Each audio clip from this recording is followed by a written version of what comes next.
Chapter 401, The Situation is Set, 1. The fiendish three-headed silver wolf was a species from hell. It was extremely ferocious, and because of the rich ancestral bloodline, it was relatively easy to cultivate. It was formidable even in its youth, and when it matured, it was comparable to an inherited immortal. However, it was rare to see one reach the crimson immortal realm. This three-headed silver wolf was the leader of the Silver Wolves clan of Hell. This time, it represented the Hell to participate in the battle. It had wreaked havoc and killed many people along the way. The three-headed silver wolf couldn't stand others boasting about how powerful the Zheng family's master was. In its view, those crimson immortals killed by the Zheng family's master were nothing but trash. Previously, when it saw that the people of the monster realm wanted to recruit the Zheng family's master, the three-headed silver wolf was itching for action. Now that it saw the injured Zheng family's master, it directly rushed forward to kill him. In an instant, a pure white hand as if made of jade touched its head. The palm was warm, yet it sent a chill down the spine of the three-headed silver wolf, freezing its body instantly. It struggled to turn its head and looked at Qingshan with 3 pairs of eyes. Dressed in white, slender and straight, with a calm and indifferent demeanor, Qingshan didn't even look at it but surveyed his surroundings. This scene made it seem as if the three-headed silver wolf was Qingshan's pet, being lightly stroked and barely acknowledged. Yet, even so, the three-headed silver wolf felt immense pressure. Its 3 heads represented different abilities. They could see through illusions, touch reality, and examine souls. It saw Qingshan's primordial spirit shining brightly, surrounded by the 3,000 great paths, especially the central area, exuding the unparalleled aura of the Great Path of Fate. It saw Qingshan's primordial spirit bursting with golden blood energy, comparable to a demon, with sharp eyes, and every movement seemed to embody the path of ultimate, possessing unparalleled divine power. It saw through illusions and touched the true core of Qingshan, seeing his eternal and immortal existence. He broke through the barrier of the human world pass and advanced from the crimson immortal to the emperor. The three-headed silver wolf completely faltered. Under Qingshan's touch, it obediently lay down, treating itself as a domesticated pet dog. Woof, woof, the three-headed silver wolf even barked a few times toward the millions of troops outside. The change in attitude was so fast and ingenious that it made others dumbfounded. You're the crimson immortal. You are still a three-headed silver wolf, the leader of all three-headed silver wolves in hell. Is this how you become a leader? Qingshan heard the dog barking and then lowered his head to look at the three-headed silver wolf, lightly smiling as he observed the obedient and pleading expression on its face. He calmly said, "After the celestial court is rebuilt, lacking a gatekeeper, if you guard the celestial court for 3,000 years, I will set you free." The three-headed silver wolf felt incredibly angry. It was a noble of hell, not some stray watchdog or house pet. And for 3,000 years? If this were to spread, the three-headed silver wolf's reputation would be utterly ruined. But before it could retort, it met Qingshan's emotionless gaze. The three-headed silver wolf shivered and immediately nodded, saying, "Is 3,000 years enough? If it's not enough, add another 1,000 years." As soon as these words were spoken, all the crimson immortals around covered their faces in embarrassment. Especially the other crimson immortals from hell, their mouths twitched, completely unable to imagine that the usually unruly three-headed silver wolf would be so obsequious. Qingshan chuckled. "All right, then 4,000 years. You took the initiative to make a request. Qingshan is so understanding, how could he not agree?" At this moment, the three-headed silver wolf wished it could slap itself a few times. Wasn't this too self-deprecating? 3,000 years weren't enough, so it voluntarily added another 1,000 years. But then it thought, at least it kept its life. This person just broke through to emperor. It's time to establish dominance. If I don't comply, I won't survive under the emperor. 4,000 years is fine. My lifespan is extremely long anyway. It's just losing face, but I'm a wolf, not a person. I don't have that much pride. If the emperor from hell kills him in the future, I'll immediately switch sides. That's the way to go. The three-headed silver wolf tried to convince itself frantically in its mind. A wise man submits to circumstances, Crimson Immortals couldn't afford to oppose emperors. Get lost.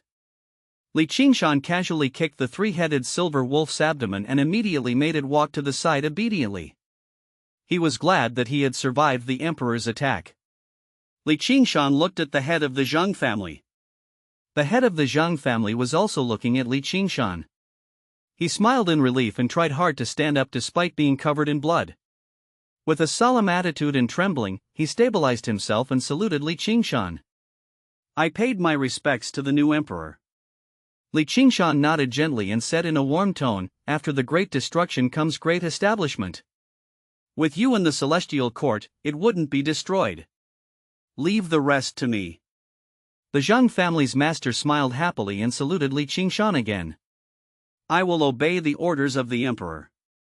Qingshan nodded slightly and said nothing. He turned around and looked at the countless soldiers, the immortal kings, and the dozen or so crimson immortals. Under his gaze, they all shrank back and dared not look at each other. Would mortals dare to meet the gaze of an emperor? In front of an emperor, even crimson immortals were mortals. Qingshan looked at them and said slowly, it's time for this farce to end. Retreat, and treat this matter as if it never happened. Behind these forces were emperors, so Qingshan couldn't just start killing as soon as he arrived. Moreover, they had used them to clean up all the descendants of the emperor clan in the celestial court. Now, Qingshan had broken through to the emperor and was here to clean up the mess. Chapter 402, The Situation is Set, 2. Qingshan's words went unanswered. The crimson immortals looked at each other, hesitant and reluctant to respond.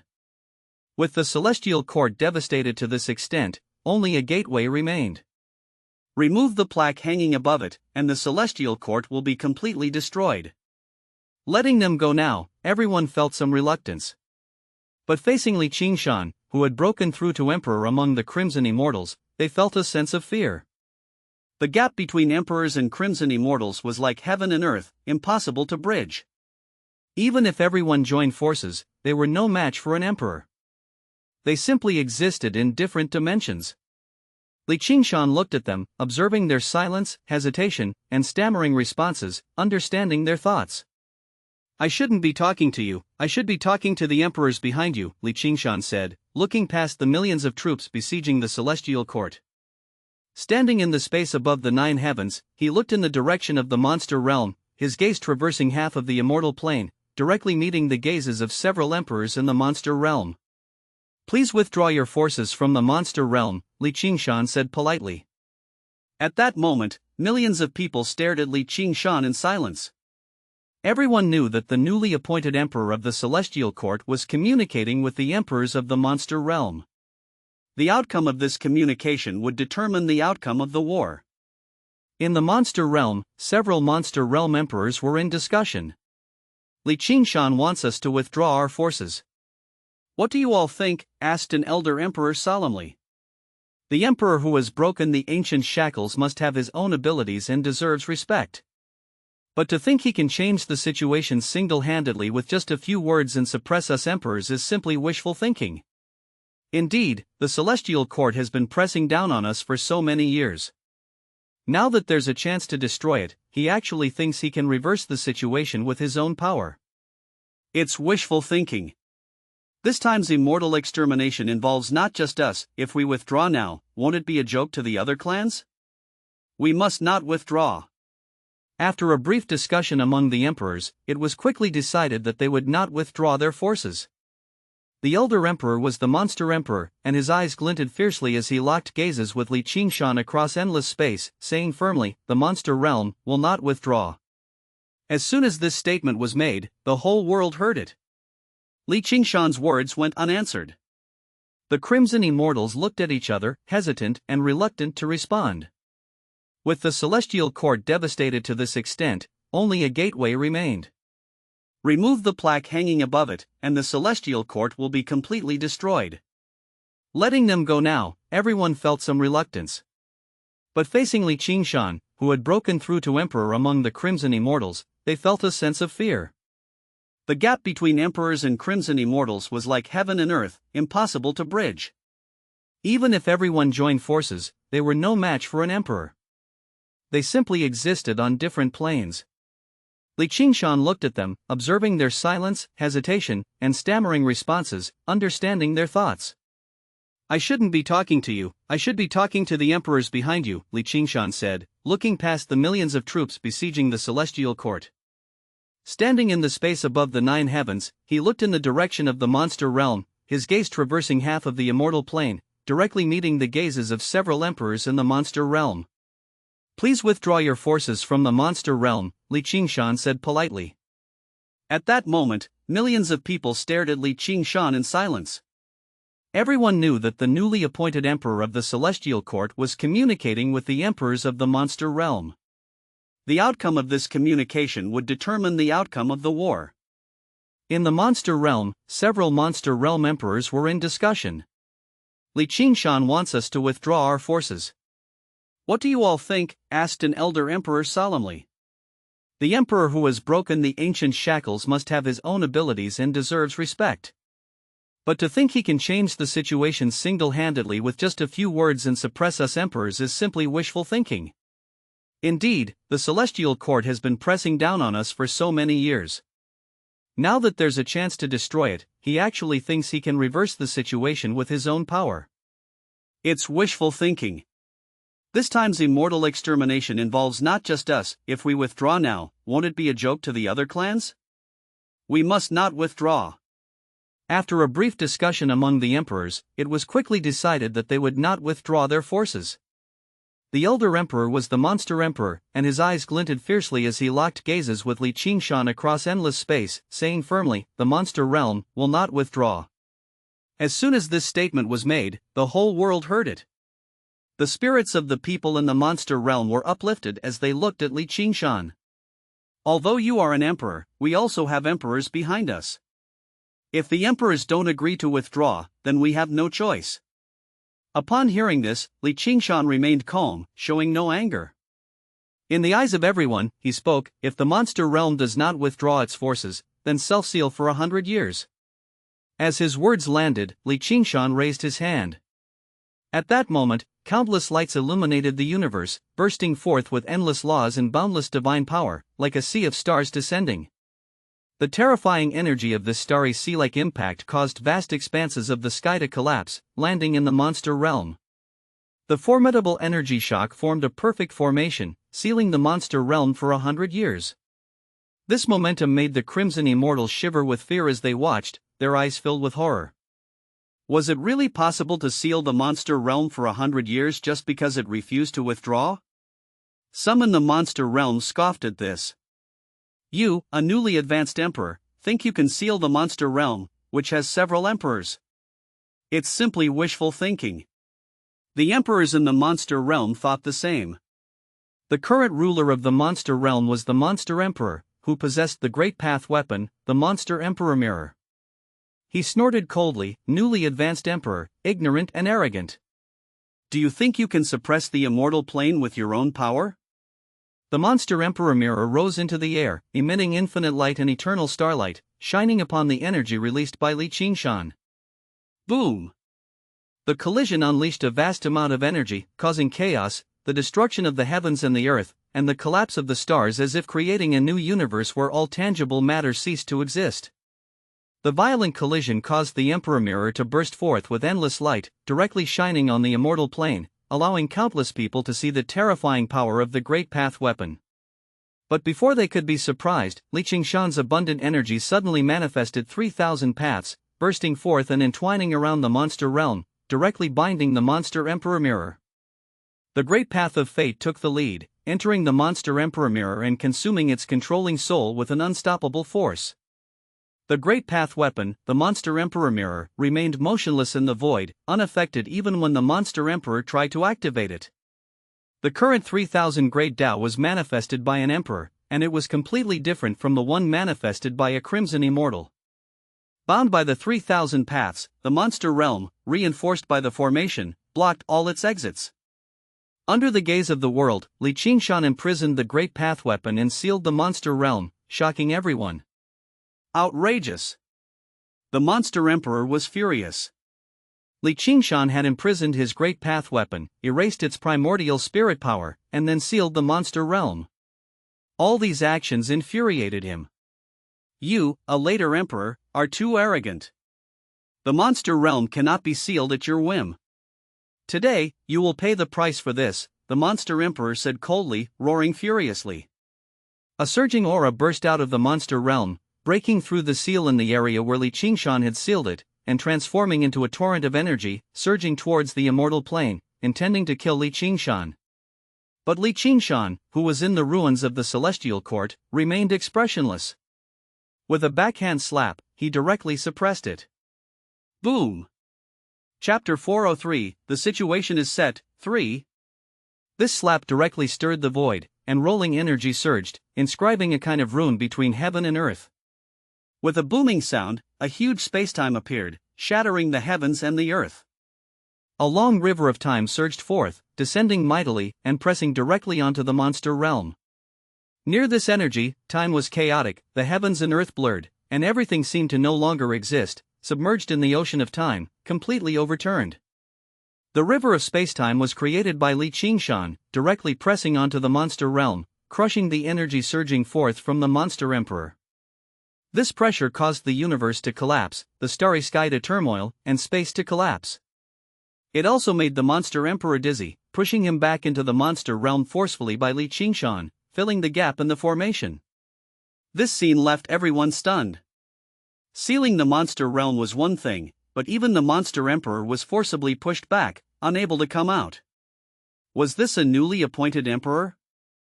At this moment, Qingshan stood on the ruins of the celestial court, unparalleled in momentum and indomitable.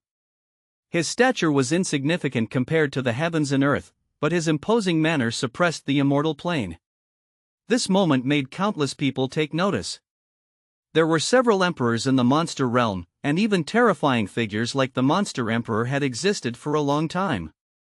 But before Qingshan, they all seemed to pale. If you dare to come out again, you will perish, Qingshan said coldly, his thick black hair scattered, his eyes cold and sharp, his tone indifferent. Puff! The monster emperor was pressed down and coughed up blood, the emperor power surging, rules bursting forth, trying to forcibly break Qingshan's river of spacetime. This was a great humiliation. Once upon a time, he dominated the world, and there were almost no rivals in the entire immortal plane. Even compared to the older generation disciples, he was not much weaker. But now, he was being suppressed by a junior, the monster realm sealed for 100 years. This was unimaginable. This was more painful than being killed. It wasn't just physical pain, but also the shame on his soul, driving him mad. He roared to the sky, blood dripping all over his body, rushing straight up to the sky. You are humiliating my monster realm, the demon emperor roared at the sky and resisted fiercely. Even if his body was torn apart, and his bones exposed, he still wanted to shake Qingshan's river of spacetime. Boom! Boom! Boom! Boom! This time, it wasn't just the monster emperor alone. Other emperors in the monster realm were also furious, taking action to resist Qingshan. In an instant, several emperors emitted brilliant light, igniting their anger. Terrifying energy soared into the sky, directly bombarding Qingshan's river of time, bursting out infinite light. The emperor power exploded on the river of time, dazzling like fireworks, making the entire immortal plane witness a magnificent battle of emperors, something that hadn't happened in tens of thousands of years. The last emperor battle had to be traced back to a very long time ago. The most recent emperor battle was when the Qianling emperor crossed time and space, briefly fighting against the current emperors. But that time was just a teaser, and there was no bloody war. Now, it was different. Qingshan, as a newly advanced emperor, directly sealed the entire monster realm, prompting the emperors of the monster realm to resist one after another. He fought against the entire monster realm alone, his momentum unparalleled and his violence unstoppable. He stood proudly on the ruins of the celestial court, the terrifying energy emanating from him making the heavens and earth tremble madly. The majesty of the emperor was beyond words, overlooking the immortal plane, shocking the world, making people tremble, and their minds throb. Several forces of the Emperor erupted from the monster realm, majestic and towering like pillars supporting the sky, impacting the river of time, intending to shatter Qingshan's sealing formation. Qingshan just looked down indifferently.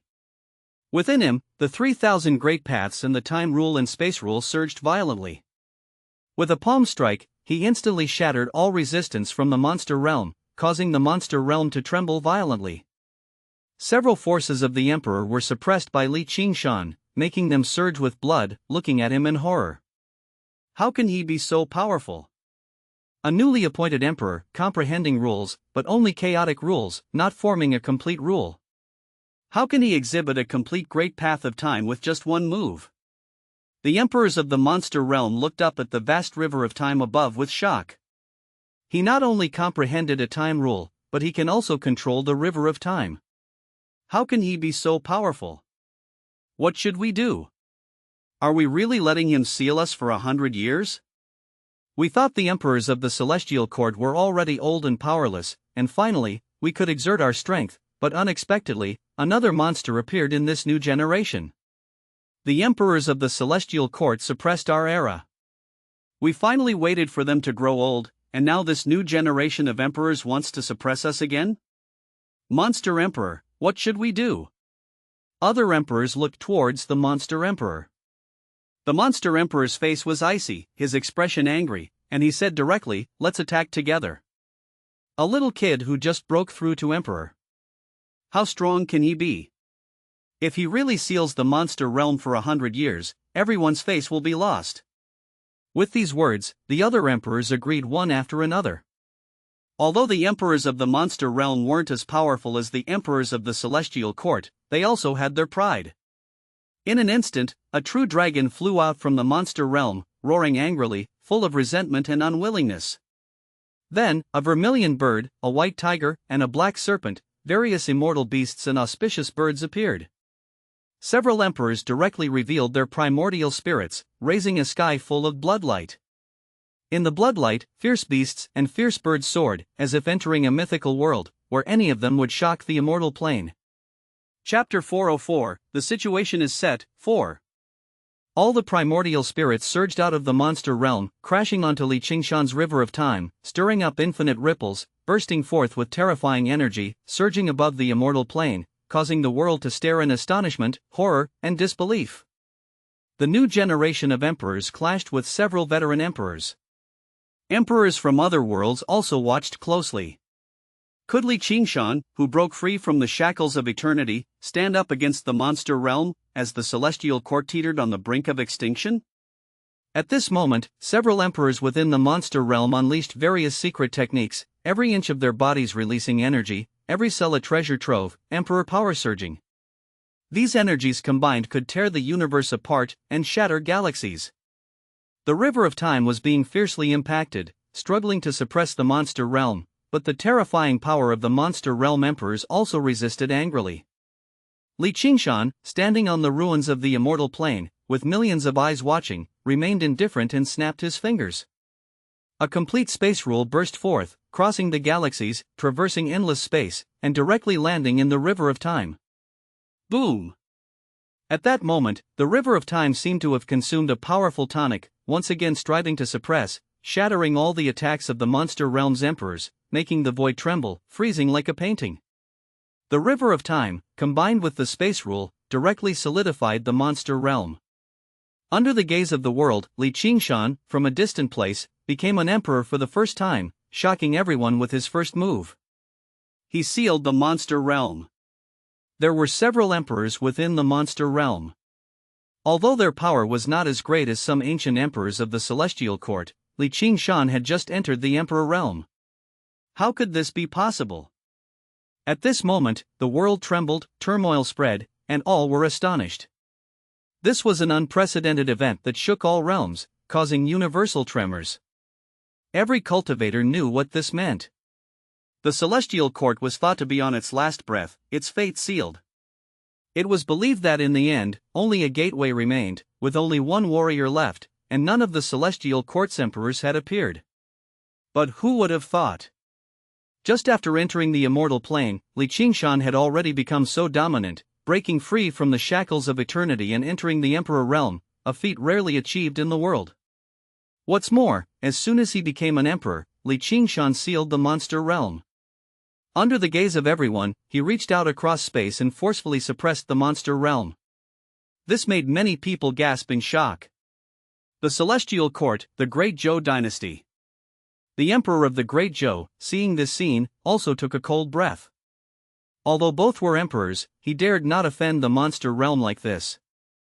Qingshan broke through to become an emperor and dared to be so domineering. He truly shocked him. I broke through after 10,000 years, but I'm still not as good as you. Until now, I've barely grasped a rule. Although some of the emperors in the monster realm may be fake, their strength is equally awe-inspiring. Yet you managed to seal them. It seems the Celestial Court is not destined to perish. The Emperor of the Great Zhou muttered softly. Without hesitation, he immediately ordered the soldiers of the Great Zhou Dynasty to retreat and not to participate in the Celestial Court's battle. Qingshan's appearance indicated that the Celestial Court's fate wasn't over. No matter what, the Great Zhou Dynasty shouldn't get involved. Other emperors in various worlds were also shaken. Qingshan was too dominant. To act so forcefully in front of everyone and suppress the monster realm wasn't something an ordinary person could do. Especially for a newly emerged emperor. In the past, our pursuit of him was too lenient. If we had known how terrifying he would become, we wouldn't have let her live. In the demon realm, an emperor sighed, regretting not pursuing Qingshan relentlessly. The timing should have been during his breakthrough to the Crimson Immortal stage. That time when Taoist Dragon saved him, it was truly a pity. We should have been more ruthless and entered the range of the Celestial Court, another emperor said. The past cannot be recalled. Who could have thought he would break through to become an emperor so quickly? Even the fastest breakthrough in history wasn't as speedy as his. As far as I know, he should have broken the record for the fastest breakthrough to emperor in the immortal plane, another emperor said calmly. What should we do? He has sealed the monster realm. How do we deal with him? Another emperor asked in puzzlement. Originally, when Qingshan broke through to become an emperor, although they were very surprised, they weren't too worried. Who in the various worlds didn't have an emperor? Especially newly emerged emperors whose power was weak and couldn't reverse the situation. At first, they didn't pay much attention to Qingshan. If Qingshan dared to stand up, he would suffer the attacks of most of the Immortal Plane's emperors. But who would have thought that Qingshan would be so violent, directly sealing the monster realm after breaking through to become an emperor, at a speed inconceivable to anyone, catching everyone off guard. Now, looking at Qingshan, most emperors didn't dare to take action. They considered themselves not capable of sealing the monster realm. Moreover, many emperors were beginning to feel uneasy when facing Qingshan. Among the emperors, there were real and fake. This was said by the Emperor of the Great Zhou, with a meaning behind his words. Look at the God realm. They have always wanted to dominate the immortal plane, and their emperors are all powerful. They will not back down, the Emperor of the Demon realm said. Not only the Demon realm but also the thought of the God realm crossed Qingshan's mind. After sealing the monster realm, Qingshan turned and looked towards the God realm. Chapter 405, The Situation is Set, 5. The immortal plane was under siege, primarily orchestrated by the inhabitants of the God realm. The God realm aimed to return to the immortal plane, to dominate it once more, and to revive its former glory. This goal was widely known. Qingshan's calm gaze fell upon the God realm as he said, "Will you retreat?" With the God realm subdued, Qingshan was unconcerned about other powers. Despite the demon realm and hell boasting emperors of their own, Qingshan sensed their strength to be on par with the monster realm. In my recent battle with the emperors of the monster realm, several of them lacked the same level of strength. They were only marginally stronger than the Crimson Immortals. Even without wielding two rules, I could defeat them. How can emperors of such inferior strength exist? Qingshan pondered, noticing this phenomenon. If all the emperors of the monster realm were like the monster emperor, Qingshan wouldn't be able to suppress the monster realm. Hence, he was puzzled by the vast difference in strength among emperors. It's not possible. I just broke through, and according to the principles, as a newly minted emperor, I should be at the bottom tier, only wielding two rules, whether time or space, significantly boosted my strength. How did those weaker emperors manage it? Qingshan mulled over the matter, resolving to investigate it thoroughly after resolving the crisis in the celestial court and rebuilding it. He continued to gaze calmly at the god realm, but his mind was occupied with other matters. Inside the god realm, someone responded to Qingshan. You've only just broken through. Do you think that by subduing the monster realm, you have the right to negotiate with our god realm? The commanding voice boomed, echoing like rolling thunder, resounding across the immortal plane for all to hear. That voice sounds familiar. It's the ancestral sacred king of the god realm. Exactly, the war god of the god realm. On the surface, the god realm only has the godly king and the ancestral sacred king. Since the godly king isn't stepping forward, and the ancestral sacred king is speaking, how will Qingshan respond? Surely there will be a confrontation. The real battle between emperors is about to begin. Don't rejoice too soon. When dragons fight, it's the ants who suffer. In a battle between emperors, the power they emit can shatter mountains and rivers. When that happens, it's us who will suffer. Indeed, despite the apparent vastness of the immortal plane, it's quite fragile in front of emperors.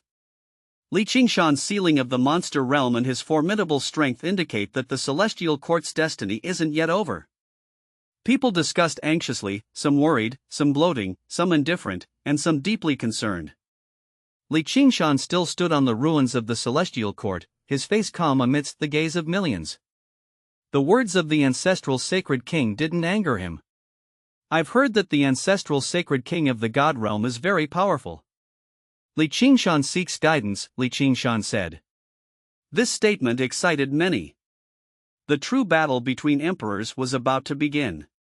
Inside the god realm, the commanding voice resounded again, "Come to the void and let me teach you to be more humble." The celestial court must be destroyed, and our god realm will take over the immortal plane. Qingshan sneered at these words. Stepping forward, he appeared in the void. Boom! As soon as he descended into the void, a huge axe cleaved out from the god realm, sealing off all his retreat paths in an instant, an unbeatable killing move.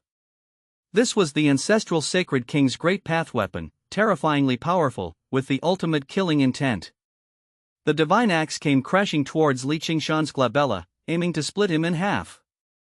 But in that instant, Qingshan's glabella radiated a bright light, and his primordial spirit emitted an immortal aura, turning into a divine waterfall that enveloped his body, blocking the ancestral sacred king's axe. The sudden appearance of the axe failed to cleave Qingshan in two but created countless cracks in the void. Did you dare to ambush me? Qingshan's face turned cold. He had thought the ancestral sacred king would fight fairly. If it weren't for his robust body and terrifying primordial spirit, he would have been injured by now. Life and death struggle. Do you think this is just a sparring match? The ancestral sacred king descended into the void, clad in crimson battle attire, wielding a giant axe, his aura unrivaled, and said disdainfully, "Yes, this was a fight to the death, so I'll use your life to intimidate the major forces of the immortal plane." Qingshan nodded. In the next moment, he stepped forward, his glabella glowing. Within him, the 3,000 great paths surged violently. With his left hand manipulating space and his right hand time, he unleashed a direct attack. Qingshan had just broken through to the emperor and hadn't had the time to refine his own great path weapon. Faced with the ancestral sacred king's giant axe, Qingshan remained fearless. His left hand evolved the 9 heavens, and his right hand burst forth with the big clock, displaying boundless mastery of path techniques. In the blink of an eye, he could shift the distant shores of the starry sky, his strikes fierce and unstoppable. At that moment, Qingshan's power surged to its peak. His dense black hair scattered, and his slender and robust physique radiated endless brilliance as he directly engaged the ancestral sacred king in battle. Boom! A thunderous roar erupted in the starry sky, momentarily enveloping the ancestral sacred king in the manifestation of the beginning of time, covering both time and space. The overwhelming aura of an emperor descended like a vast ocean, spreading out in the starry sky. The ancestral sacred king refused to show weakness, directly wielding his battle axe and cleaving toward the tangible treasures formed from time and space. The big clock descended, bringing forth the power of time, instantly sending the ancestral sacred king back millions of years before he was as powerful as he is now. Back then, he wasn't this formidable. Then the 9 heavens descended, each layer pressing down on the previous one, abrupt and forceful, sharp and astonishing, with infinite killing intent. Chapter 406, The Situation is Set, 6. The ancestral sacred king endured 2 consecutive attacks of time and space, his emperor's body oozing blood, his icy gaze fixed on Qingshan. When the attacks landed, they exploded upon him, leaving him with nowhere to escape. Nevertheless, he was not to be trifled with. Swinging around, he cleaved away all radiance in the world, shrouding the starry sky in the immortal plane in darkness, a manifestation of great path rules that directly targeted Qingshan's primordial spirit for annihilation. My flesh is eternal, my primordial spirit everlasting. With a roar, Qingshan slid his hands, radiating dazzling light from the fusion of time and space within his palms. The big clock appeared behind him, and 9 layers of worlds unfolded above his head. In the next moment, everything converged like a vast ocean, overwhelming the ancestral sacred king and his giant axe. At that moment, a deafening boom resounded, shaking the universe and alarming the immortal plane. Countless eyes widened to observe. From the heavens and stars, infinite energy poured into Qingshan's onslaught. The ancestral sacred king was engulfed in Qingshan's attack, desperately wielding his giant axe. He erupted with the rule of slaughter, slashing at everything around him, intent on using it to kill Qingshan. But in that moment, Qingshan seamlessly fused time and space, the big clock, and the 9 heavens, unleashing an attack without hindrance. Stars shattered and turned to dust. Carrying the force of a once-in-a-lifetime strike, Qingshan's blow landed on the ancestral sacred king's giant axe with a crack, leaving a crack on the great path weapon, causing the ancestral sacred king's expression to change. In the next second, his fists shone brightly, combining the power of time and space. The fusion of the 2 rules unleashed a strength far beyond the sum of its parts. Boom! At that moment, brilliance erupted above the stars, intense and fiery, marking an earth-shaking battle that stunned the immortal plane. All living beings trembled, the emperor's aura was too terrifying, making such a war unprecedented in history. In the end, Qingshan's fusion of time and space broke through the ancestral sacred king's rule of slaughter, shattering his great path weapon and sending it flying. Then, his fist slammed into the ancestral sacred king's body. Die! With a roar, Qingshan's body gleamed, his eyes filled with endless killing intent. His emperor's aura overshadowed everything. At that moment, space and time became eternal in the starry sky. The ancestral sacred king was engulfed in such an attack. His body shattered into pieces, witnessed by all. The ancestral sacred king was completely obliterated by Qingshan. The fusion of rules directly increased Qingshan's power tenfold. The blood and bones of the ancestral sacred king permeated the starry sky, leaving many in the god realm stunned. Not only in the god realm but all forces in the immortal plane felt a sense of powerlessness. Fusion of rules? He had just broken through. How could he merge the rules? And time and space are fundamentally different.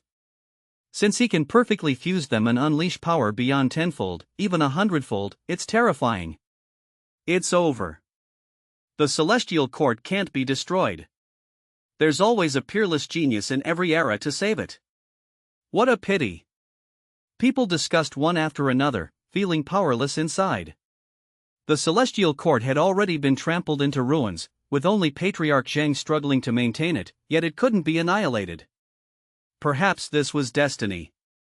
At this moment, countless emperors regretted why they hadn't intercepted Qingshan when he was weak.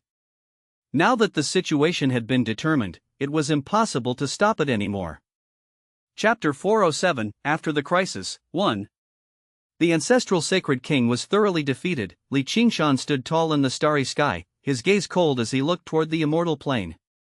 Wherever his gaze fell, no force dared to contend with him.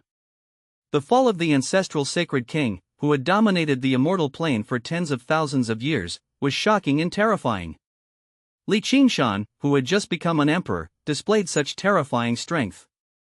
God realm. The godly king who had sealed himself away woke up, frowning as he watched the scene in the starry sky, and said coldly, "It seems that this time we cannot wipe out the celestial court." Others in the god realm were equally shocked to see this scene, feeling fearful. The fame of the ancestral sacred king was widespread, and everyone thought he would surely win against Qingshan. Who could have imagined that the outcome would be like this? However, in the next moment, the energy in the starry sky surged, and the emperor's rule burst forth, connecting all the flesh and blood of the ancestral sacred king, radiating infinite light into the starry sky. Boom! Boom! Boom! The ancestral sacred king was resurrected. Emperors weren't that easy to kill. Although the ancestral sacred king had been defeated by Qingshan, he was still extremely terrifying. At this moment of resurrection from death, with the formidable emperor's rule, stars were destroyed, galaxies trembled, and the universe was on the verge of collapse. This vast area, first turned into a black hole, then into chaos, with terrifying auras flowing, rules spreading everywhere, showing immense dominance. "I am immortal, I will return." The roar of the ancestral sacred king echoed in the universe. At this moment, all his flesh and bones radiated brilliance, filling the universe, and bursting with a tremendous boom. He emerged from death unscathed, still holding his great path weapon in his hand. However, cracks covered the great path weapon, evidence of the damage inflicted by Qingshan just now. People in the immortal plane saw the ancestral sacred king resurrecting from death, regenerating flesh and blood, descending upon the starry sky again, and their eyes lit up. They believed that the ancestral sacred king would once again engage in a fierce battle with Qingshan. People in the god realm were also hopeful. Just now, they truly believed that the ancestral sacred king had been killed by Qingshan, and their hearts were shattered, unable to believe it. Now seeing the ancestral sacred king resurrected, they were filled with hope again. This time, the ancestral sacred king would definitely be able to kill Qingshan. However, some people had been paying attention to Qingshan all along. They noticed that during the process of the ancestral sacred king's resurrection, Qingshan remained calm, with his hands behind his back, doing nothing to stop the resurrection of the ancestral sacred king. This discovery made them uneasy. If Qingshan didn't stop the ancestral sacred king's resurrection, it meant he was confident in dealing with the resurrected ancestral sacred king. This wasn't a good sign.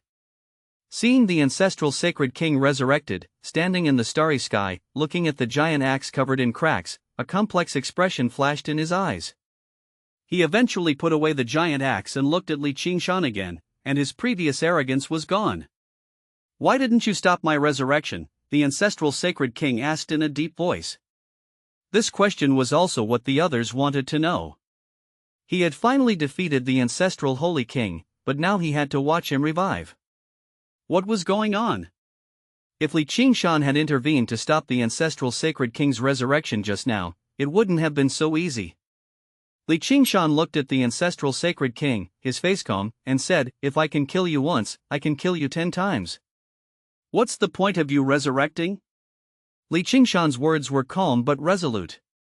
In the hearts of the people, it was like the loudest voice between heaven and earth, resounding loudly, shaking their minds. What confidence was this? What dominance? "If I can kill you once, I'm not afraid of your resurrection." Qingshan's words shocked everyone in the immortal plane. The ancestral sacred king looked at Qingshan with complexity. If it were before, he would have reprimanded Qingshan for his arrogance and not taking him seriously. But now, he knew that Qingshan was speaking the truth. "Now I'll ask you one last time, will the god realm withdraw its troops?" Qingshan asked the ancestral sacred king, his eyes calm but with a hint of indifference. "Once or twice, but not thrice." Qingshan had asked twice, and he wouldn't ask a third time. If the ancestral sacred king agreed, then that would be it. But if he didn't, today the immortal plane would lose an emperor. Qingshan wanted to establish his dominance by killing an emperor, but he had just broken through. If he attracted too many enemies, he wouldn't be confident in handling them. So now, by subduing the ancestral sacred king, pressuring the god realm to withdraw its troops, resolving the crisis of the celestial court, and rebuilding the celestial court, he could continue his cultivation. With his talent and max-level comprehension, he would continue to comprehend other rules. Before long, Qingshan would fear no one in the immortal plane, including the emperors of various major forces.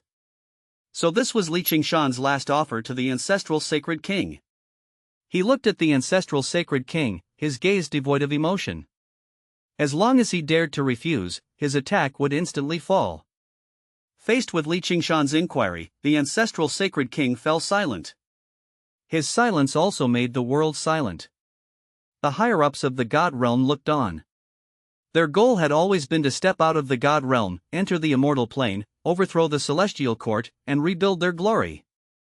Their goal was about to be achieved. It was equivalent to 3,000 great paths. They had already walked 2,990 steps and were only one step away from reaching the top. But who would have thought that on this step stood Qingshan, blocking the progress of the God realm? The upper echelons of the God realm were also conflicted. If the ancestral sacred king agreed, their plan would fail. But if he didn't, everyone knew the consequences. The silence of the ancestral sacred king also silenced the major forces of the immortal plane. Putting themselves in their shoes, faced with Qingshan's questioning, they would also fall silent. In the starry sky, Qingshan didn't force the ancestral sacred king. With his hands behind his back, he looked towards the immortal plane, waiting for the ancestral sacred king's response. Chapter 408, After the Crisis, 2. The ancestral sacred king remained silent for 3 minutes. These 3 minutes were extremely agonizing for him. The God realm had been planning for today for who knows how long, expending much manpower, energy, and resources, all to overthrow the celestial court and establish themselves as the rulers of the immortal plane. If he agreed now, it would mean all the efforts of the past were in vain. But if he didn't agree, the ancestral sacred king believed Qingshan would surely kill him. Although he could resurrect, Qingshan hadn't stopped him just now. If he had, the ancestral sacred king wouldn't have been able to resurrect so easily. After a difficult decision, the ancestral sacred king looked at Qingshan's back and felt a sense of helplessness. Previously, he had never paid attention to Qingshan, even during the battle of the Qingshan clan. Who would have thought that not long after, he would submit to Qingshan? God realm retreat. Sacred king ancestor gritted his teeth. As soon as he said this, many experts in the divine realm sighed. They didn't resent the ancestral sacred king, they just felt that the situation was hopeless. After all, if the ancestral sacred king couldn't defeat Qingshan, continuing to resist would be futile. As the ancestral sacred king uttered these words, many forces in the immortal plane fell silent. The monster realm was sealed, and now the God realm was retreating. How should the other realms handle themselves? Should they follow the God realm's retreat or continue to attack the celestial court? They were in a dilemma. Qingshan looked at the ancestral sacred king and nodded, saying, "A wise man understands the times. Take the people of the God realm and leave." The ancestral sacred king looked deeply at Qingshan, imprinting his silhouette in his mind. Since becoming an emperor, he had never felt so humiliated. Then he waved his sleeves, issuing a command to recall all the soldiers of the God race from the immortal plane. Qingshan ignored the ancestral sacred king and descended from the starry sky to the ruins of the celestial court. He had many things to deal with. Rebuilding such a devastated celestial court left him with no time to waste with the ancestral sacred king. Thump! Qingshan turned into a divine rainbow and descended from the starry sky to the ruins of the celestial court. After stabilizing himself, he looked around. The soldiers of the monster realm had already retreated. The soldiers of the God realm were evacuating. The warriors of other forces were wavering, unsure whether to stay or leave. Qingshan paid no attention to them and instead looked towards the demon realm, the Buddha realm, and hell. Take your soldiers and leave. They aren't allowed to set foot in the territory of the celestial court in the future, Qingshan said bluntly, warning the several major forces. The Buddhist realm was the first world to react. They had no intention of confronting Qingshan and directly withdrew all their soldiers of the Buddha realm. Among the major realms, the Buddha realm was the most low-key. They had always stayed out of worldly affairs, living their own lives behind closed doors. If it hadn't been for the alliance of various forces led by the God realm this time, the Buddha realm wouldn't have participated. Now, with Li Qingshan's strong appearance, first sealing the monster realm and then defeating the ancestral sacred king in the sky, displaying formidable power, the several emperors of the Buddha realm deliberated and decided to withdraw from the conflict. The Buddha realm quietly retreated, leaving the demon realm and hell in a dilemma. Neither side was willing to retreat. They acknowledged Li Qingshan's strength, but in a real fight, if 2 or 3 emperors engaged Li Qingshan, the celestial court would inevitably be destroyed. The problem was, who would engage Li Qingshan? The ancestral sacred king had been blown up in the starry sky. Although he had resurrected, he didn't dare to continue being arrogant and obediently brought the soldiers of the god realm back. Engaging Li Qingshan was equivalent to being blasted by him. This was very dangerous. The emperors of the 2 major forces remained silent, unwilling to engage. After a stalemate, the demon realm took the initiative to retreat. It wasn't that they were afraid of Li Qingshan, but with all the major forces withdrawing, if the demon realm clashed with Li Qingshan and went all out to kill him, they would also suffer heavy losses. The major forces would pounce on the demon realm, dividing its body. By then, the demon realm would be powerless to resist. So the current retreat was not fear of Li Qingshan, but a way to conserve strength. With the devil realm retreating, only one of the strongest factions remained, and that was Hell. Hell was far away from the celestial court and the human world. It grew independently, but it was also integrated with the immortal plane. Just like the god realm, they had always wanted to enter the immortal plane. This time, the instigators behind the scenes crusade against immortals were the god realm and Hell. Now that the god realm had retreated, Hell was also in a dilemma. The major forces retreated one after another, leaving only Hell to hold on. Li Qingshan looked up and saw a world below the immortal plane. That world was like the reflection of the immortal plane, extremely magnificent and exquisite.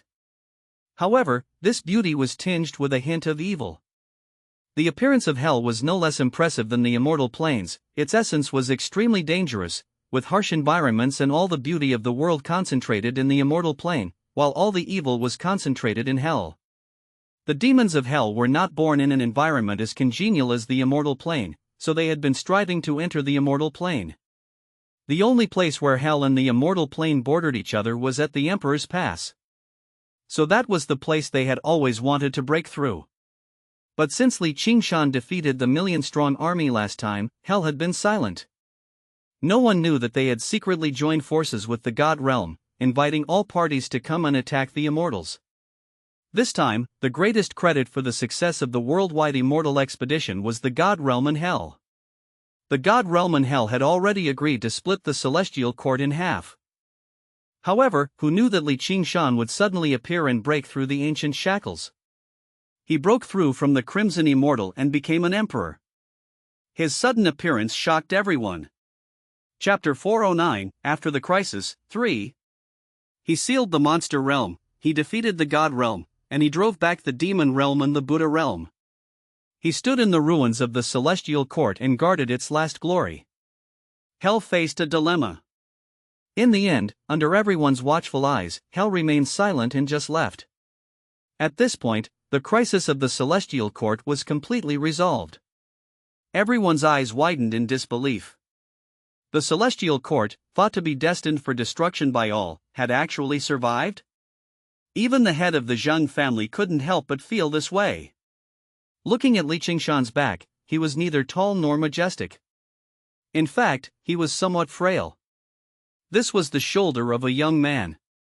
No matter how long he had been in seclusion, no matter how many years had passed, the youth remained a youth. The shoulders of a young man could bear the seasons and the elements, as well as the rise and fall of the sun and moon. Now, the ancient organization of the celestial court had fallen on Li Qingshan's shoulders.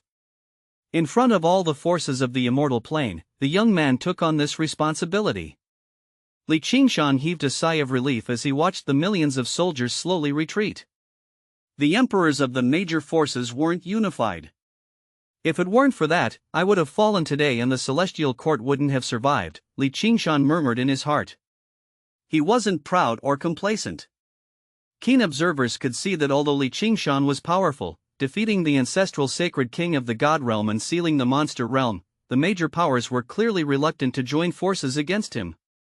Although this was a worldwide crusade against immortals, there were also grudges among them. This was an opportunity for Qingshan and the Celestial Court. Your saving for the Celestial Court activated max level comprehension, and you've comprehended the immortality method. A line of words appeared in front of Qingshan's eyes. The max level comprehension was activated again. After Qingshan had been in seclusion for a long time, max level comprehension had been silent for quite some time. Unexpectedly, it was activated this time. What is the immortality method? Qingshan was curious, then quietly accepted the immortality method. A memory flowed into Qingshan's sea of consciousness. It was a memory of immortality. It was a memory of an individual. It was a memory from the long river of history that had been sealed away. In ancient times, there was a top-tier powerhouse who didn't seek immense power but only sought eternal life. Even powerful beings like the Qianling Emperor had lifespans of only 1,000,000 years. Even if they lived a second life and extended their lifespan by another 1,000,000 years, there would still be a moment of death. So, there were predecessors who gave up their lives and pursued eternity, not to be invincible in the world, but to live as long as heaven and earth, to shine as brightly as the sun and moon. Thus, the immortality method was born. Qingshan saw a memory in his sea of consciousness. This immortality method could prolong one's life. In an ideal state, it could live and die with the world, coexisting with nirvana. Unfortunately, that predecessor did not achieve this level. After creating the immortality method, he perished due to the upheaval of the world, and the immortality method disappeared. Now, it was comprehended by Qingshan and appeared in the human world. So, this is an unverified, purely theoretical immortality method. Qingshan understood. Although the immortality method was marvelous, there could also be problems. He didn't rush to cultivate it but put away the immortality method. He would wait until the Celestial Court was rebuilt and then slowly contemplate, speculate, and confirm its validity before practicing it. After putting away the immortality method, Qingshan looked at the devastated Celestial Court and silently pondered how to rebuild it. Just as he was contemplating, Patriarch Zhang directly knelt behind him and shouted, "I pay my respects to the immortal emperor."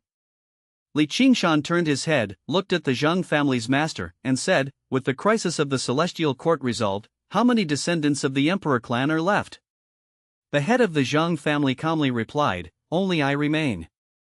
Qingshan nodded in satisfaction. Although the Immortal Crusade had left the Celestial Court in ruins and its dignity shattered, it had also eradicated the descendants of the Emperor clan who had been leeching off the Celestial Court. The descendants of the Celestial Court's several emperors were all wiped out, leaving only Patriarch Zhang. In this Immortal Crusade, why didn't the Central Jade Emperor and the Ziwei Emperor appear at all? Qingshan asked the head of the Zhang family with indifference. The head of the Zhang family replied bitterly, "The Ziwei Emperor has already fallen into eternal slumber, like the Gaochen Emperor in his final moments. We tried to wake him up but to no avail." "And what about the Central Jade Emperor?" Qingshan asked with a faint tone. "We couldn't contact the Jade Emperor at all. He said before that when the Celestial Court was in crisis, we could contact him, but these days we've been trying to reach out every day, and there hasn't been a single response," the head of the Zhang family said helplessly. If the Ziwei Emperor and the Central Jade Emperor were still here, the Celestial Court would never have suffered such a devastating defeat. Not being able to contact them might be a good thing. The newly reborn Celestial Court will have no connection with these old emperors, completely abandoning the past to rebuild the future, Qingshan said indifferently. On the contrary, he felt it was fortunate. The newly reborn Celestial Court would not be shackled by these old emperors, making it more open and inclusive. Immortal Emperor Li, with the loss of personnel and vacant territories in the Celestial Court, how should we rebuild? The head of the Zhang family asked Qingshan, with a very humble attitude. Losing personnel is not terrible. The Celestial Court Academy has always been cultivating talents for the Celestial Court, and over the years, it has accumulated quite a few. It's time to put them to use. From now on, issue my order to let Dean Mu Ran of the Celestial Court Academy, along with the graduates, enter the Celestial Court. Redefine a set of rules suitable for this era, continuously optimize them, and remove the old, cumbersome, and useless systems. The revived Celestial Court will have a new face, Qingshan said. Chapter 410, After the Crisis, 4. Yes, sir. The head of the Zhang family cupped his hands. As for you, after you build the new framework of the Celestial Court, you can start to attempt to break through to Emperor Realm. Qingshan looked at the head of the Zhang family and said. The Zhang family's master's spirits were lifted. He stared at Qingshan with excitement in his eyes. I can also break through to Emperor Realm? The divine spirit thought of the Jade Emperor?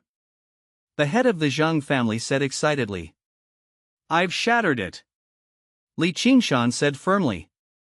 The head of the Zhang family was so excited that he knelt before Qingshan and kowtowed 3 times. To him, shattering the Jade Emperor's divine spirit thought was equivalent to breaking the obstacles between him and becoming an emperor.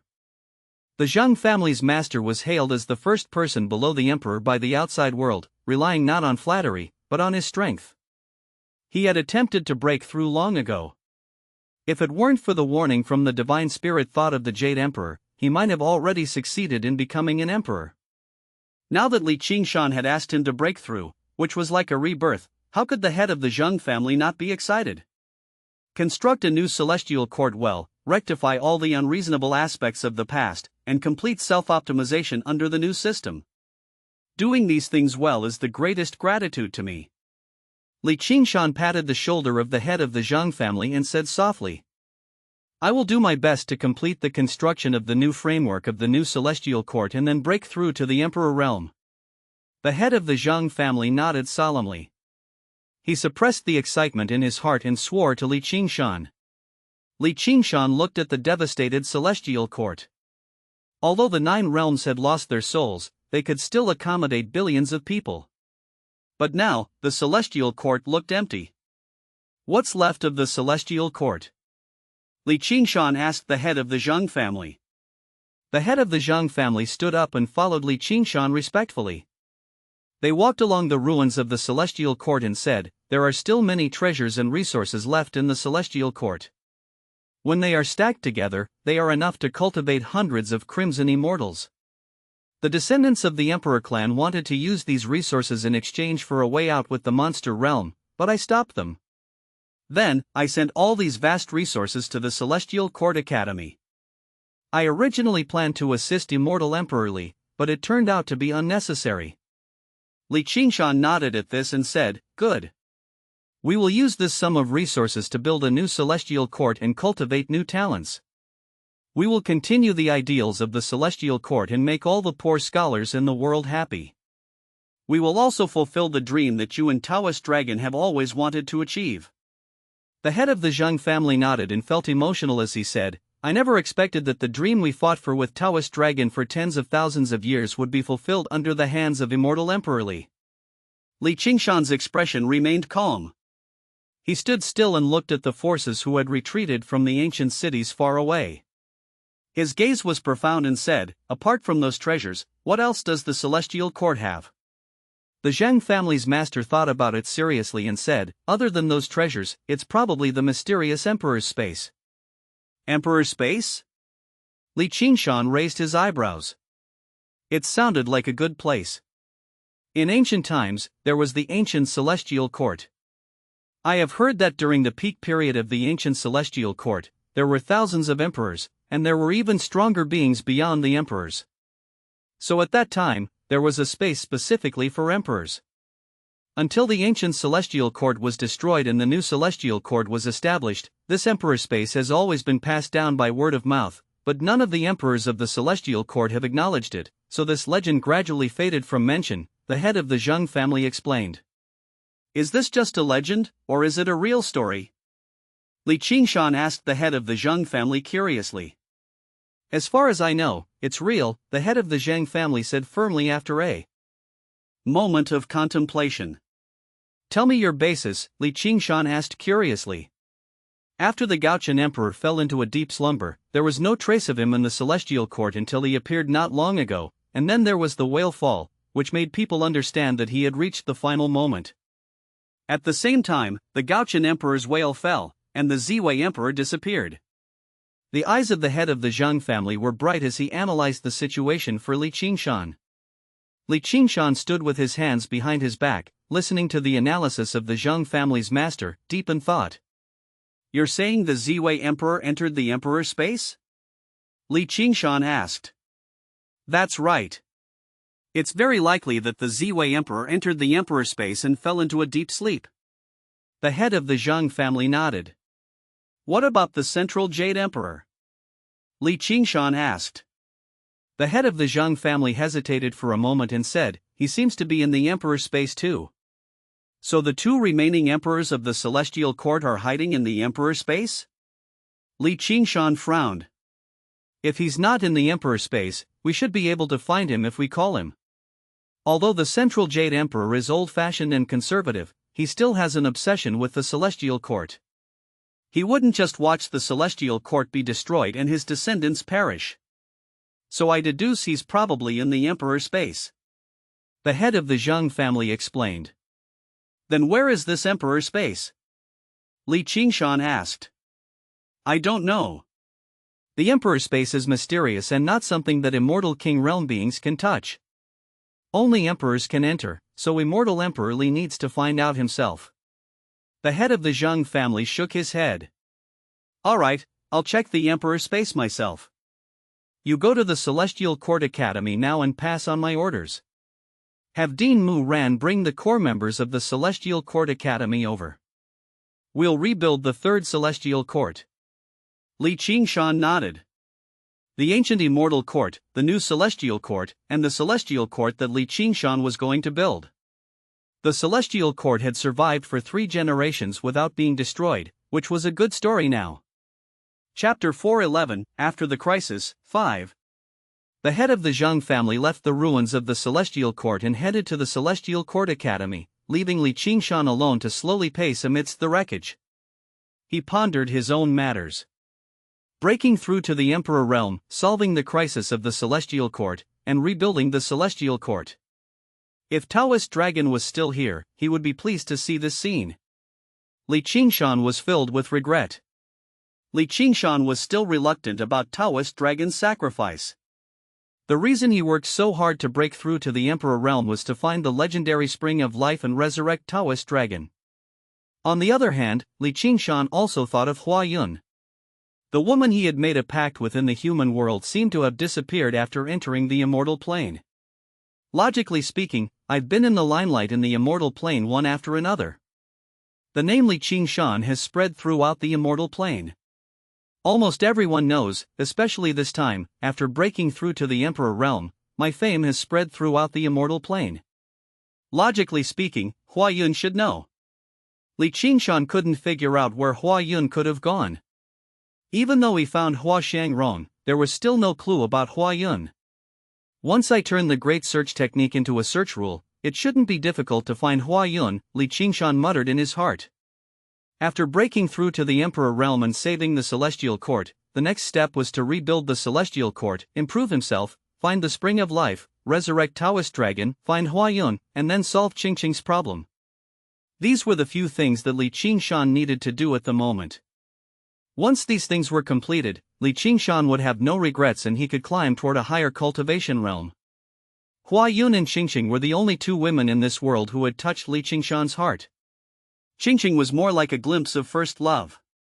It inadvertently touched Qingshan's heart and left a gentle kiss before disappearing.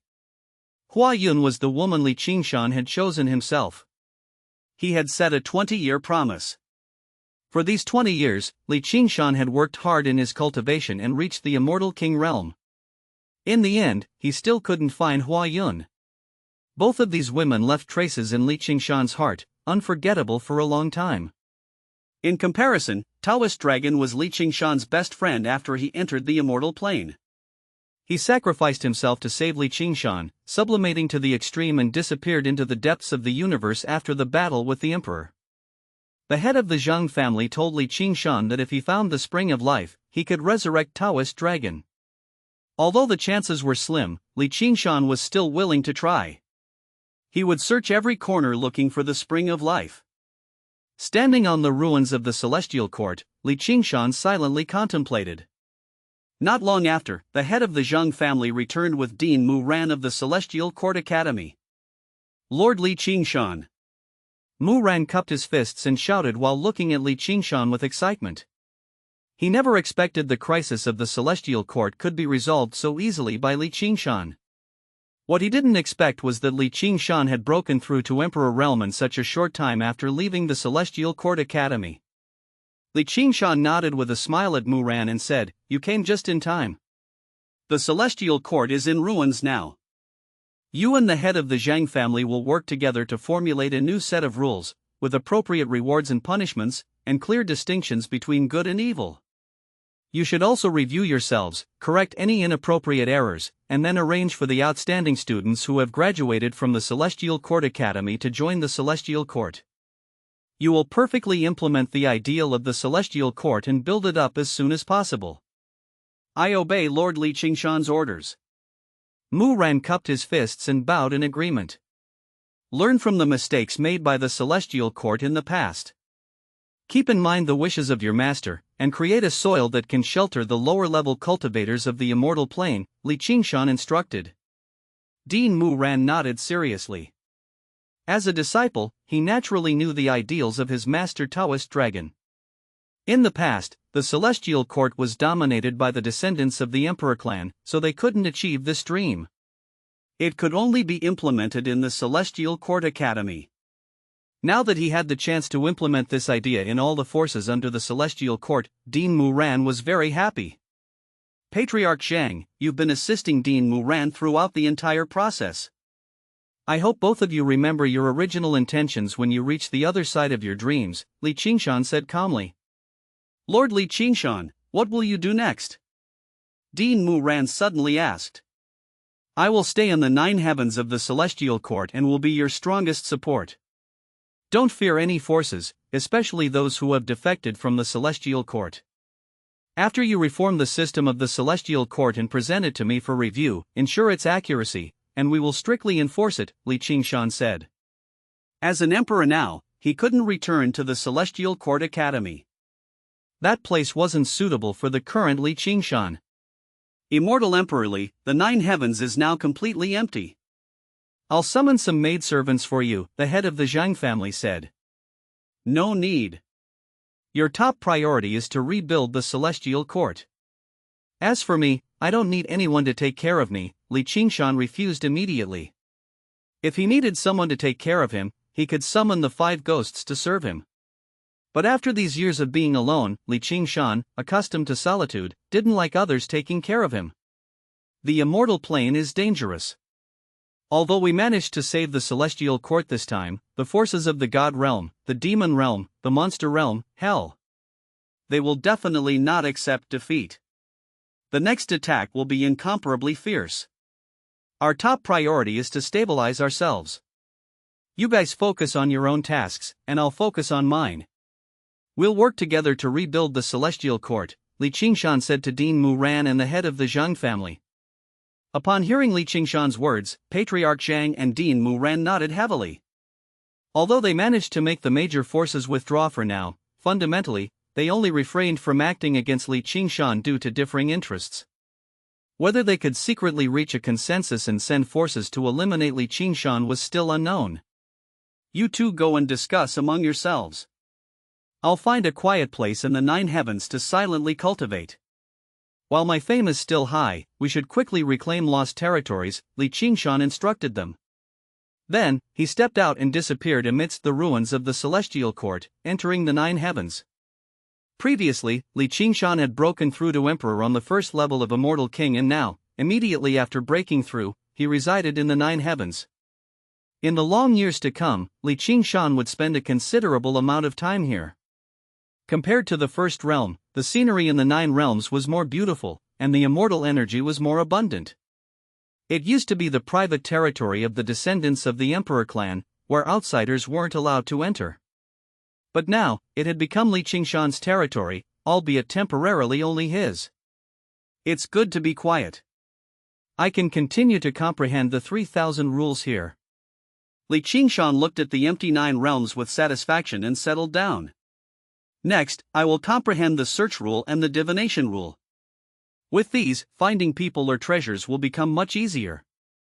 Qingshan silently planned in his mind the worldwide crusade against immortals, but the final outcome was blocked by one person. This would definitely become a strange story in the immortal plane. This time, even the rural couples and the elderly in the remote areas knew of Qingshan's name. Unfortunately, there was no news about Hua Yun. Qingshan couldn't help but let out a long sigh and then continue to cultivate silently. Although he had broken through from the immortal king realm and entered the emperor realm, he couldn't afford to rest for even a moment. He would continue cultivating. Qingshan always felt that something was off about all the immortal emperors in the immortal plane now. However, he couldn't pinpoint exactly what was wrong, so he could only continue to cultivate in silence. If he could comprehend the 3,000 rules as soon as possible, Qingshan believed that no demons or monsters would be able to oppose him. Chapter 141 Emperor Space. Qingshan remained in the Nine Heavens, overseeing the reconstruction of the Celestial Court, while Dean Mu ran and Patriarch Zhang took charge. From great destruction rose great establishment. For the Celestial Court, it was a process of healing and rebuilding. With Dean Mu ran and Patriarch Zhang present, they could reshape the spirit of the Celestial Court. For Qingshan, he only needed to provide deterrence, the rest, he left to them. One was a disciple of Taoist Dragon, following him for tens of thousands of years, understanding his thoughts and ideals. The other willingly ventured into the abyss for his ideals, persisting in darkness for tens of thousands of years while remaining true to his original intentions. They both understood the situation of the Celestial Court better than Qingshan did. So, now, letting them unleash their full potential on the ruins of the Celestial Court according to their ideals to reshape its essence, Qingshan believed they would give it their all. Thus, Qingshan could peacefully cultivate in the Nine Heavens, comprehending the rules power. At the highest level of the Nine Heavens, the scenery was delightful. Warm winds rustled the willows, ruffling the surface of the lake. Qingshan settled by the lake, where the water stretched infinitely, seemingly covering the heavens and earth. Sitting calmly, Qingshan's eyes shimmered with a ray of light, the great path of fate. When the divine spirit thought of the Jade Emperor split open the gate of fate, releasing the great path of fate which enhanced the breakthrough of Qingshan to the Emperor realm, he hadn't properly comprehended it. Among the 3,000 great paths, the path of fate was the foremost because nothing in the world could escape it. Most people's fates were set from birth. They would strive their entire lives to change it, only to realize that fate couldn't be altered. Few could break free from their predetermined fate. The great path of fate was so powerful. In an era, if some could change their fate, it was already remarkable. If someone could control their own fate, they were the child of fortune of that era. If someone could transcend fate and manipulate it, that person was a child of the era's destiny. Qingshan extended his hand, and fate flowed. He saw the original fate of his previous body. In the human world, if Qingshan hadn't descended and merged with his original body, he would have long perished, unable to turn the tide. The Yuhua sect, Little Nine, Wu Xiaobai, and Little Fox, their fates would have continued along their original paths. The Yuhua sect would have been swallowed by the Heavenly Path sect, which would have become dominant in the human world. Little Nine would have been married off to a noble of the Great Yan Dynasty, becoming the matriarch of the family, leading a life of raising children and managing the household. Eventually, she would have died of sorrow, her husband's constant absence weighing heavily on her. Little Fox's mother, unable to endure in the monster refining tower, would have given her last breath to give birth to Little Fox. In the monster refining tower, she would have become manic, brutal, and bloodthirsty. With the bloodline of the nine-tailed fox, she would have eventually become the queen who ended the Heavenly Path sect, bringing the calamity of the monster clan to the human world. She would have ascended to the immortal plane, entering the monster clan. Seeing this, the great path of fate trembled, seemingly unable to withstand it, crumbling. After all, these were once fates that had now been changed by Qingshan, and they could no longer continue. Qingshan extinguished this segment of the great path of fate with his hand, then looked at others. Wu Xiaobai could no longer wield that sword. The fates of Away and 5 ghosts would change. In fact, the 5 ghosts might not even exist. They were born because of Qingshan. Without him, they wouldn't exist in this world. My appearance has shattered the destinies of many people, and I've been breaking destinies ever since my arrival. I've been having a constant date with destiny. Qingshan murmured softly, using date to describe the entanglement between himself and fate. Before, Qingshan couldn't comprehend the path of fate, thinking it was difficult. Now he realized that fate was everywhere. Every action, every word spoken, was related to fate. The great path of fate was omnipresent. Now that I control the path of fate, I can modify the past fate of enemies in battle. In the realm of destiny, calamities will inevitably come. The great path of fate is so domineering, Qingshan thought, the great path of fate boiling, coquettish, entwining around him. Qingshan gently caressed, soothing the great path of fate, then let it flow into his sea of consciousness, entering the gate of fate. The gate of fate still resided in Qingshan's sea of consciousness. After being attacked by the divine spirit thought of the Jade Emperor, instead of breaking, it became even more profound, suppressing the sea of consciousness, and providing an additional layer of protection for Qingshan's sea of consciousness. But now Qingshan couldn't activate the gate of fate. Just like the giant sword before, it was as aloof as ever, ignoring Qingshan. Qingshan didn't mind. He had encountered several such instances before. Little Fox was initially so cautious, but now? She couldn't wait to spend every moment in Qingshan's arms, unwilling to be apart. Initially, the giant sword was so cold. It was a great path weapon forged by Qingqing's family, and Qingshan didn't even look at it. Now, it waited in his core, awaiting Qingshan to save it. So, Qingshan didn't mind the aloofness of the Gate of Fate. The Gate of Fate came from the ancestor of Little Fox, a nine-tailed fox. She must have been powerful initially to comprehend the great path of fate and even control the Gate of Fate. It's unclear if the ancestor fell or, for the sake of the future nine-tailed foxes, placed the great path of fate in the inheritance memory, which was then obtained by Little Fox. Chapter 413, Emperor Space 2. In an era, only one nine-tailed fox could inherit the legacy, and the little fox was lucky enough to inherit the memories. However, she couldn't comprehend it, so Qingshan benefited. Watching the great path of fate hovering in the Gate of Fate, Qingshan muttered, "If I comprehend the great path of fate as the fate rule, the rule's power might erupt. I wonder if it could activate the Gate of Fate." "I doubt it's very possible," said the voice of the giant sword. Qingshan remained unchanged, standing by the lake under the willow tree, feeling the gentle evening breeze. He asked, "Why not?" In Qingqing's ancestors, there were also those who comprehended the great path of fate and turned it into the fate rule. "However, I have never seen anyone display the Gate of Fate," the giant sword said. "Qingqing's ancestors comprehended the fate rule?" Qingshan raised his eyebrows, surprised. "Yes, Qingqing's father comprehended the fate rule. He was the hope of the heaven-defying family," the giant sword said with a hint of regret. "Where did Qingqing's father go?" Qingshan curiously asked. Previously, in the Forbidden Land, Qingshan saw the Steel World. Qingqing's mother fell behind the dam, and it was an expert from the barbarian clan who brought her back. However, Qingqing's father was nowhere to be found. "Where did he go?" The giant sword said regretfully, "I don't know either. After I was forged, Qingqing's father had already disappeared. I only heard from others that Qingqing's father comprehended the fate rule, but he didn't have the Gate of Fate." "Comprehended the fate rule, but didn't have the Gate of Fate," Qingshan murmured. This implied that the Gate of Fate might be unique to the little fox's ancestor.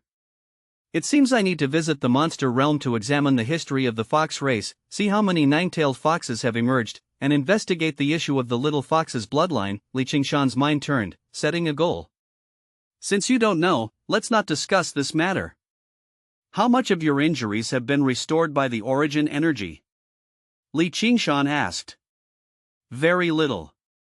I lack the energy of an emperor, the origin energy of an emperor," the giant sword sighed.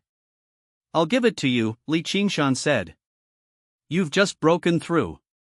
The origin energy of an emperor is scarce. Don't give it to me. Just give me some energy of an emperor, and I'll repair the rest myself," the giant sword said.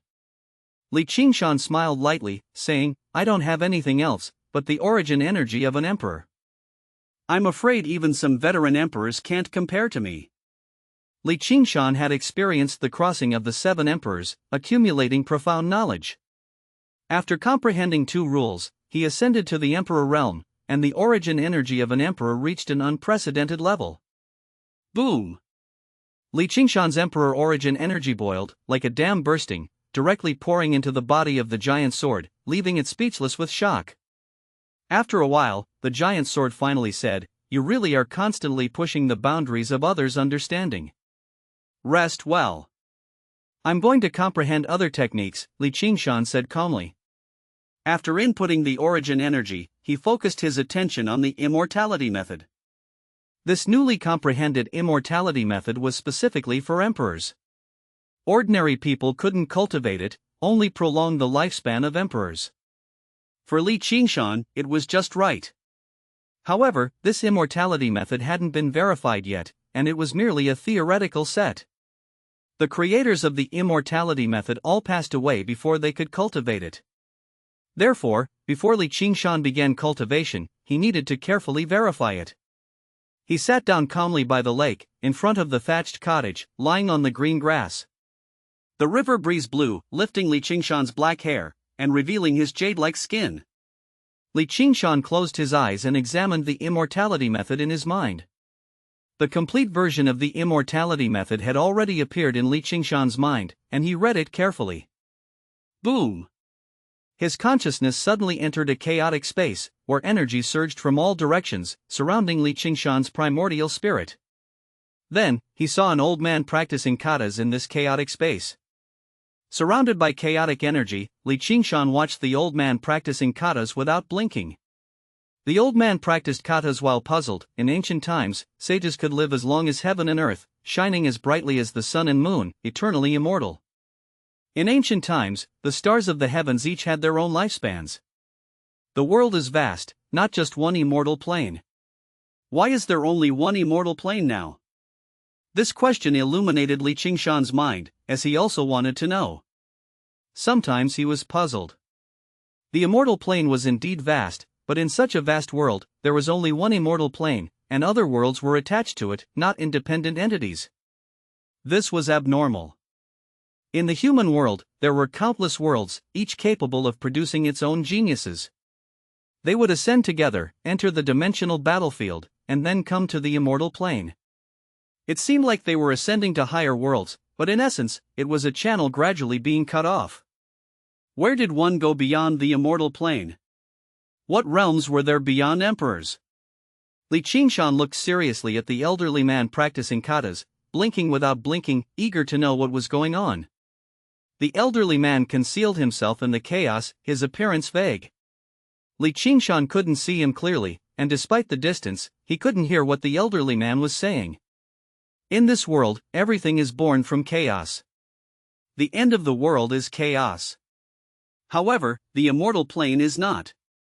The path to chaos has been cut off, the elderly man said. Chapter 414, Emperor Space, 3. Qingshan's spirit surged upon hearing this useful knowledge. The path to chaos had been severed. The immortal plane is difficult for longevity.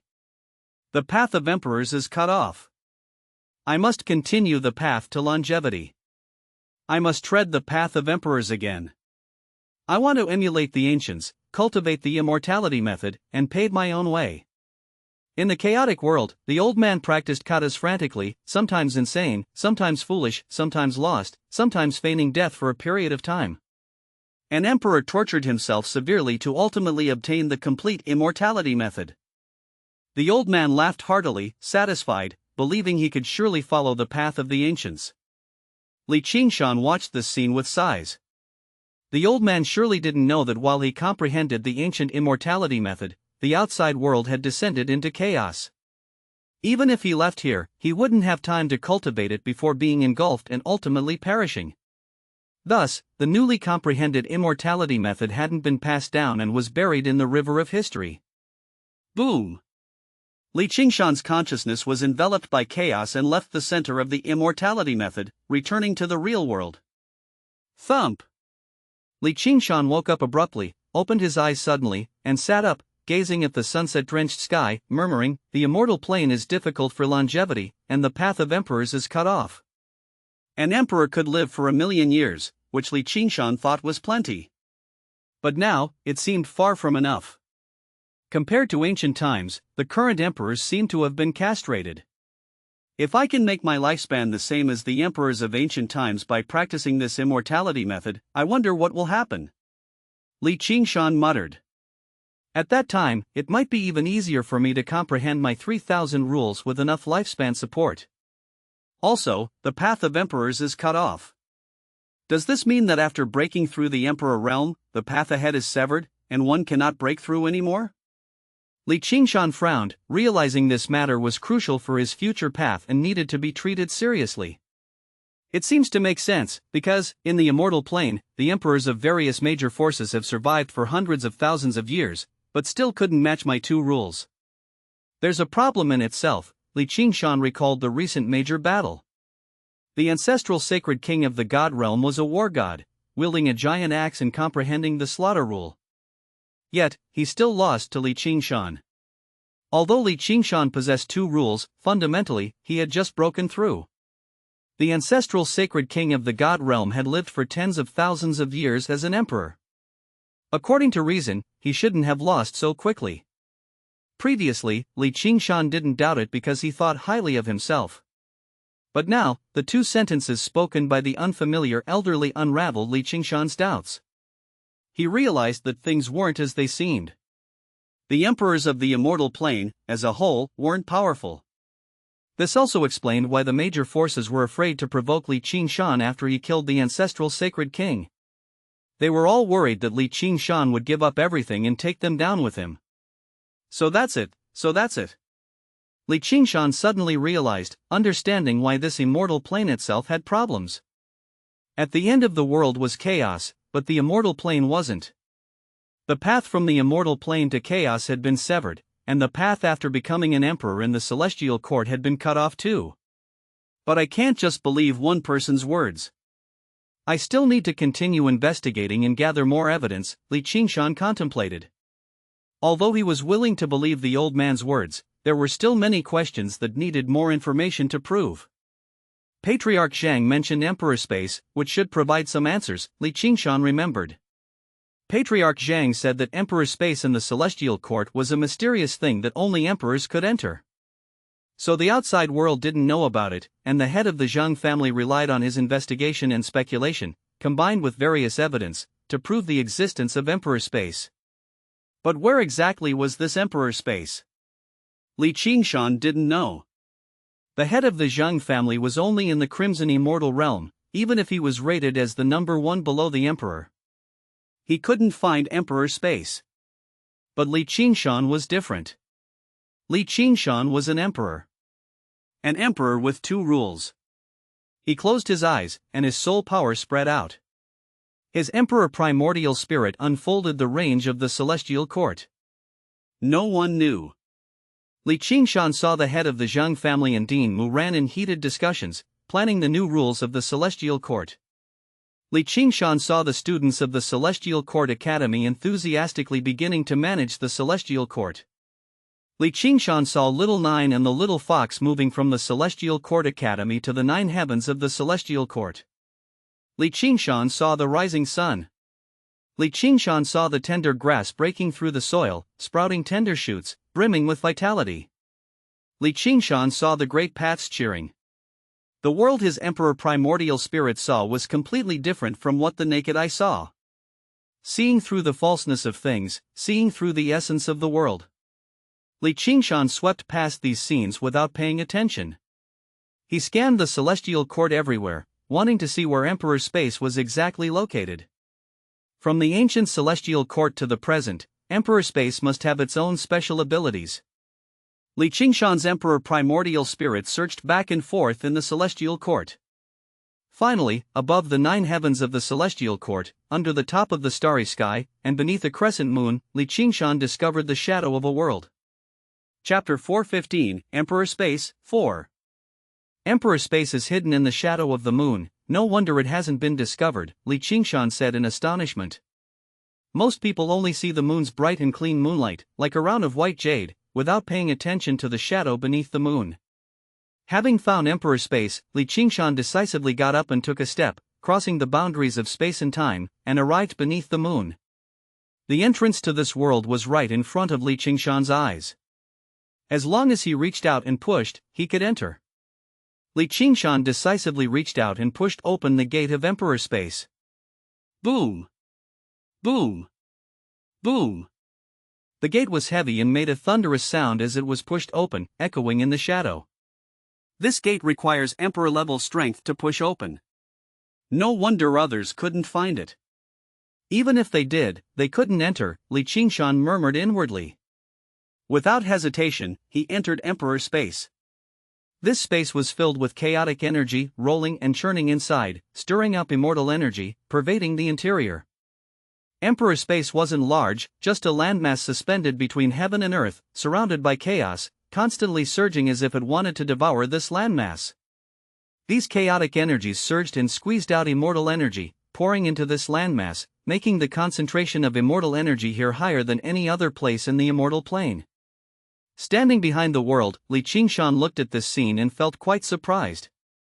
Just now, I said the end of the world is chaos, but I didn't expect to encounter such a large chaos.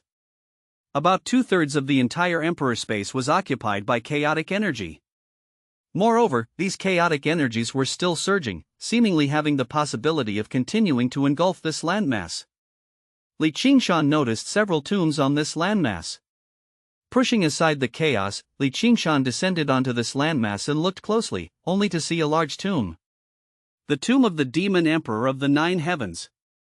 Qingshan softly recited the words on the tombstone, feeling very surprised. This turned out to be the tomb of the Demon Emperor of the Nine Heavens. Could it be that the deceased emperors of the celestial court are all buried here? Qingshan frowned, looking around and discovering several other tombs in the distance, immediately approaching them. The tomb of the Jinwu Emperor of the East. Qingshan looked at it in astonishment. The two emperors who had fallen from the celestial court were also buried here. The Demon Emperor of the Nine Heavens, the Jinwu Emperor of the East, then whose tombs are the remaining ones? Qingshan thought in surprise. Qingshan believed that there definitely wouldn't be the Qingshan Emperor of the South buried here. After all, the Qingshan Emperor of the South was the first to fall. Previously, Qingshan was firm in his belief about his death, but now he had to put a question mark on it. The only thing certain was that the Qingshan Emperor of the South definitely wasn't a victim of the 5 decays of heaven and man. He was a pawn arranged behind the scenes by the mastermind of the dam. Qingshan believed that even if it wasn't discovered at the beginning, the emperors of the celestial court would definitely notice something wrong with the Qingshan Emperor later on. With doubts in his heart, Qingshan continued to look forward. The tomb of the Gaotian Emperor. The tomb of the Ziwei Emperor. The tomb of the Jade Emperor. Qingshan was numbed by the end. The celestial court openly had 6 emperors, each one a peerless genius of their time, suppressing some of the major forces in the immortal plane. Although your lifespans are limited, you shouldn't be buried in such ruins, right? Qingshan's tone carried a hint of doubt as he looked at the graves before him, asking in confusion. By the end, the 6 emperors of the celestial court had reached the age of being laid to rest. Among the 6 emperors, the Qingshan Emperor was blessed by the strong behind the dam and forcibly broke through, mixing into the celestial court's ranks. So there was no mausoleum for him here. Looking at these tombs, Qingshan stroked his chin and said, could it be said that the Qingshan Emperor wasn't discovered, so there isn't a grand tomb for him here? He was becoming more and more suspicious that there was a big secret behind the Qingshan Emperor's death. Especially after the Qingshan Emperor's death, his emperor clan descendants quickly declined, plummeting. This definitely had something to do with it. To figure out all this, I don't need to indulge in wild guesses. With 5 emperor tombs here, there are 5 tombstones. Wiping the tombstones, activating my max-level comprehension skill, might reveal some truth, Qingshan said, looking at the tombstones one by one, his spirit trembling. In the end, he walked the same path. Wipe the steel. Chapter 416, The Story of the Emperors. All along, Qingshan never forgot his original intention. He began his rise because of wiping the steel forest, and even though other things might have triggered his max-level comprehension skill later on, he never forgot his roots. Qingshan naturally had a fondness for inscriptions. Among the 5 emperor tombstones here, they were the ones from which he had gained the most profound and powerful insights in his entire life. Qingshan believed that he would definitely gain something from them. Qingshan first stood in front of the tombstone of the Gauchan Emperor. Qingshan had personally witnessed the death of the Gauchan Emperor, so he was very curious about what was inside this grand tomb. He began wiping earnestly. Qingshan still held a deep respect for the Gauchan Emperor. Just based on his choice to whale fall at the last moment, benefiting the world, it was clear that the Gauchan Emperor was different from the Ziwei Emperor and the Jade Emperor. So Qingshan wiped the tombstone of the Gauchan Emperor meticulously and attentively. He believed that since the emperors had left their tombs in this mysterious emperor space, there must be a reason. Qingshan wiped with great seriousness, completely focused. Soon, a line of text appeared before him. Your serious wiping activated max-level comprehension, and you've comprehended the steel world. Qingshan felt joy in his heart. It had been a long time since he last comprehended the steel world, and it was the steel world of the Gauchan Emperor this time, which must be very wonderful. He wanted to know what the Gauchan Emperor was doing when he erected this tombstone. Before Qingshan's eyes, a world appeared. Originally, this world was just a spatial pocket, hidden in the void, unnoticed by anyone. But now, with Qingshan's max-level comprehension skill, this spatial pocket expanded rapidly before his eyes, covering his entire field of vision. With a movement of his primordial spirit, Qingshan jumped out and entered this mysterious world, where he saw countless changes in time and space. The vicissitudes of life, the passage of time. This world was originally desolate, perhaps after a great battle, desolate and devoid of life, until one day, 5 young people arrived. These 5 young people were extraordinary, their eyes shining brightly as they looked down upon this desolate world, feeling a myriad of emotions. I didn't expect the emperor space of the ancient celestial court to change like this. Yeah, the emperor space of the ancient celestial court used to be able to accommodate a person from the immortal plane and allow them to comprehend the rules. I didn't expect that after a great battle, the ancient celestial court would be torn apart. We didn't overthrow the ancient celestial court. It was their own internal mistakes that consumed too much power, which is regrettable. We just happened to pick up the pieces. Rumor has it that the emperor space of the ancient celestial court is a seat of a real world. I wonder if it's true or not. You're just talking about rumors. Even if it is a seat of the real world, it's useless. We're just small emperors. How can we hatch a real world? The 5 young people each spoke their minds, saying what was in their hearts, all seen by Qingshan. So these are the 5 emperors of the new celestial court. Sure enough, when they came to the emperor space, they abandoned the Qingshan emperor because they discovered that the Qingshan emperor was a puppet. Qingshan suddenly realized. At this moment, the 5 emperors were still intimate brothers, sharing common ideals, and they had achieved them. Their relationship was very good. This wasn't the later period where they appeared harmonious but were actually drifting apart. The Gauchan Emperor recorded this moment, probably also to cherish the memory of his former brothers. This world had many secrets, only to be known by breaking through as emperors, declared the Demon Emperor, his ambition soaring. Having ideals is good, but ideals and reality often have a big gap. During the peak of the ancient celestial court, with thousands of emperors, they were so powerful it was frightening. If they hadn't insisted on breaking through the dam, countless emperors wouldn't have fallen, and we wouldn't have had the chance. Next, we should focus on managing this new celestial court properly. That's the way forward, countered the Jade Emperor, shaking his head. Are we going to hide in this false immortal plane all our lives, just being happy ricebugs? Frowned the Jinwu Emperor. If you say being a ricebug is happiness, then why not be one? Shrugged the Jade Emperor. This whole thing is wrong. What we should do is surpass the ancient celestial court, not become it. If we wanted to become the ancient celestial court, then why overthrow it? After all the hardships, in the end, we're just becoming someone else, not surpassing, added the Gauchan Emperor. But you should know that in the ancient celestial court, none of the thousands of emperors succeeded. We're only 5, plus that puppet from outside, making 6 emperors. Breaking through as an emperor in this world is getting harder and harder. To become an emperor, we must cherish it, explained the Ziwei emperor. Just because one emperor limits your thinking, angrily retorted the demon emperor, his temper explosive as always. Before doing anything, you should think carefully whether it's feasible. In this broken immortal plane, can you break through as an emperor and enter the next realm? Retorted the Ziwei emperor coldly, equally unyielding. Even if I know I'll die, I won't hesitate. If I don't do anything, there's no hope, asserted the Jinwu emperor coldly. Tensions rose instantly. The Jade Emperor and the Ziwei Emperor stood on one side, while the Demon Emperor and the Jinwu Emperor stood on the other. Only the Gaochen Emperor was torn between them. Both sides were his good brothers, close as kin. He really didn't want to take sides, he just wanted things to go on like this, with deep brotherly affection. But his idea was as fragile as a fairy tale, unable to withstand scrutiny. In reality, the Demon Emperor and the Jinwu Emperor were willing to sacrifice their lives for their ideals, while the Ziwei Emperor and the Jade Emperor represented another side. They all believed they were right, sticking to their own beliefs. Alright, let's not argue anymore. Coming to the Emperor space, let's think about how to build it up, intervened the Gaochen Emperor as a peacemaker. No need to build. This Emperor space has already been destroyed and needs a long period of recovery, perhaps millions of years, to return to its original state.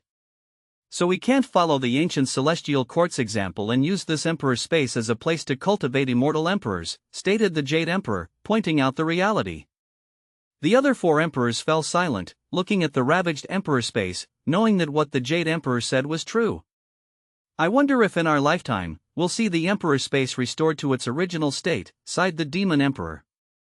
In that case, why don't we leave our tombs here, leaving behind our most precious belongings inside, and come back later to see, happily proposed the Gaochen Emperor.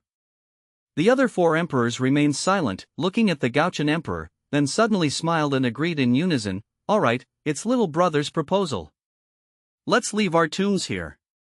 Everyone is bound to die eventually, and emperors are no exception. If we can be buried together with our brothers after death, that would be great, mused the Jade Emperor.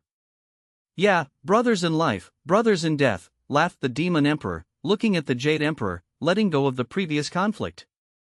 Now, they still believed that ideals were above all else. After the argument, they could let it go. But the Gaochen Emperor, watching from the sidelines, felt infinitely desolate in his heart. Perhaps this was the last bit of brotherly affection. After the tombstones of the 5 brothers were erected, each of them left behind their most precious belongings inside. Then, the scene stopped abruptly. Qingshan opened his eyes, his primordial spirit returning to his body, feeling dazed as he looked at the tombstone of the Gaochen Emperor. He left a memory in this tombstone, a beautiful memory of the 5 brothers' final moments. To him, this memory was the most precious thing. I wonder what the most precious thing is to the other 4 emperors, Qingshan sighed. Although now the emperors of the celestial court were falling apart, with some dead and others asleep, they had been truly sincere in the beginning. Qingshan stood up, leaving the tombstone of the Gaochen Emperor and approaching the tombstone of the Jade Emperor. Patriarch Zhang said that the Jade Emperor was sentimental in his later years, stopping the reform of the celestial court and initiating a model where descendants of the Emperor clan managed the celestial court. It could be said that he single-handedly brought about the end of the celestial court. But the Jade Emperor in his youth, just seen, didn't seem like that kind of person. Could it be that once a person grew old, their temperament would really change drastically, as if they had been possessed and their soul changed? Puzzled, Qingshan began to wipe the Jade Emperor's steel. He wiped it very seriously. Your serious wiping activated max-level comprehension, and you've comprehended the chaos physique. A line of words appeared in front of Qingshan's eyes. He was so shocked that his eyes widened in disbelief. Chaos physique. The Jade Emperor actually left his own physique in this great tomb.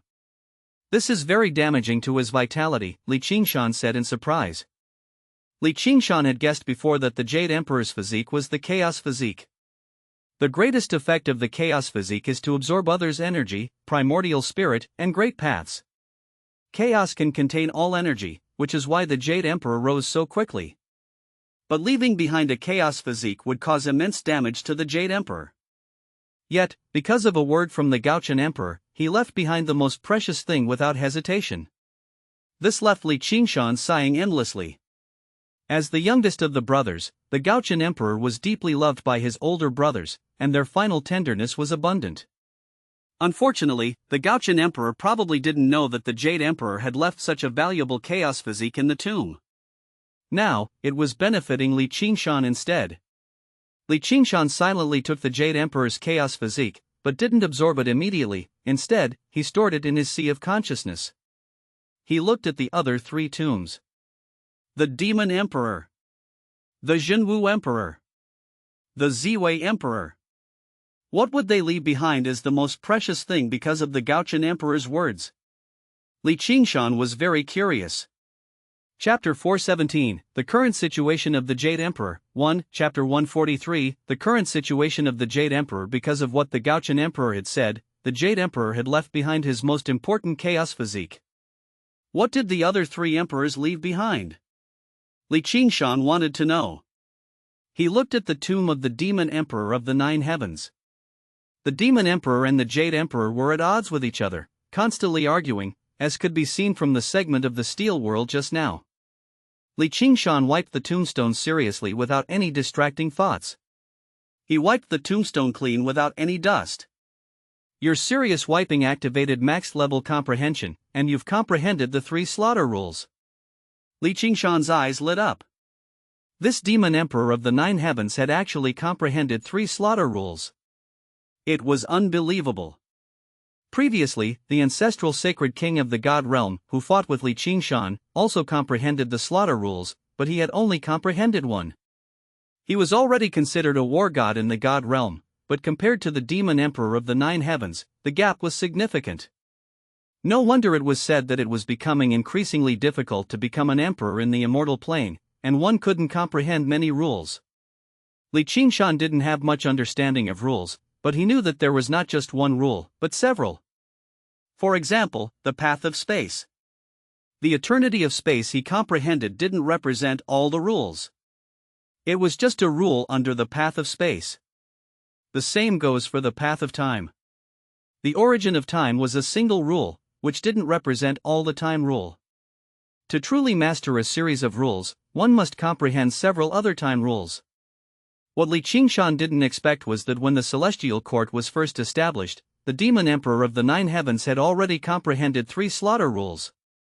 Although Qingshan didn't know how many rules there were in total, he felt there weren't many, probably not more than 10, and possibly even fewer.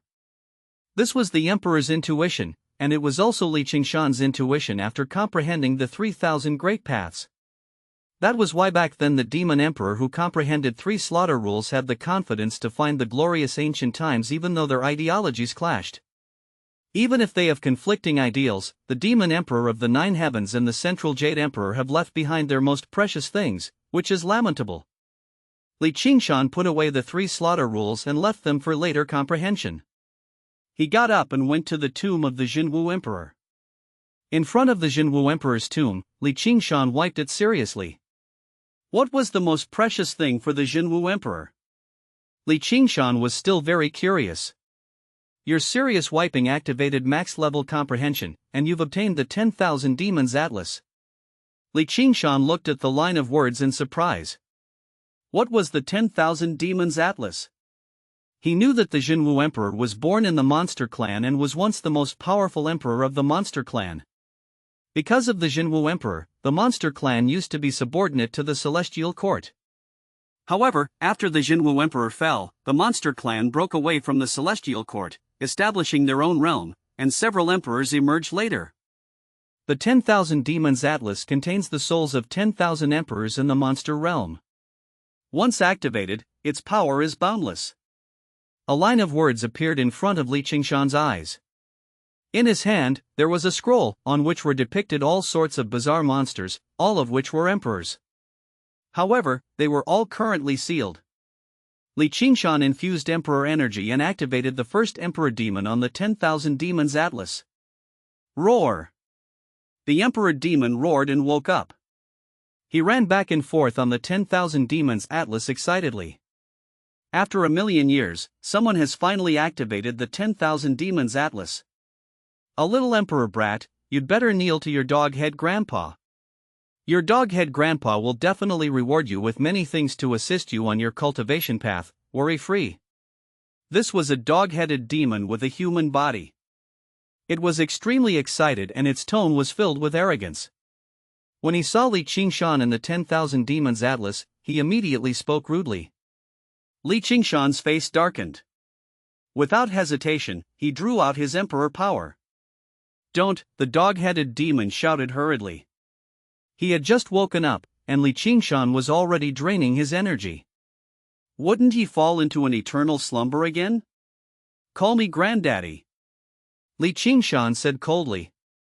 He stopped the energy drain halfway. The dog-headed demon was furious. He glared at Qingshan. It took a while before he deflated and said, "Brother, I was a little loud just now. Don't take it to heart." Qingshan's expression eased only then. He continued to inject emperor energy.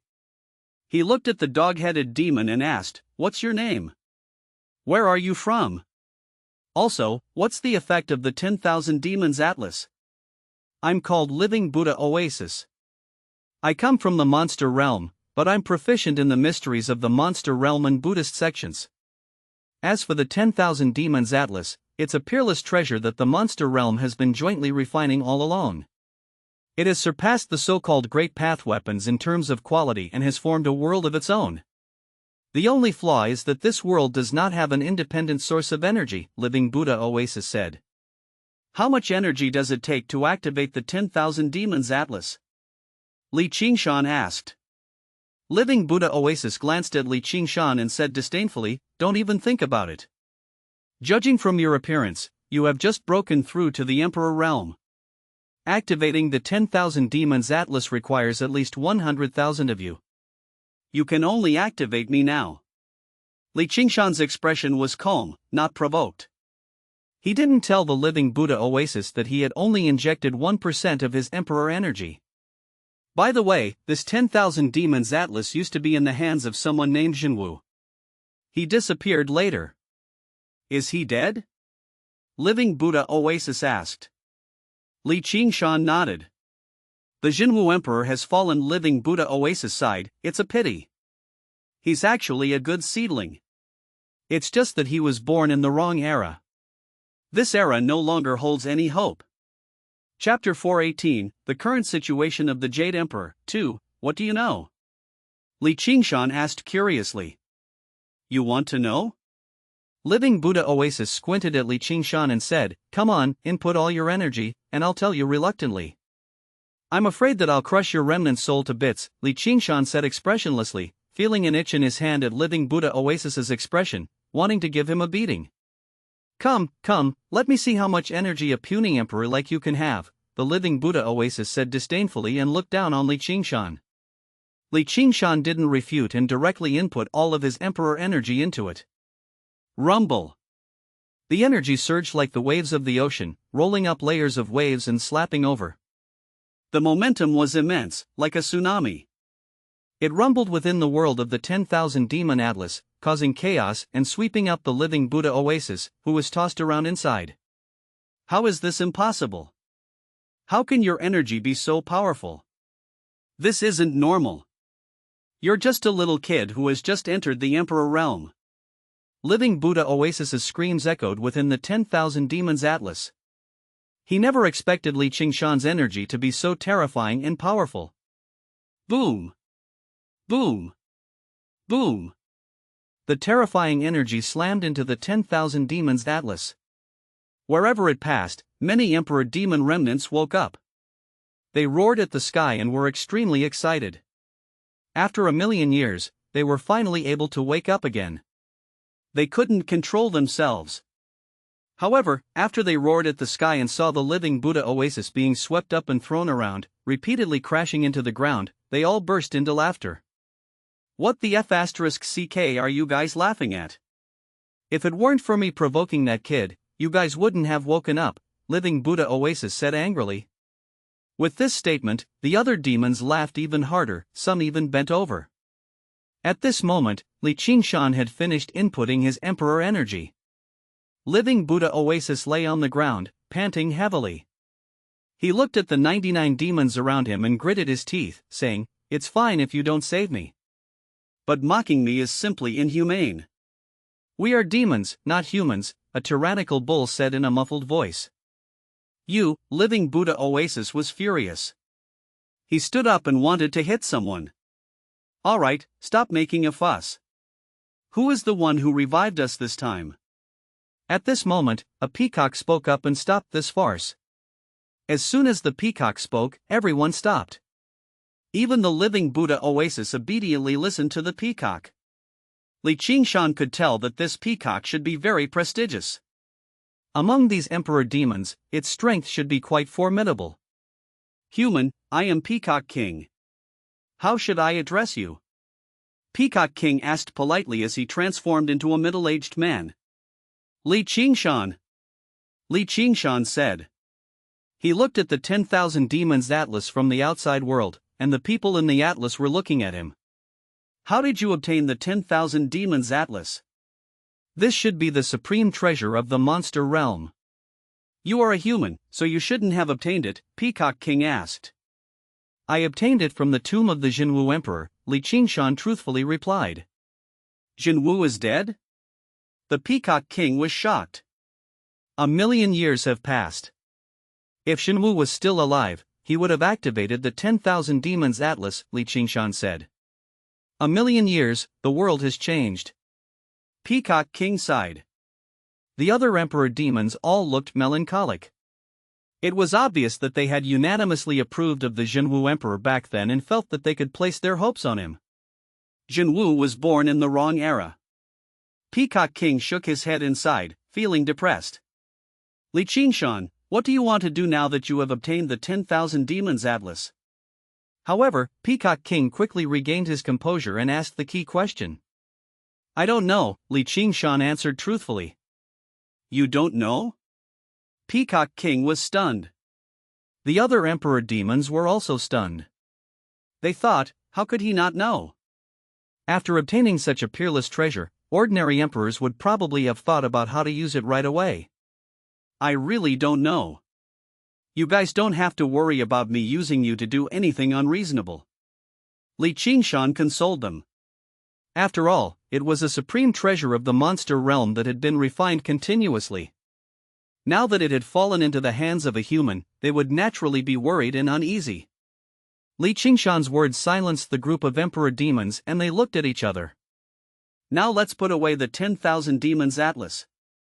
My emperor energy won't be taken away," Qingshan said calmly.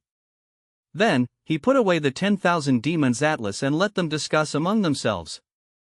Qingshan himself looked at the last tomb. The Ziwei Emperor's tomb.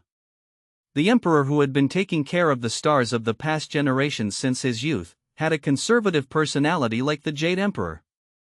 Qingshan was very curious about what treasure he left in this tomb. The Ziwei Emperor's tombstone was different from ordinary tombstones. It was filled with stars. At first glance, it seemed like looking at a vast universe. In fact, the Ziwei Emperor had indeed carved a piece of star chart on it, creating such a peculiar scene. Qingshan noticed this clue and couldn't help but sigh. The Ziwei Emperor was truly the most dedicated person to the stars. He should be called the Emperor of the Stars. Qingshan began to wipe the tombstone of the stars. The last emperor. No matter how they are now, the 5 of them were the core of the new celestial court. No one could deny the changes and brilliance brought by these 5 people. Therefore, when he was wiping the tombstone, Qingshan was very careful and wiped the tombstone very clean. Chapter 419, The Current Situation of the Jade Emperor, 3. A line of words quietly appeared in front of his eyes.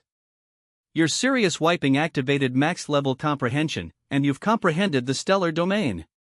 The stellar domain? What is this? Qingshan raised his eyebrows.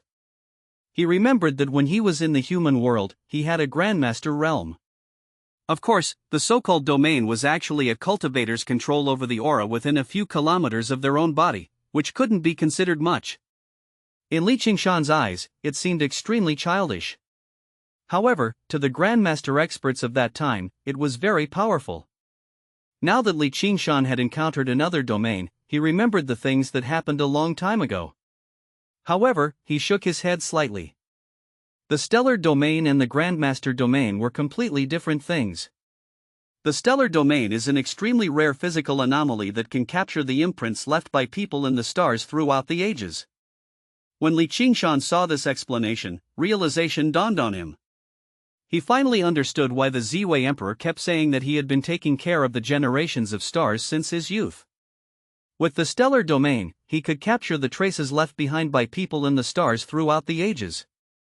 He learned from these people and started cultivating. He rose from obscurity to become an emperor, with the Stellar Domain being his greatest contributor. And when the Gauchan Emperor had suggested leaving behind the most precious thing, he had left behind the seed of the Stellar Domain. He didn't brush off the Gauchan Emperor.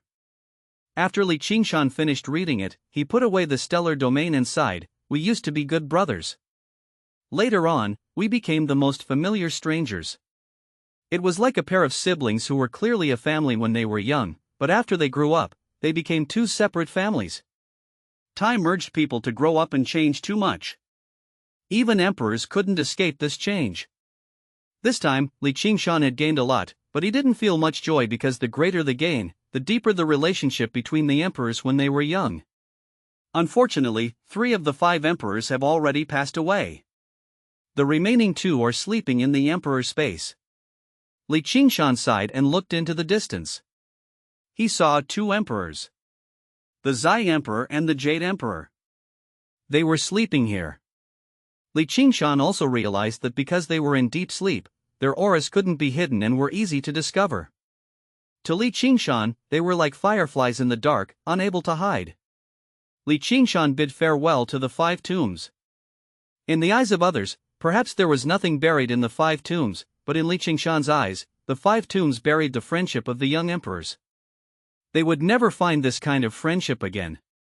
Crossing mountains, rivers, and the sun and moon, Qingshan arrived at the place where Emperor Ziwei was sleeping. The place where the Ziwei Emperor slept was a void surrounded by stars. He seemed to be the lord of the stars, surrounded by them, and starlight fell on him. His body was transparent, and his primordial spirit was clearly visible. It was this clarity that allowed Qingshan to see the damage in his primordial spirit. One after another gap, it was a very rare great path scar. An ordinary emperor's primordial spirit would explode if he were to take a single strike, but the Ziwei Emperor was actually able to endure so many injuries and persevere for so many years. He only fell into slumber when he was old. From this, it could be seen how terrifying the emperors of the celestial court were. It was no wonder that the major forces in the immortal plane, with so many emperors, were still afraid of the 2 old emperors of the celestial court. Even though they knew that they were in deep sleep, they were still exhausted. But what if? Therefore, the emperors of the major forces didn't take action immediately in this worldwide immortal crusade, giving Qingshan a chance to grow. Many of these wounds have already formed scars. It's been a long time, but why did the Ziwei Emperor suffer so many injuries? Qingshan asked curiously. He carefully examined the Ziwei Emperor's sleeping body and discovered that there were no other injuries on him.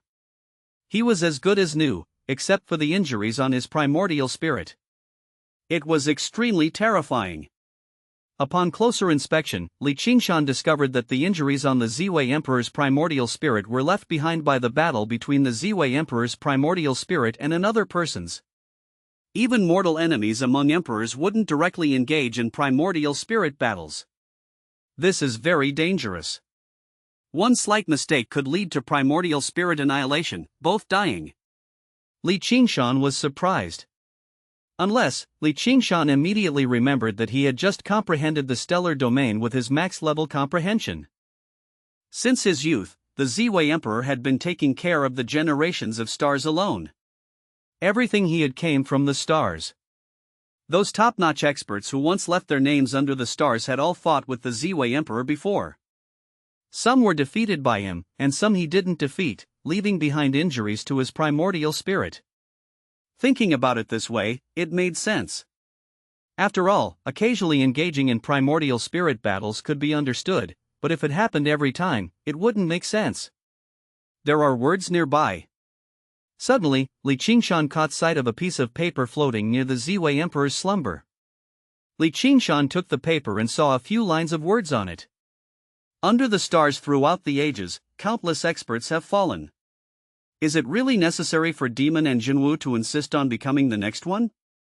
Since my youth, I have witnessed the fall of countless top experts alone, and none of them succeeded. There is no need for further sacrifices.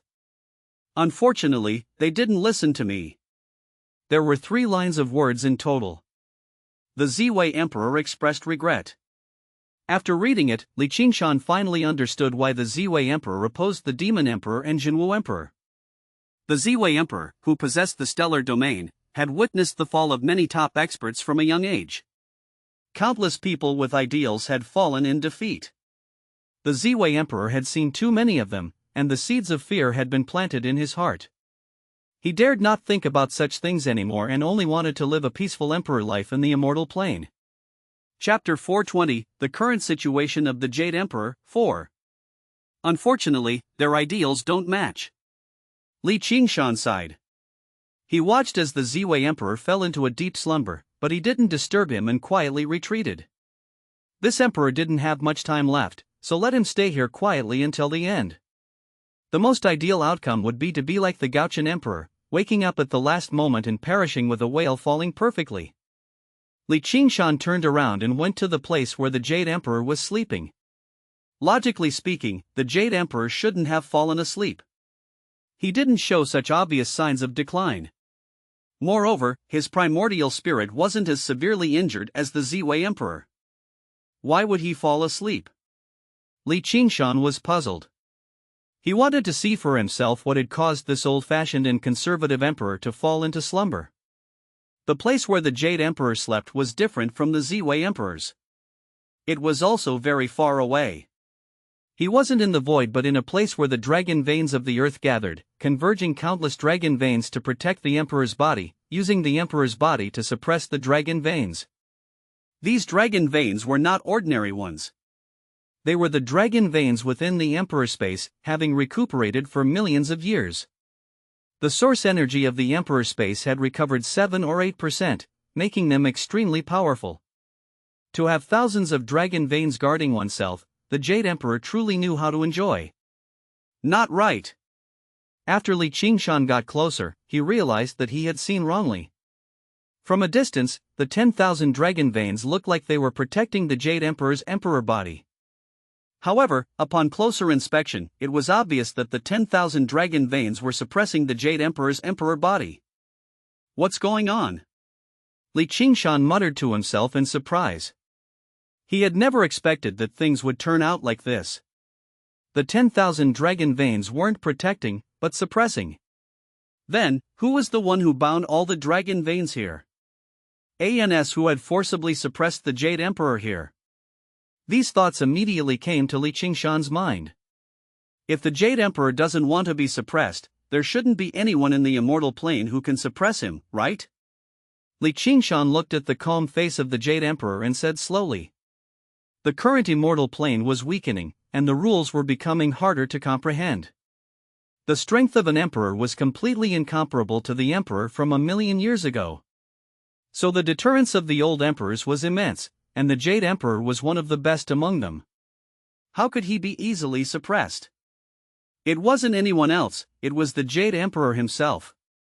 Qingshan had a thought in his mind. The Jade Emperor drove and imprisoned all these dragon veins, then set up a great array, and then lay down to suppress himself. But was it possible? With doubts, Qingshan approached, not wanting to disrupt the dragon vein array. He approached to observe the Jade Emperor. His face was dignified, although his eyes were closed and his hands were placed on his abdomen, with a slight breath. Despite being suppressed by the dragon veins, the terrifying aura of the Emperor that he unconsciously emitted was still there. Qingshan was also astonished.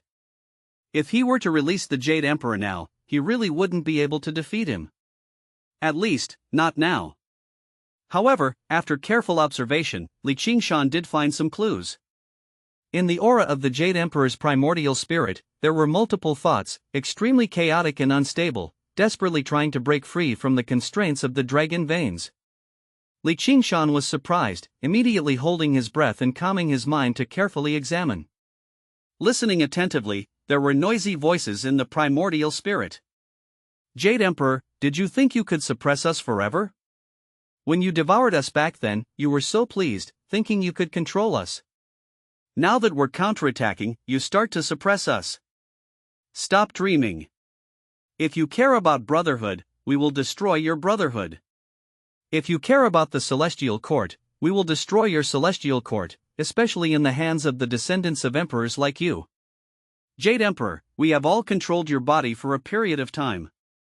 Do you know? I used your body to create a divine spirit thought, quietly striking the crimson immortal in the immortal plane. Ha, those fools still don't know it was me, they all think it was you. No, you are him, I am also him, we are all him, but he is not himself anymore. Ha ha ha ha. These noisy voices made Qingshan feel overwhelmed. He immediately thought of the reason. The chaos physique. In the early years, when the Jade Emperor was dealing with the ancient immortal court, he devoured his enemies wantonly and absorbed all the energy for his own use. At that time, he felt that there was no problem. However, in his later years, the backlash came, and the Jade Emperor became the most erratic and unpredictable among the emperors of the celestial court. Each consciousness took turns to take control.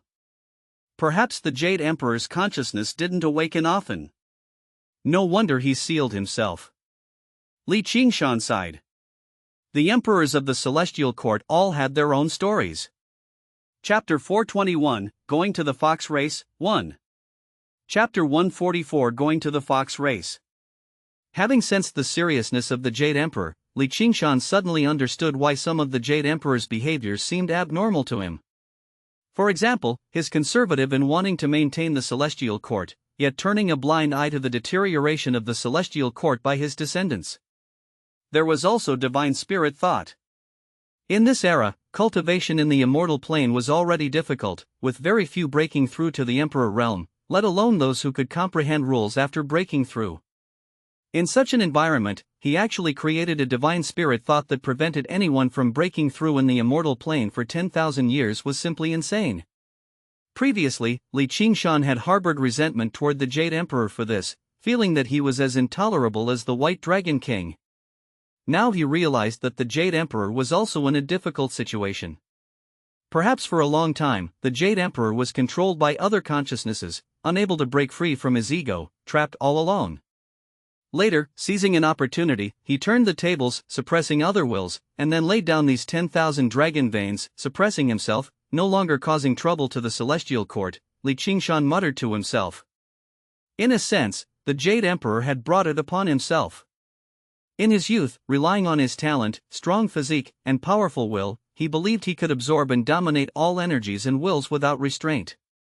But as he absorbed more, countless fragmented wills merged together, forming a terrifying, inextricable will akin to maggots in rotten bones. By the time the Jade Emperor realized it, it was too late. It wasn't just one or two wills, but a comprehensive eruption, with numerous wills vying for control of the Jade Emperor's body. Thus, in the eyes of the world, the Jade Emperor began to behave oddly. No one knew about these changes.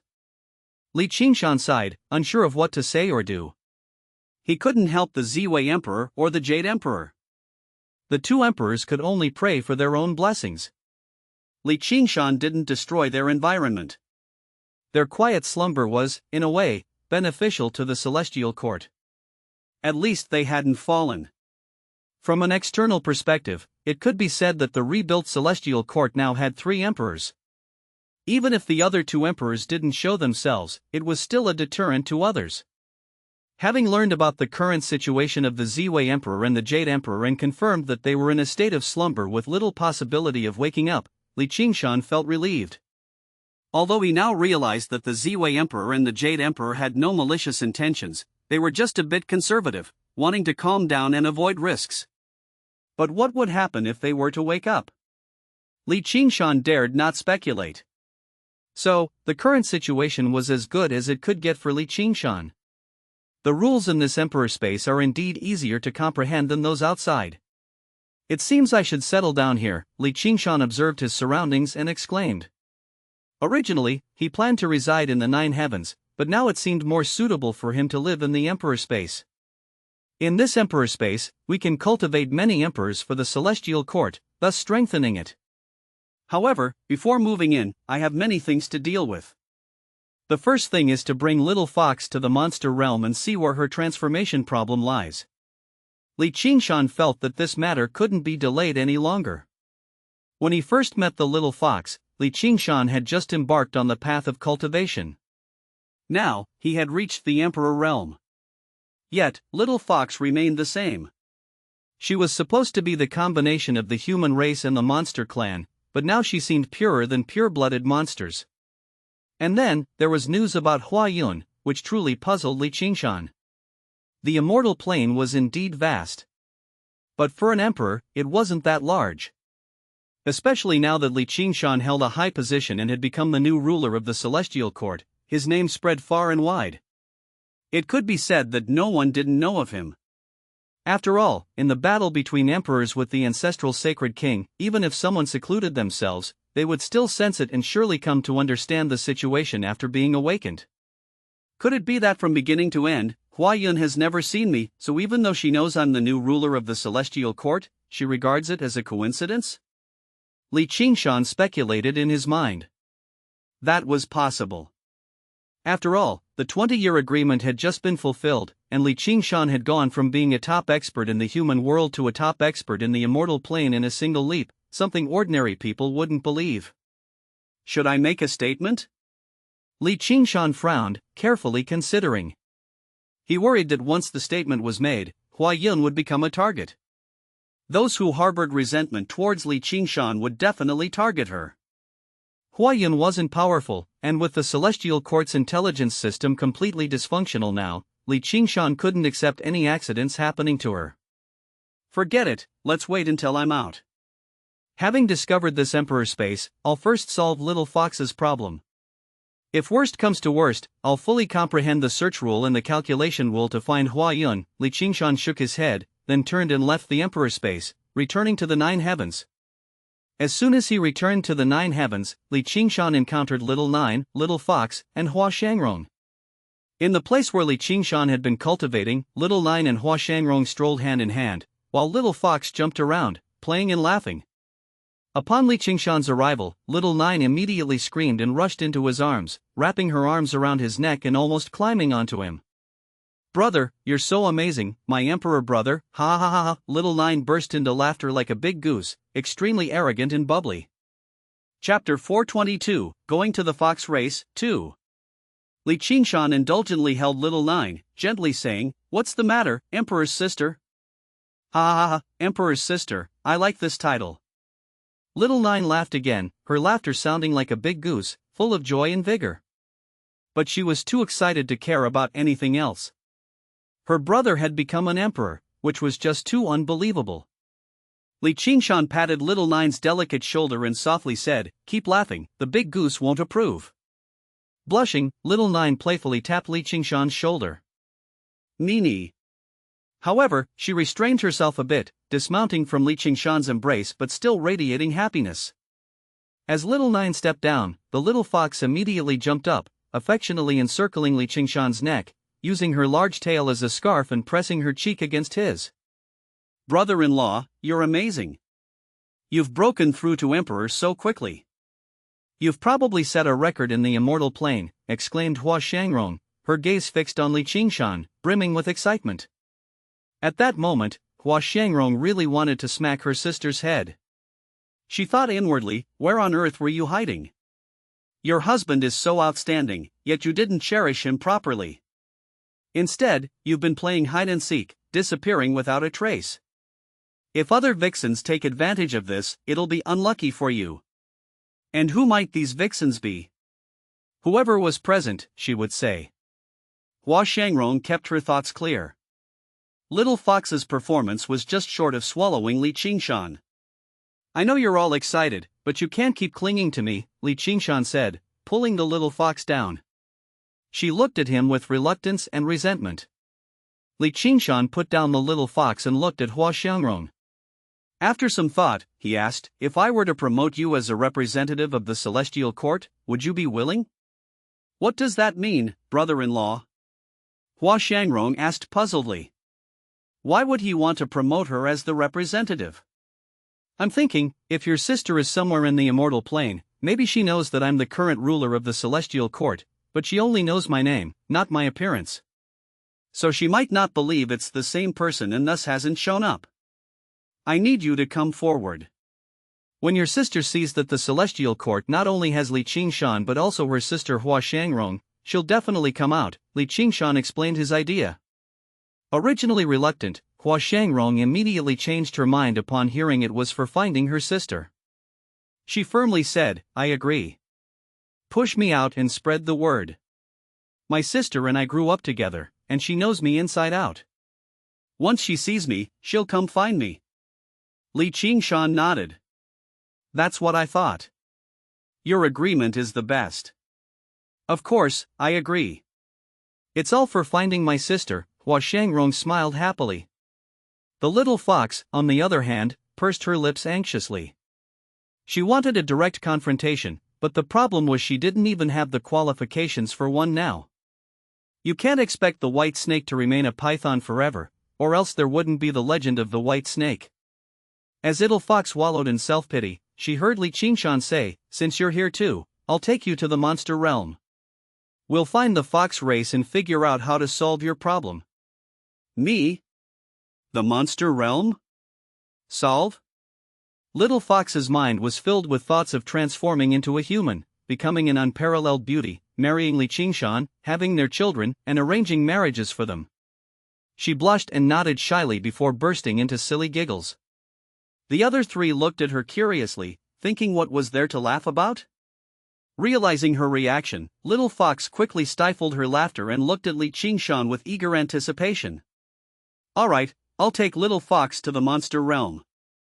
You two stay here and continue your cultivation," Li Qingshan said. "Brother, wasn't the monster realm sealed off?" Little Nine asked curiously. "I sealed it off, so others can't enter." "How could I not be able to?" Li Qingshan smiled faintly and flicked Little Nine's forehead lightly, eliciting a yelp from her. When she turned around, Li Qingshan had already disappeared with Little Fox. Only Hua Xiangrong remained, smiling faintly. Little Nine rubbed her forehead irritably, feeling a slight blush creeping up. The monster realm used to be a major hub for trade, especially for rare medicinal herbs, ancient trees, minerals, spiritual veins, and various goods. Merchants and travelers gathered there, making it lively. During its peak, the monster realm welcomed over 100 million travelers daily, bringing immense profits. Although it gradually declined, there were still tens of millions of merchants coming and going. For merchants, as long as there was profit, they dared to venture into dangerous places. But now, the monster realm was desolate. Major ports and trading markets had shut down, with only local trade remaining. With Li Qingshan combining the rules of time and space to seal the monster realm, it became bleak. Even with several emperors joining forces, they couldn't defeat Li Qingshan, who had just entered the emperor realm. Now, being sealed off, the denizens of the monster realm felt hopeless. But after a few days passed without any sign of Li Qingshan's attack, the inhabitants gradually relaxed. It seemed the sealing was just that, and they resumed their daily lives. 100 years was nothing for cultivators, it was merely a period of seclusion. Chapter 423, Going to the Fox Race, 3. Despite the significant loss in trade and the serious economic impact, they could still sustain themselves internally. While some goods were lacking, it wasn't something they couldn't live without. Moreover, with the emperors soothing and suppressing the restless hearts, the monster realm gradually stabilized. When Li Qingshan and the little fox tore through space to quietly enter the monster realm, what they saw wasn't chaos or fear, but rather peaceful daily life. At most, there was some admiration for Li Qingshan, the genius who had given the celestial court a new lease on life. As Li Qingshan and Little Fox passed by a small ancient city, they saw two elderly at the door. One had a human body and a pig face, while the other had a human body and a deer face. They were discussing this matter. These two elderly weren't even immortals and had no hope of truly transforming. They were old and nearly the end of their lives, but they still marveled at Li Qingshan's actions. In the end, this world still belongs to the geniuses. Any brilliance is related to them, not us, the pig-faced elderly said. You're right, that's indeed the case. The deer-faced elderly nodded. So now, the fox race has begun to nurture a new nine-tailed fox. They want to marry the eight-tailed fox lady to a male from the fox race with 8 tails, pairing them up to give birth to a 9-tailed fox and revitalize the monster realm, the pig-faced elderly remarked curiously. I've heard about it too. It's something that happened in the past few days. That 8-tailed fox lady is really beautiful, the deer-faced elderly shook his head and said regretfully. It's inevitable. This world still needs geniuses. In the end, the pig-faced elderly shook his head and said. Li Qingshan didn't expect that just passing through a small city would bring him news about the fox lady. Previously, he had met the fox lady in the god realm, and she was indeed a peerless beauty, although her talent couldn't match that of a 9-tailed fox. Still, she would certainly become a powerful immortal king expert in the future.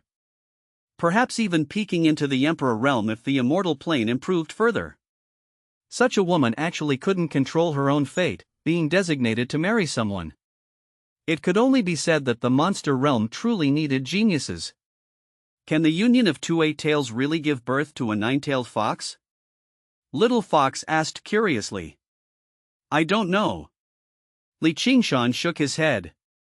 Given the little fox's mother was just an ordinary fox from the human world and her father was a human, her bloodline was quite mixed, which could cause conflicts. But surprisingly, she managed to integrate the two bloodlines well, without any rejection. On the contrary, her 9-tailed fox bloodline suppressed her human bloodline. Let's go, let's visit the fox race, Li Qingshan said, leading the little fox away from the small ancient city without alerting anyone. Where was the fox race? After Li Qingshan entered the monster realm, his primordial spirit expanded and enveloped the surrounding area, observing. His primordial spirit, as it is now, would be absolutely safe as long as he didn't openly investigate those emperors. Li Qingshan was strong, he could press down on the emperors of the monster realm. His primordial spirit was even stronger than this group of emperors, but still within the same level. The only difference was that Li Qingshan's primordial spirit was too profound, and the aura of the emperors was too rich. However, for the other emperors, there was no situation of being overwhelmed, so he didn't alarm them and chose to descend quietly. Just because they weren't afraid of the emperors of the monster realm didn't mean that they weren't afraid of trouble. Li Qingshan only wanted to help the little fox find a way to solve her transformation, with no other intentions toward the monster realm. Therefore, he believed in avoiding unnecessary complications. The territory of the fox race was a lush forest, with rolling hills resembling winding dragons, stretching for thousands of miles. This vast area was the territory of the fox race, called Qingshan. The fox race had been thriving here all along. The inheritance of the fox race had never been cut off from ancient times to the present. Various documents and records from predecessors should still be available. Li Qingshan brought the little fox across mountains and rivers, past the sun and the moon, and arrived here. Entering into Qingshan, the road was filled with jubilation. Various foxes, some without transformation, gathered together to study and recite knowledge of the monster realm with their teachers. The teachers were transformed foxes, teaching dozens of little foxes outdoors under the willow trees. The surrounding foxes passing by would deliberately avoid, tread lightly, not make any noise, and not disturb the children reading. There were old foxes leisurely chatting, strolling, and young ones planting medicinal herbs, harvesting abundantly, carrying a large pile of ripe herbs, attracting countless envious eyes. Upon entering Qingshan, Li Qingshan saw a peaceful scene, somewhat unexpected. He had thought that the monster realm would have a heavier atmosphere of killing, but unexpectedly, in Qingshan, there was also the tranquility of the mortal world and the warmth of human life. Is this the fox race's headquarters? The little fox, in Li Qingshan's arms, looked around with great curiosity. She had never seen so many foxes since she was born. Although most of the foxes here had only 1 to 3 tails and had very ordinary bloodlines within the fox race, it was enough to arouse the little fox's curiosity. After observing carefully for a while, the little fox's curiosity was satisfied, and she asked Qingshan, "Where are we going next?" "To find an old friend," Qingshan said slowly. "You still have friends in the fox race of the monster realm?" The little fox looked at Qingshan in surprise. "Yes, one," Qingshan nodded.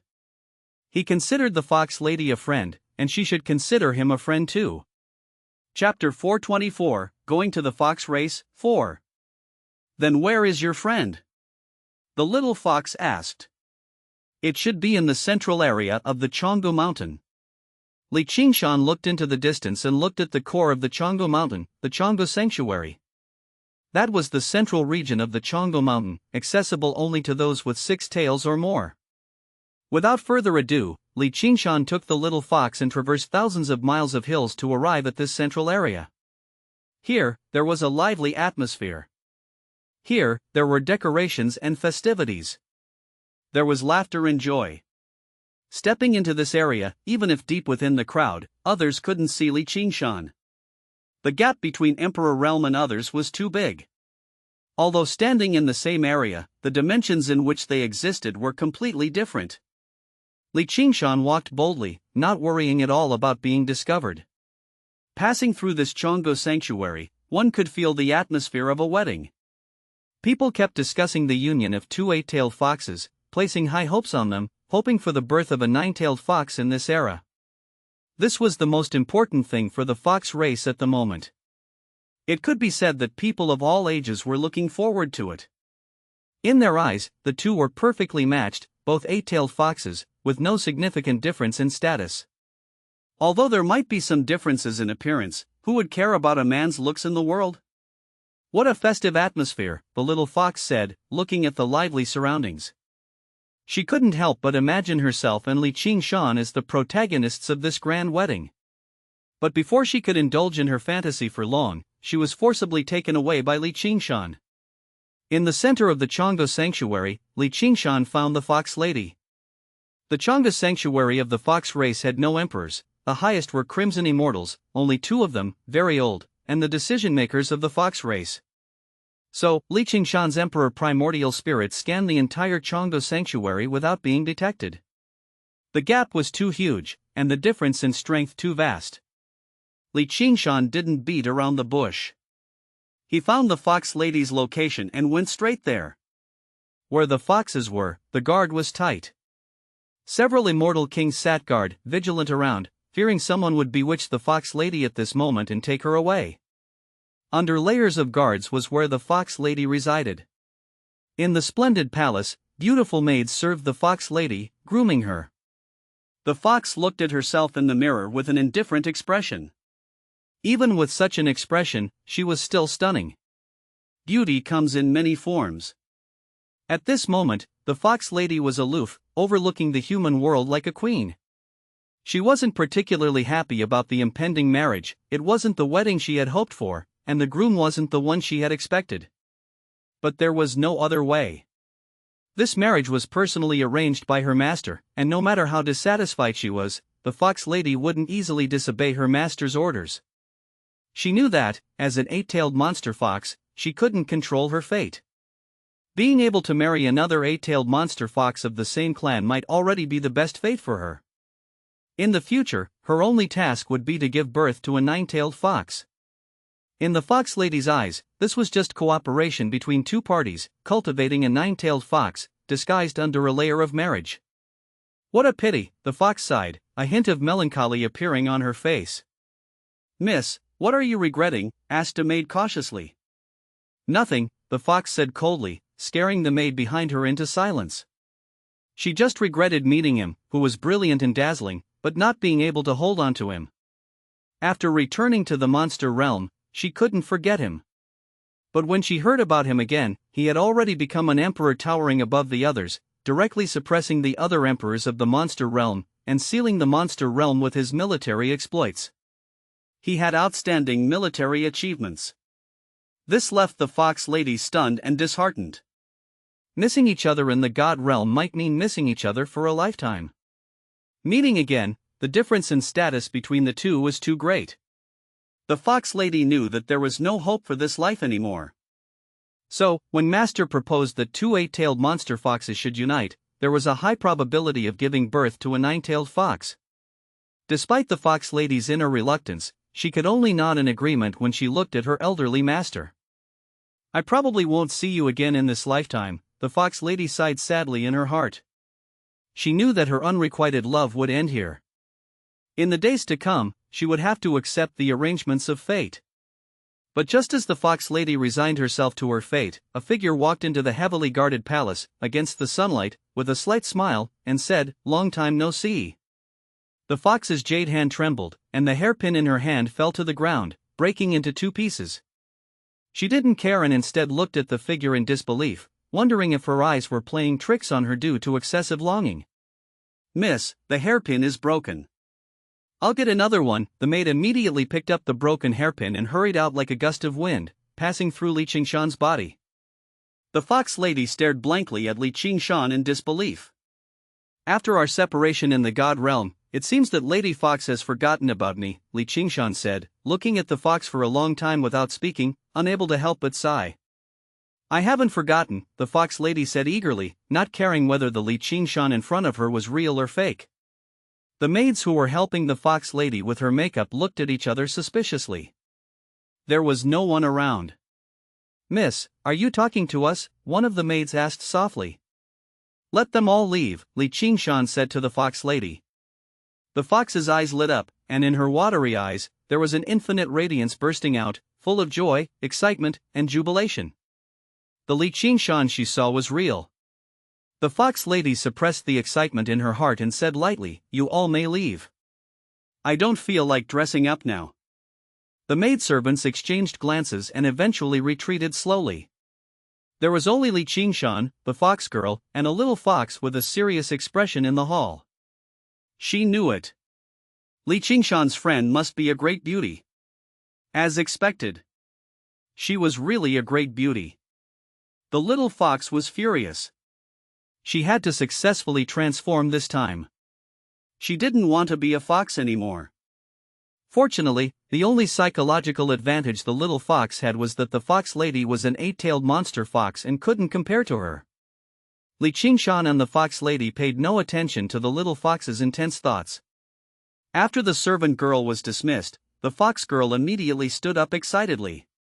She looked at Qingshan with a smile as radiant as flowers. The coldness she had when she was putting on makeup in front of the mirror was gone. She said gently, "Why are you here?" This voice and tone made the little fox frown. Why did it sound so much like a conversation between lovers? She looked at Qingshan suspiciously, wanting to see his reaction. "I heard that you're getting married, so I came to give you my congratulations," Qingshan said with a smile. "No, this wedding was arranged by Master and the others. I didn't want to." The fox lady was anxious. She was afraid that Qingshan would misunderstand. She took off the hairpin and the red flower on her head and looked at Qingshan nervously. Seeing the fox lady's movements, Qingshan's heart skipped a beat. He knew he had messed up again, unintentionally provoking another girl. "Don't get excited, I was just joking." "I came this time for her," Qingshan immediately said, no longer joking around. It's not good to tease a girl's heart, it could lead to trouble. He hadn't even sorted out Hua Yun yet. Besides, he didn't remember flirting with the fox lady, did he? The fox lady looked at the little fox in Qingshan's arms, her eyebrows furrowing slightly, and said, "Why do I feel suppressed when facing her?" Suddenly, the fox lady's heart skipped a beat as she guessed the answer. She looked at Qingshan in surprise and said, "Is she a nine-tailed fox?" Chapter 425, Lady Who, 1. Chapter 145, Lady Who. Fox Lady looked at the little fox in shock. She never expected that the long-awaited nine-tailed fox of the fox race, whose birth was meant to happen through the combination of two eight-tails, had already been born. Moreover, her cultivation had reached the divine immortal realm. Why didn't we sense the birth of the nine tails?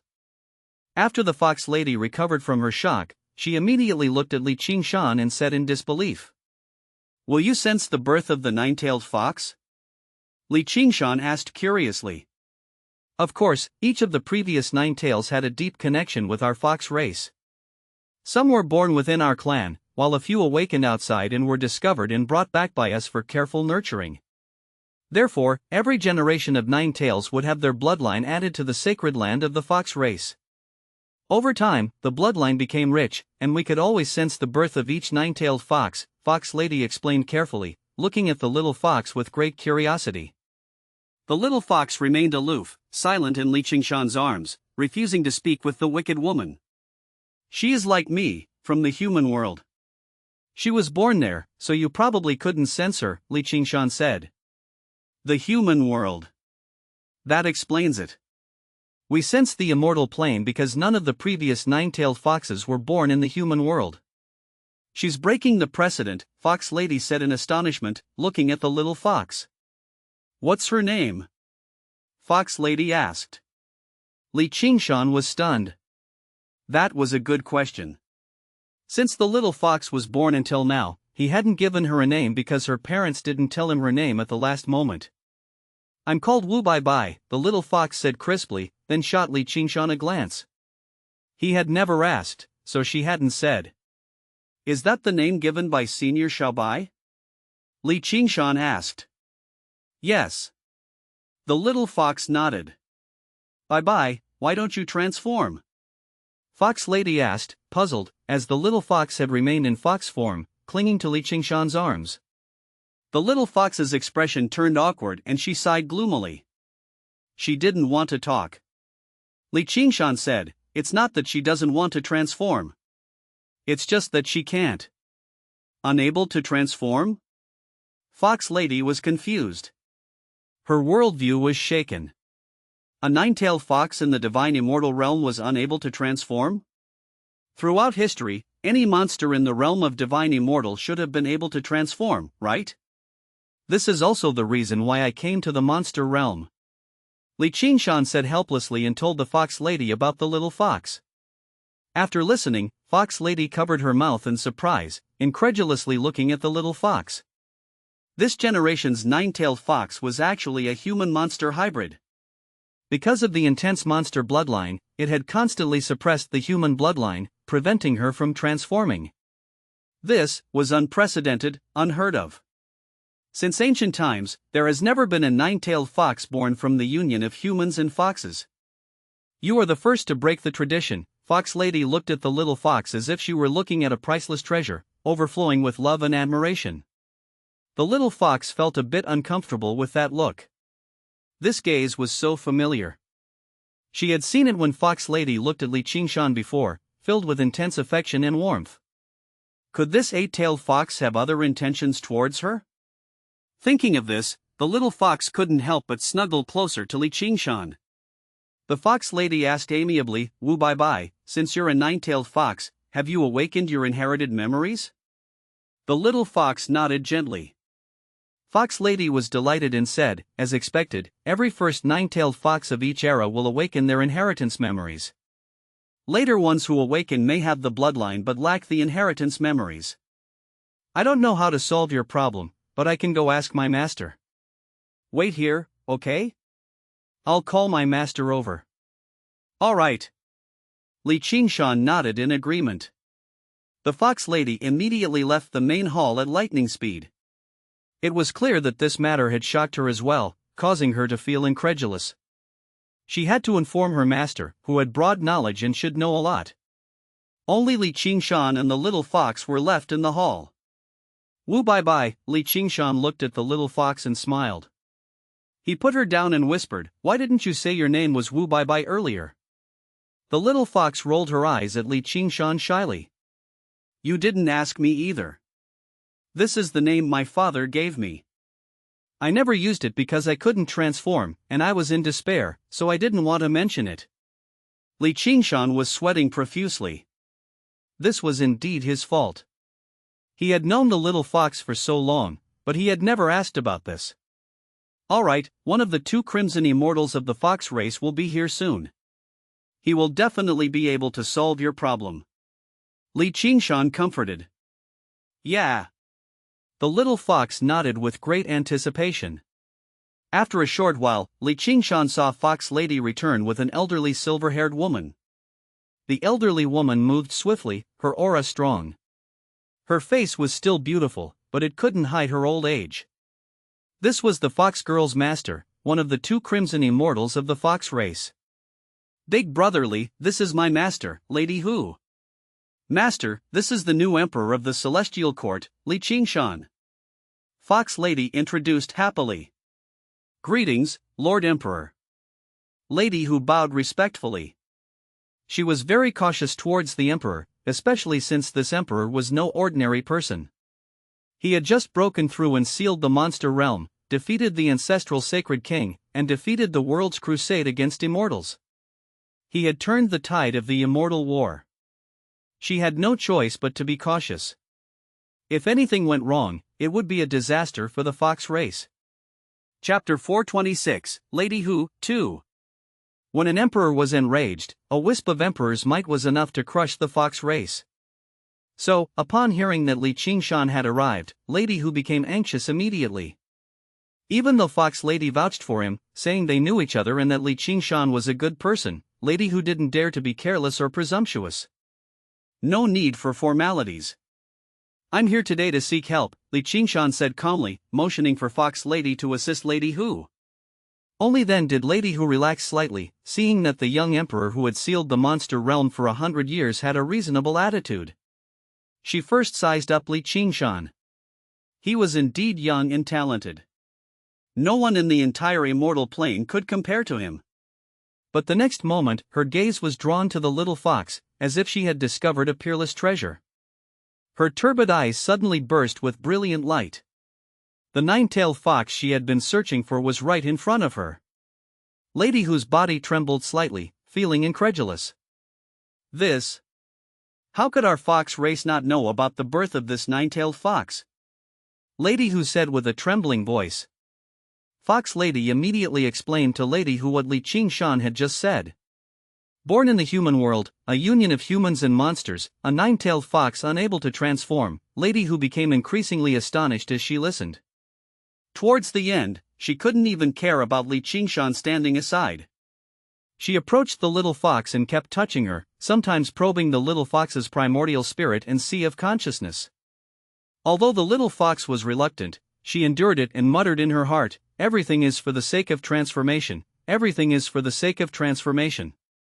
Thus, although her body was tense, she forced herself to stay still and let Lady Hu caress her. Lady Hu caressed the little fox, and her face revealed a joyful expression. She said excitedly, "This is the root bone of the 9-tailed fox, and it's the kind that atavism.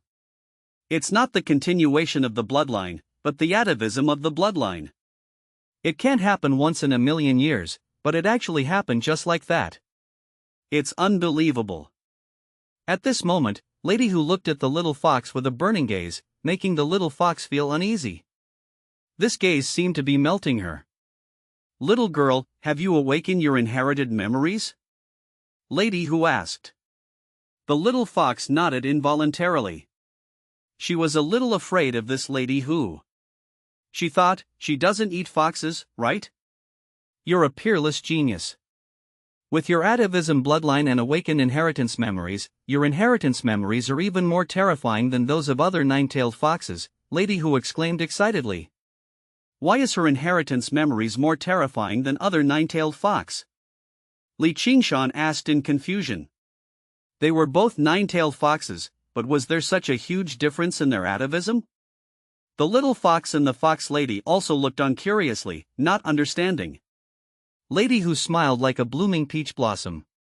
She explained happily, the continuation of bloodlines is not unchanging. Since ancient times, countless bloodlines have disappeared into the river of history. Everyone knows this. But I wonder if immortal Emperor Li has thought about why they disappeared?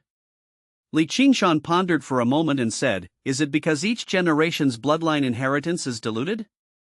Lady Hu nodded and said, that's right. Dilution. Each generation's inheritance inevitably includes some foreign bloodlines. It's impossible for all to be from the same bloodline. This dilutes the original concentration. So for us major clans, it's crucial to strictly control the inheritance of each generation's bloodline. For example, in my fox race, the mating and reproduction of nine-tailed foxes in the past were not just about individuals but about the entire clan. Ancestors would select the least impactful bloodlines from various sources for nine-tailed fox inheritance. But even so, the nine-tailed fox bloodline that has been passed down for millions of years has been heavily diluted. It's been thousands of years since a nine-tailed fox was born. This is why the atavism bloodline is so precious. Because she suddenly raises the diluted bloodline to its former glory, starting all over again.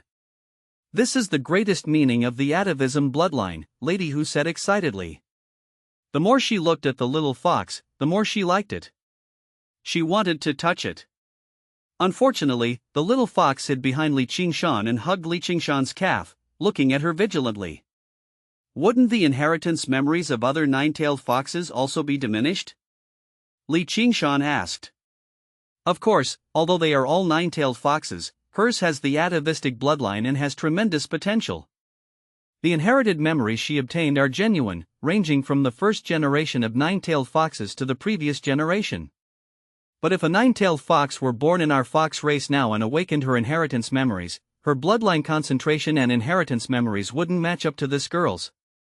Because the bloodline of our nine-tailed foxes here has already been severely diluted. Although we want to preserve it, the dilution of bloodlines doesn't obey your command. With the dilution of bloodlines, the inheritance memories will also weaken. Ancient parts will become blurred. Little girl, let me ask you, are your inheritance memories very clear, from the first generation of nine-tailed foxes to the last? Lady Hu asked the little fox kindly. The little fox nodded. Her inherited memories were indeed very clear. Qingshan remembered. The little fox had shown him the great tree of inheritance memories, which was very clear. Even the great path of fate and the gate of fate were in these inheritance memories. Chapter 427, Lady Hu, 3, I'm right. With such an atavistic bloodline, her talent can already rival the ancient predecessors of the fox race. However, why is your cultivation only at the divine immortal realm? Moreover, you just entered the divine immortal realm? Lady Hu asked with a strange expression. The little fox blushed and crawled into Qingshan's arms. She buried her face in shame. Qingshan didn't know whether to laugh or cry, saying, she's a bit playful, to put it bluntly, she was lazy. As long as the little fox was with Qingshan, she wouldn't cultivate. She used to be quite diligent, wanting to catch up with Qingshan and successfully transform. However, ever since she saw Qingshan's cultivation getting higher and she saw that she couldn't transform, her two great hopes were shattered. She gradually became lazy, and cultivation became casual for her. To the little fox, she didn't feel any pressure. Cultivation, for her, was just to match Qingshan.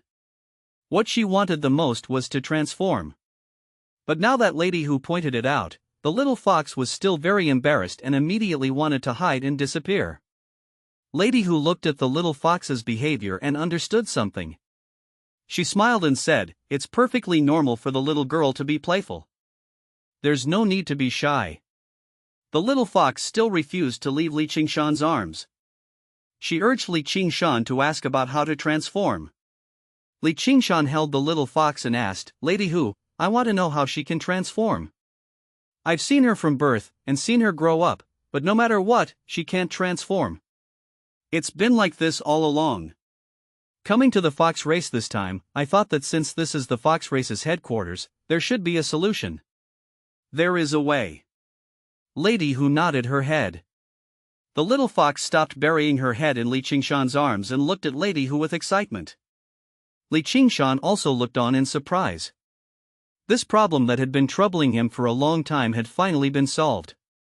Fox Lady watched happily from the side. Her happiness wasn't because the little fox could transform, but because Qingshan came to her for help and she was able to help him. Seeing Qingshan's surprised expression, Fox Lady couldn't help but smile gently and look at Qingshan tenderly. Please sit down. Fox Lady, you go make tea, Lady Hu said, inviting Qingshan to sit down and then glaring at Fox Lady, indicating for her to be more restrained. Fox Lady blushed. She lowered her head and turned to fetch the tea. Qingshan sat down, placing the little fox on his lap, and looked at Lady Hu, asking, "What's the method to help her transform?" "It's very simple. When I was examining her body just now, I found that the reason she can't transform is because her atavistic bloodline is too pure," Lady Hu said, now facing Li Qingshan, also relaxed, knowing that Li Qingshan had a good attitude and didn't have the concerns she had feared. So she spoke calmly. "Just because of this?" Li Qingshan was puzzled. He thought there were other issues, such as the little fox being a result of a human and monster union, which might have hidden problems, or that she spent decades in her mother's belly, or even that she was in the monster refining tower. But none of these seemed to be issues. Li Qingshan was overthinking. It was just the problem of her pure atavistic bloodline.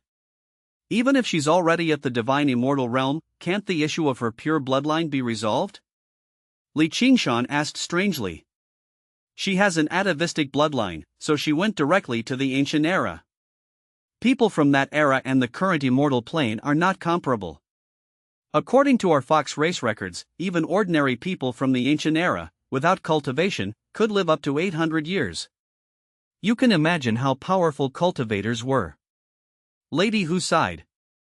At that time, what was the difference between the ancient era and now? Li Qingshan frowned and asked. I don't know about that. I'm getting old myself. When I was young, I liked to travel around. It wasn't until I settled down that I looked through many ancient books. I've read almost all the books about the monster realm. When I was young, before the Demon Emperor and Jinwu Emperor fell, the monster realm was still under the Celestial Court. I also went to the Celestial Court to inquire and learn some things about the ancient era, Lady Hu said. How did the Jinwu Emperor fall? Li Qingshan asked curiously. He knew that the Demon Emperor and the Jinwu Emperor died, but he didn't know how they died. No one knows how the Jinwu Emperor fell. It was on a certain night, suddenly ascending to the utmost, startling the entire immortal plane and causing countless people to watch, not knowing what had happened. The next day, news of the Jinwu Emperor's fall spread throughout the Celestial Court, causing an uproar. Lady Hu sighed faintly, reminiscing about the brave and fearless Jinwu Emperor. At this moment, Fox Lady brought the tea over, placed it in front of Li Qingshan, and then obediently stood behind Lady Hu. Let's not talk about the Jinwu Emperor for now. Let's talk about how to transform, the little fox said seriously, patting the table with her small paw, looking very cute. She had finally seen a glimmer of hope, yet they were still discussing the Jinwu Emperor's fall. Humph, this is simply unreasonable. She wanted to transform, for heaven's sake. The little fox glared at Li Qingshan angrily, eliciting a gentle smile from him as he reached out to stroke her forehead, calming the little fox's anger. Lady Hu, the little fox wants to transform. What should we do? Li Qingshan asked. The little fox immediately perked up her ears, listening attentively. It's simple. Let this little girl stay in our fox race for 10 years. Lady Hu said. Chapter 428, Lady Hu, 4, the little fox said without hesitation, I'm not willing. She refused to leave Li Qingshan for 10 years. Li Qingshan didn't reject the idea, calmly asking, what's the difference if she stays for 10 years? Her bloodline is too strong, and as her cultivation level increases, the concentration of her bloodline becomes even stronger. If she wants to transform through her own efforts, she'll need to reach the Emperor realm and control her bloodline herself, Lady Hu calmly replied. The little fox trembled at the mention of the Emperor realm. Li Qingshan frowned. So, staying here with you will solve the problem? The fox race has a secret technique that can extract a portion of her concentrated bloodline, allowing her to gradually adapt. Her bloodline has regenerative capabilities, so there's no need to worry about any adverse effects from extracting a small amount. As for the extracted bloodline, I'll consider it as payment for this service, to be used on the younger generation of the fox race. You should know how precious even a small portion of the atavistic bloodline is for us, deluded as we are. It's enough to cultivate a nine-tailed fox, Lady Hu explained frankly, with her own agenda in mind, wanting to leverage the little fox to bring a nine-tailed fox to the fox race. Li Qingshan carefully considered for a moment and said, Are you sure this won't affect the little fox? Just a tiny bit of bloodline, it's as harmless as drinking tea. She'll rest for half a year, and she'll fully recover. During this half year, we'll gradually shape her form, and then repeat it annually. After about 10 times, she'll be able to control her bloodline on her own, Lady Hu explained. Qingshan looked at the little fox and asked, "Do you agree with this plan?" The little fox was very conflicted. Agreeing meant being separated from Qingshan for 10 years, but disagreeing meant she would have to reach the Emperor realm to shapeshift. After a difficult decision, the little fox weakly nodded, feeling deeply pained by the prospect of another separation.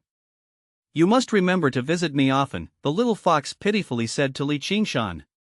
"Don't worry, I will come to see you," Qingshan replied gently and assuredly. Lady Hu witnessed this scene and smiled with relief, saying, "Rest assured, I will definitely take good care of this little girl. Although she didn't grow up in our fox race, she is still one of us. With such a powerful atavistic bloodline, we must pay close attention." Qingshan looked at Lady Hu and said sternly, "I'm entrusting the little fox to you. Let me be clear, if anything happens to her, the entire fox race will pay the price, without any room for negotiation. You should know my power." Lady Hu was inwardly shocked but nodded solemnly, "I understand. Secondly, you mentioned using the little fox's bloodline to cultivate a nine-tailed fox, which is the fox lady behind you. Except for her, you are not allowed to pass on the little fox's bloodline to anyone else. This is my bottom line." Qingshan pointed at the fox lady, speaking coldly. Lady Hu glanced at the fox lady and saw her looking at Qingshan with admiration. With a sigh in her heart, she nodded and promised, "Okay, I promise you." Lastly, the origin of the little fox must not be disclosed. Let her shapeshift calmly. Also, I want to check various records of your fox race, Qingshan made his final request. "I agree to all of that," Lady Hu replied decisively. She did this to ensure that the fox race would have one more nine-tailed fox, even if it lacked inherited memories. As for the original candidate for the nine-tailed fox, it was her disciple, the fox lady. Otherwise, she would have put in so much effort to help the little fox control her bloodline, only to benefit others. "Immortal Emperor Li, you can rest assured. I promise to comply with all your requests, and nothing will go wrong," Lady Hu said sincerely. "Okay, then I'll take the little fox away first. We'll start tomorrow." Qingshan turned and left the hall without looking back. The fox lady's gaze followed Qingshan. Smack! Lady Hu angrily slapped the fox lady's buttocks, making a crisp sound that reverberated, causing the fox lady to blush and cover her hands in embarrassment, looking at her master in confusion. "Now that he's gone, don't keep your eyes on him," Lady Hu said sternly. "I didn't," muttered the fox lady with a guilty conscience. "The gap between you and him is too big," Lady Hu sighed. The fox lady didn't respond but said earnestly, "Master, I'm not getting married." Lady Hu looked at the fox lady and said casually, "It's up to you. I won't force you. Originally, it was for the sake of the nine-tailed fox. Now that there's hope, let's just forget about marriage." "But, girl, it's difficult for you to catch up to him," Lady Hu said. "I don't need to catch up. Just watching from afar is enough," the fox lady said firmly. "Sigh, why are you so much like me?" Lady Hu shook her head, feeling disappointed yet relieved. "Master, were you also watching Jinwu Emperor from afar back then?" the fox lady asked. Smack! Lady Hu gave another slap to the fox lady's buttocks, snorted coldly, and walked out of the hall. Chapter 429, A Million Years Ago, 1. Qingshan left the Great Hall with the little fox. They didn't go far but stopped on a mountain peak within the fox race sanctuary. This mountain peak towered into the sky, covered in snow all year round, unlike the mid-mountain and foothills below. Qingshan had some things to say to the little fox, considering they were about to be separated for 10 years. This short decade was insignificant for Qingshan, who often went into long periods of closed-door cultivation lasting hundreds, thousands, or even tens of thousands of years. But it was different for the little fox. Since her birth, the longest she had been separated from Qingshan was during the time when he ascended to the immortal plane from the dimensional battlefield, which took more than a decade. After that separation, Qingshan noticed that the little fox became even more dependent on him. The first person the little fox saw after birth was Qingshan, having never even seen her mother. Thus, she was especially attached to Qingshan. Now, coming to this unfamiliar environment, Qingshan naturally wanted to comfort her well. The mountain stood as always, as the sunset was red. In the distance, a large expanse of rosy clouds enveloped the sky and earth. The sunset looked like a shy girl's face, blushing with a red hue, gradually spreading and painting half the sky. The afterglow spread like brocade. The snow beneath their feet piled up, creating a silver-covered landscape. The human and the fox left a trail of footprints in the snow, with tiny snowflakes falling from the sky, reflecting the sunset, and creating an infinitely beautiful scenery.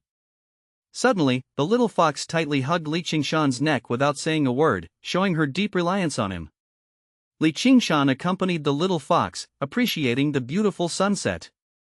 Suddenly, he said with emotion, "In 10 years, you should be holding my arm, chattering away about the beauty of the sunset." The little fox's expression softened as she looked at the sunset, finding it extraordinarily beautiful. She pouted and asked, "How many times will you come to see me in these 10 years? If there's nothing urgent, once a year. If something comes up, then I don't know," Qingshan replied gently. "That's it then, you'll be delayed by something," the little fox sighed. "Don't worry, even if I do get delayed, I'll have little Nine and the others come to see you," Qingshan said with a smile. "Humph," the little fox snorted softly. They enjoyed the sunset together, savoring a moment of calm. When the sunset faded, stars filled the sky, and the moon appeared. Qingshan lit a campfire and roasted a rabbit. The little fox watched from the side. The campfire's light painted his face red. Even after 100 years, the little fox never tired of looking at him. Instead, she felt deeply infatuated. In her life, Qingshan was her everything. From birth until now, no matter what happened, her first thought was always of Qingshan. Seeing Qingshan trying to ease her mood by watching the sunset with her and roasting a rabbit, the little fox felt deeply moved. "This time, I must transform," the little fox resolved inwardly. Unaware of her thoughts, Qingshan handed her half of the roasted rabbit. "Eat. Starting tomorrow, you must work hard to transform," Qingshan said. The little fox took a bite, chewed a few times, swallowed, and then remarked, "It's okay, but not as good as Xiaowuji's cooking." Qingshan didn't get angry. He smiled slightly and said, "That's true. Xiaowuji is an expert in this field, and I can't compare to him." The little fox asked curiously, "You've been in the immortal plane for 20 years. Haven't you reunited?" Qingshan shook his head, with a hint of reminiscence, recalling the events in the dimensional battlefield. For the little fox, it had been 20 years. For Qingshan, it had been hundreds of thousands of years. He had lived through such a long time in the stretched path of time that now, recalling the dimensional battlefield, even though only 20 years had passed in reality, it felt like an eternity. Back then, in the dimensional battlefield, Xiaowuji, the Heavenly Emperor, Immortal Northstar, and Qingshan had become friends, helping each other and sharing joyous moments. But after entering the immortal plane, Xiaowuji, the Heavenly Emperor, and Immortal Northstar had all vanished without a trace. Qingshan knew that Xiaowuji had inherited the legacy of the Kunlun Immortal, the Heavenly Emperor had obtained the Gate of Xianpin, and Immortal Northstar was a reincarnated immortal. After entering the immortal plane, they did not join the celestial court but pursued their own fortunes. In the blink of an eye, 20 years had passed. Qingshan had made a significant name for himself in the immortal plane, becoming the new master of the celestial court. Yet, there was no news of Xiaowuji or the others, much like Huayun, as if they had vanished into the vast sea. "I wonder where they are now," the little fox said nostalgically, recalling the times in the dimensional battlefield when they all ate meat, drank, chatted, and played together. Those were happy times for her. Especially the Heavenly Emperor, whom the little fox liked a lot. They should be diligently cultivating. In the years to come, there will be news. You should focus on your transformation now.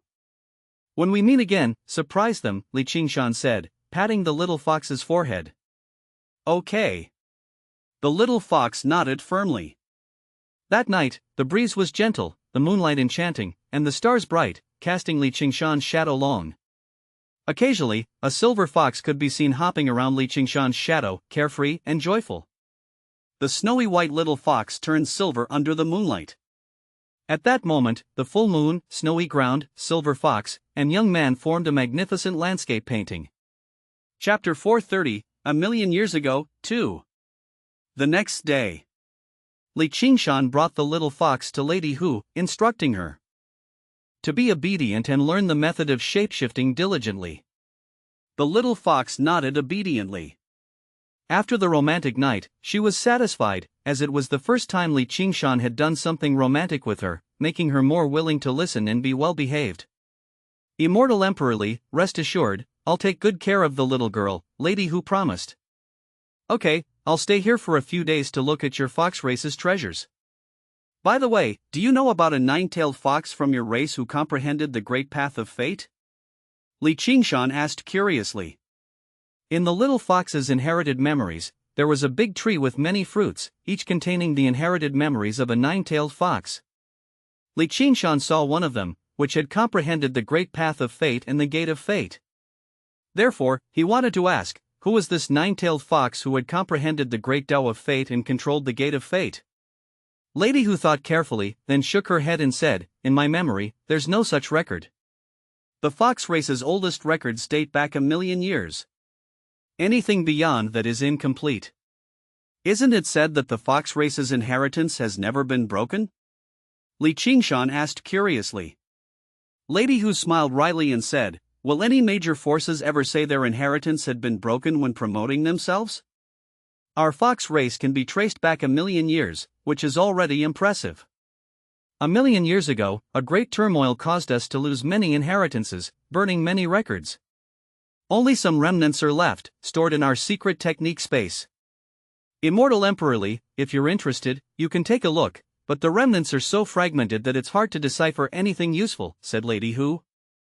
Alright, I'll take a look, Qingshan nodded, bid farewell to the little fox, and with a step, the space collapsed, opening a passage to another world that he stepped into directly. After Qingshan entered, the space immediately repaired itself as if nothing had happened. When Lady Hu saw this scene, she sighed, this is an emperor. We are heavily guarded. The secret space sealed by layers of arrays is completely defenseless in front of him. He can enter whenever he wants. Immortal Emperor Li is just being polite. Otherwise, we wouldn't even know if he entered. Emperors are indeed powerful, the fox lady sighed. The secret technique space was the core of the fox race. After their inheritance was jeopardized 1,000,000 years ago, they specially created this world to store their secret techniques and inheritances to ensure their clan's longevity. This space was deeply hidden, surrounded by formations, making it hard to discover. Qingshan, as an emperor, had ignored these things and descended here effortlessly. The secret technique space was empty, with no one around.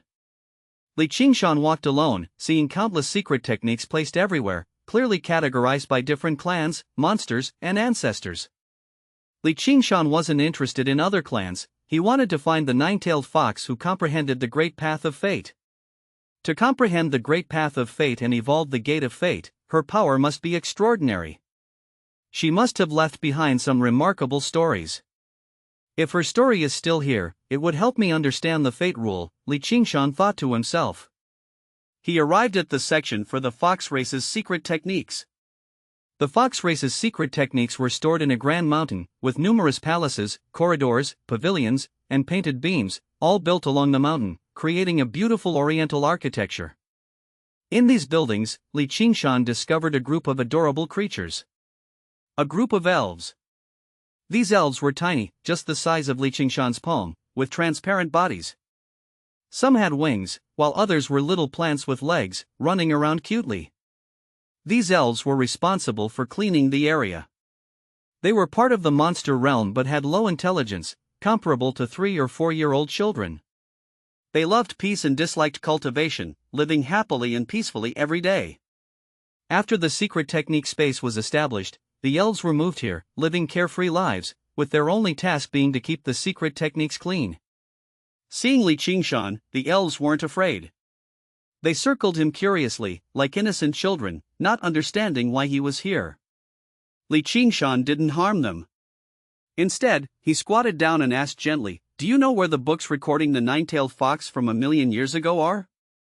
One of the winged elves thought for a moment, then beckoned Qingshan and led the way. Qingshan smiled and followed the elf to a side hall. The elf pointed at it, waved, and left with a smile. Qingshan watched it leave, then opened the door to find a large collection of fragmented books.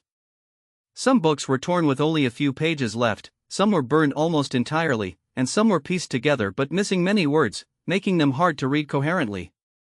These were the records of the nine-tailed fox from 1,000,000 years ago, placed in a side hall, forgotten by time. Qingshan walked through the hall, finding many books, but each was incomplete, leaving little to be deciphered, which was why they were abandoned here. Chapter 431, A Million Years Ago, 3. He picked up a relatively intact book and read it carefully, frowning. He looked at a paragraph of words. Several characters were missing and it was very incoherent. He had to guess what it meant.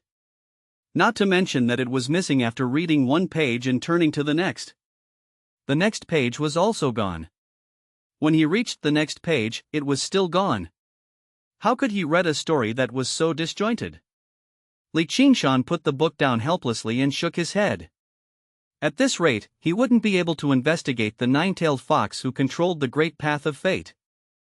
Father, have you forgotten something? Suddenly, the big clock inside Qingshan spoke. Qingshan was startled, then his eyes lit up, and he shook his head, saying, I really didn't think of that. It's true that one is often confused in the game. These books are broken now but were intact 1,000,000 years ago. If he had pushed the time back 1,000,000 years, wouldn't he have been able to see the complete records? Qingshan stretched out his hand, and the Emperor energy slowly emerged, evolving into the big clock.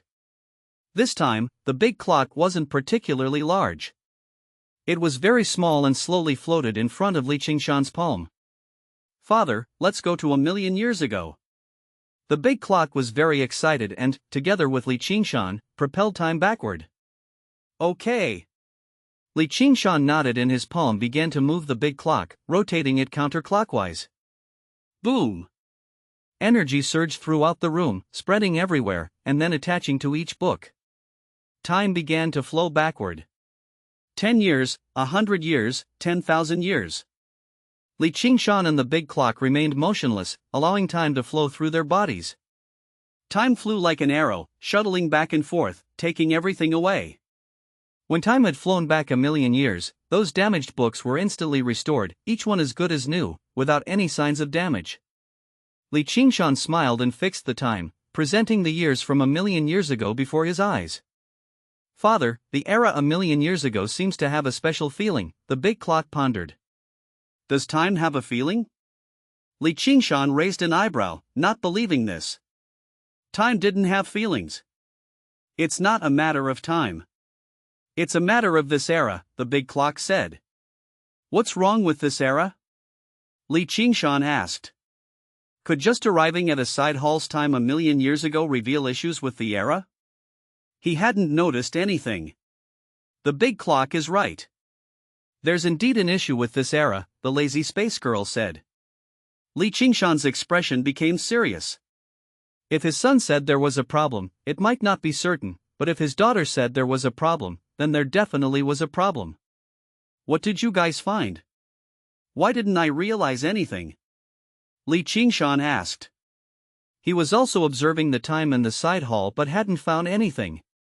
We are realization magic treasures, a part of the Great Path's origin energy, and also a part of the rules. We can sense these things more powerfully than the Emperor because we share the same origin, the big clock explained. So when we came to this era, we should resonate with this era, but obviously, this era isn't resonating with us. That's what the big clock was surprised about just now, the space girl said. Even though you are integrated with me, yet you can still resonate with the eras? Qingshan asked curiously. I don't know why, but we're able to retain this part of our ability. Perhaps it's because our consciousness was preserved very well. In general, we're considered relatives of the rules, the space girl explained. Then wouldn't I be the rules' relative's father? An elder of the rules? Qingshan stroked his chin and suddenly said. Both the big clock and the space girl were speechless. Seeing them silent, Qingshan coughed dryly and said, alright, I understand what you're saying. It's just that the rules of this era haven't accepted you. Maybe it's because the era is different. What's the big problem with that? It's a big problem. The big clock and the space girl said in unison. Qingshan's expression gradually became serious. If both children said so, then there really was a problem. What exactly is the problem? Qingshan asked. The rules of this era are different from the rules from our era, the space girl said seriously. Regarding this matter, she was very serious because realization magic treasures were born from the rules. The rules were a vast cradle, and they cherished it, unwilling to see it destroyed. What do you mean? Are the rules partially different or mostly different? Qingshan asked seriously. We don't know, but the rules of 1,000,000 years ago are certainly different from the current rules. Although they both look like rules, it's like the difference between a son, a father, and a grandfather, the big clock explained thoughtfully. I didn't expect to have such a big discovery this time, Qingshan murmured. He had only wanted to push the time back to 1,000,000 years ago and check the complete version of these broken books. He hadn't expected to have an additional discovery that the rules of 1,000,000 years ago were different from the present, indicating changes unknown to people. Over the past 1,000,000 years, cultivation has become increasingly difficult. No one could find the reason. Perhaps it had something to do with the changing rules, Qingshan said seriously. He didn't expect that he would accidentally discover a big secret. Father, if there's a chance, you must investigate it thoroughly. I feel that the rules from 1,000,000 years ago were more abundant, powerful, and easier to comprehend than the current rules, the big clock said. I understand. Let's read the books first. Maintaining the time from 1,000,000 years ago consumes a lot of energy. Qingshan nodded and kept this matter in mind. Then, with a move of his divine sense, each book flew up and suspended in the air, flipping through automatically. Qingshan closed his eyes and scanned all the contents at once. As expected, there's the nine-tailed fox who has comprehended the great path of fate. Qingshan suddenly opened his eyes and said in surprise. He walked straight to a book, reached out, and opened it. However, at this moment, a line of words appeared in front of him. Your serious observation activated max-level comprehension, and you've comprehended a fate rule. Qingshan stared blankly. He thought, what kind of existence was this nine-tailed fox? He had only picked up a book that recorded its information, yet he had already activated his max-level comprehension skills and comprehended a fate rule. Wasn't this too powerful? Chapter 432, Western Lands. 1. Chapter 147, Western Lands. Request to be published. A line of words slowly faded before Qingshan's eyes. He stared at the dissipating words, finally coming back to his senses. In his sea of consciousness, a fate rule emerged, exuding a mysterious aura. It approached the gate of fate and with a boom, opened the gate, floating within. Qingshan instantly comprehended this fate rule. The gift of fate. In a person's long life, there are countless moments, brilliant, low, unlucky, mundane. These different moments represented different encounters. Fate could not treat all living beings equally. There will always be some people who will receive the gift of fate and obtain abilities that surpass others. Under the gift of fate, it would strengthen one's luck, increase one's comprehension, and increase one's power. A comprehensive enhancement, very powerful. Normally, one would be extremely lucky to receive the gift of fate once in their lifetime. However, Qingshan mastered this rule. Now, he was the one who could bestow the gift of fate upon others. Indeed, fate truly deserves to be the foremost of the 3,000 great paths. This is really impressive. Controlling the gift of fate will make my cultivation speed soar, achieving in a day what would take others years, reviving the prowess of 1,000,000 years ago, Qingshan said joyfully. But after a brief moment of joy, Qingshan calmed down and looked at the book in his hand, opening the first page. Heavenly Maiden of the Fox Race. The first page bore these 4 large characters. It introduced the name of this nine-tailed fox. Heavenly Maiden, what an extraordinary title, but she deserves it. After all, throughout history, very few have comprehended the path of fate, Qingshan said. Li Qingshan read seriously. Although he had already scanned the contents with his divine soul, he still preferred to read the book himself. It was a different feeling. Holding the paper book, turning page by page, smelling the ink, and looking at the well-arranged characters, Li Qingshan felt very comfortable. The nine-tailed heavenly maiden was born during the transitional phase between the old and new celestial courts. At that time, chaotic wars had just ended, and the major emperors of the celestial court were at their peak, suppressing the world, making all clans submit, and ushering in a period of peace. The nine-tailed heavenly maiden rose during this peaceful era. She was born with inherited memories and became a crimson immortal at less than 500 years old, becoming the support of the fox race. The fox race saw her as their hope, and the monster clan regarded her as their future. But her ambitions lay elsewhere. At the age of 505, she broke through to emperor, causing a stir in the immortal plane. The Jinwu Emperor personally received her and presented her with a gift. The Heavenly Maiden and Jinwu Emperor conversed for 3 days, after which she began her solitary wanderings across the heavens. The book said that after the Heavenly Maiden broke through to the Emperor, she traveled widely, becoming increasingly silent. She used to laugh a lot and was very lively, but later, her smile vanished. There wasn't much recorded about the nine-tailed Heavenly Maiden because she rarely lived within the fox race, especially after becoming an emperor. She visited only a few times to settle matters for the fox race. The final record stated that the Heavenly Maiden went to the Western Lands and was never heard from again. The Western Lands, that was once the domain of Buddhist sections. Before the Buddha realm was established, the Western Lands were the sanctuary of Buddhist sects, with countless temples built there. The nine-tailed Heavenly Maiden went to the Western Lands and then disappeared. Should I go to the Buddha realm to investigate? Li Qingshan frowned, putting down the book, feeling puzzled. Let nature take its course. I'll first take care of my affairs and then seek the answers behind these ancient stories, Li Qingshan pondered, having made up his mind. He looked around at the time from 1,000,000 years ago and asked the big clock and Space Girl, "Do you still want to observe a bit more?" The big clock shook its head and said, "No, it's meaningless." Indeed, it is meaningless, Space Girl agreed, retreating into Li Qingshan's consciousness to play with the 3,000 great paths, feeling very bored. Alright, back to reality, Li Qingshan said, spreading his hand. Time flowed like water through his fingers and on the big clock, flowing gently. Time began to reverse, flowing back from 1,000,000 years ago to the present. The books that had been restored in the room became damaged once again as time returned to its normal course. Li Qingshan pushed open the door and walked out without lingering. Among the various nine-tailed foxes of the fox race, only the Heavenly Maiden interested Li Qingshan. No matter how powerful the other nine-tailed foxes were, he had no interest in them. He wasn't interested in things or people that didn't help him comprehend the rules or improve himself. Leaving the side hall, Li Qingshan didn't linger and directly exited the secret technique space, descending to the fox race territory. With a sweep of his divine sense, he saw the little fox learning how to control her bloodline with Lady Hu. Watching from several mountains away, he didn't disturb them. His emperor's primordial spirit went unnoticed. Seeing that the little fox was safe, Li Qingshan felt reassured. He left a mark on her.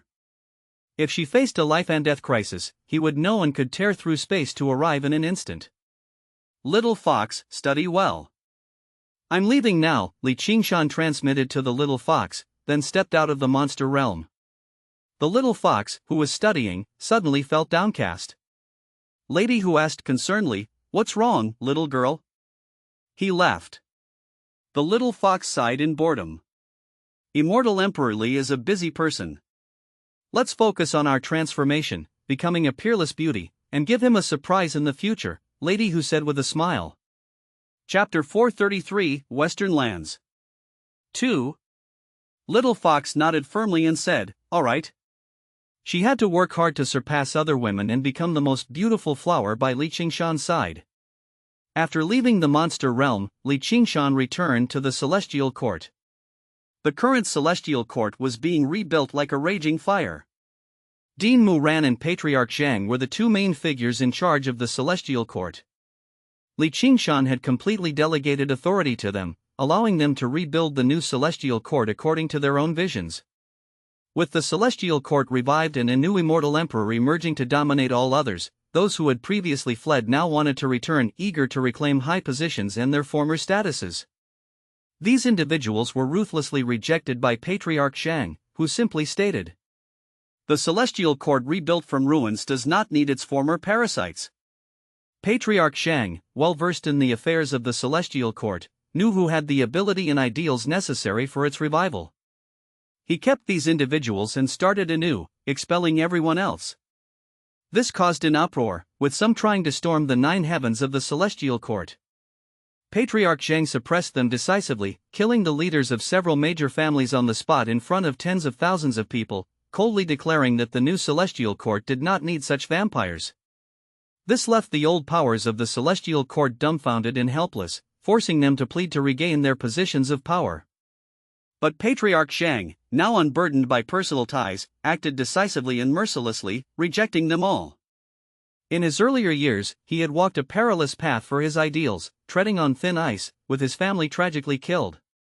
In his later years, without attachments, he was willing to sacrifice everything for his ideals. Anyone who threatened the new celestial court was marked for death. This ruthless style instilled fear and suppressed the malevolent elements. Unlike Patriarch Shang, Dean Muran managed those from the Celestial Court Academy, who took charge of different areas, keeping the Celestial Court in order. With a sweep of his emperor's primordial spirit, Qingshan saw Dean Muran and Patriarch Shang engaged in a heated discussion about the state of the Celestial Court. "I believe we must confine power within a cage and impose checks to limit it as much as possible," Patriarch Shang said. "I agree, power must be limited. But similarly, power must flow both upwards and downwards, avoiding becoming a battleground for a few factions, causing administrative bloat and power struggles at the top." Dean Muran nodded. "That's a good idea.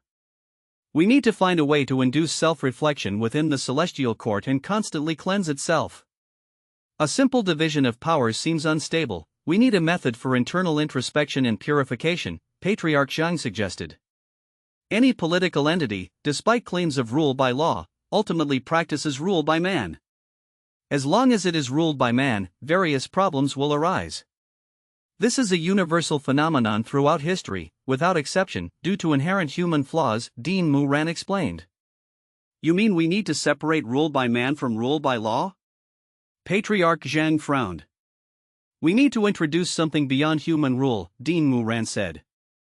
"Like what?" Patriarch Zhang looked puzzled at Dean Muran. "Have you heard of a special era in ancient times?" Dean Muran asked. "A special era?" Patriarch Zhang frowned, shaking his head. He had always focused on the internal reform of the Celestial Court and had little research on this topic. Even Qingshan, who was listening to their discussion, was taken aback. A special era from ancient times? His curiosity was piqued. "I don't know of any special era," Patriarch Zhang shook his head. "It's the era before the ancient Celestial Court, a deformed era where people did not seek personal cultivation for longevity but relied on external objects, transcending the physical body. They believed the primordial spirit was a mysterious wave, and by analyzing this wave, they could comprehend its power and achieve extraordinary possibilities.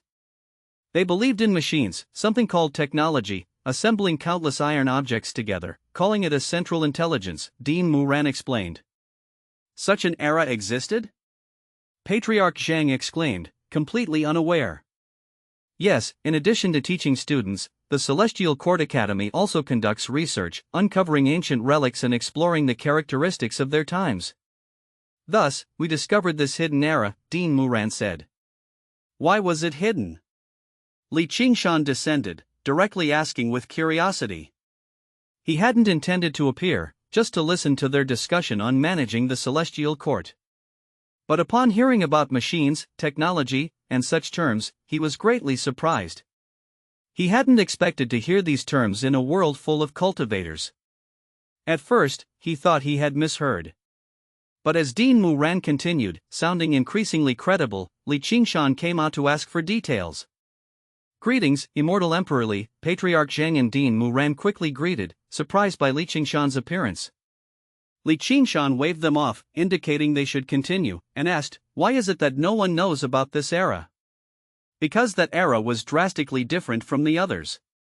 After the establishment of the ancient celestial court, all information about that era was buried and sealed, no longer passed down. After the ancient and new celestial courts, until now, it was through occasional archaeological discoveries that we learned such an era existed, Dean Moran explained.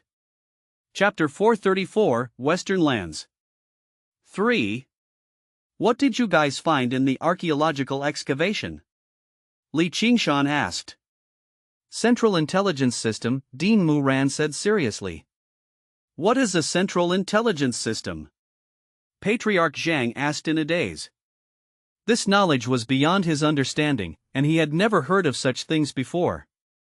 Based on our long-term archaeological discoveries, the era before the ancient celestial court was extremely powerful. People of that time did not seek individual physical breakthroughs but pursued mechs, extinction cannons, emperor weapons, starships, and two-dimensional foils. They took a completely different path from cultivation and developed it extensively. The Central Intelligence System controlled all these, Dean Moran explained, recounting the investigations of the Celestial Court Academy over many years. Everyone in the immortal plane had forgotten that history, but the Celestial Court Academy had silently conducted archaeological research, continuously discovering weapons, documents, and the Central Intelligence System from that era. Qingshan was amazed. In a world where cultivators could ascend to the heavens and traverse the earth, it was astonishing to learn of a group that followed a technological path, even dominating an era. Despite no legends remaining in the current immortal plane, it was still a remarkable achievement. Are these weapons you mentioned really that powerful? Patriarch Zhang asked Dean Moran. Very powerful. For example, there are mechs specifically for emperors. An ordinary person with minimal training could put on an emperor mech, activate it, and rival an emperor, tearing the sky with their bare hands. The extinction cannons can destroy an immortal emperor with one shot. Starships can travel through time. It was an era where technology reached dazzling heights, Dean Moran said excitedly. If that era was so powerful, why did it collapse without a trace, leaving no records? Qingshan asked. That's unknown. No one knows why that era fell. We only discovered these things through archaeology, Dean Moran replied, shaking his head. The time gap is too vast, and most records have been sealed or destroyed by the ancient celestial court. No answers remain. So, the only thing left from that era is the Central Intelligence System? Qingshan asked. Yes, Dean Moran nodded. Can this so-called Central Intelligence System still function? Patriarch Zhang asked. It can, although most functions are damaged. However, part of its artificial intelligence is still operational, Dean Moran confirmed. How intelligent is this AI? Qingshan inquired. It's a program. By inputting the rules of the new celestial court and activating it, the Central Intelligence System can monitor whether personnel are corrupt or violating regulations and issue warnings, Dean Moran explained. Is that all? Qingshan asked, somewhat disappointed. If the Central Intelligence System only had this function, there wasn't much to look forward to.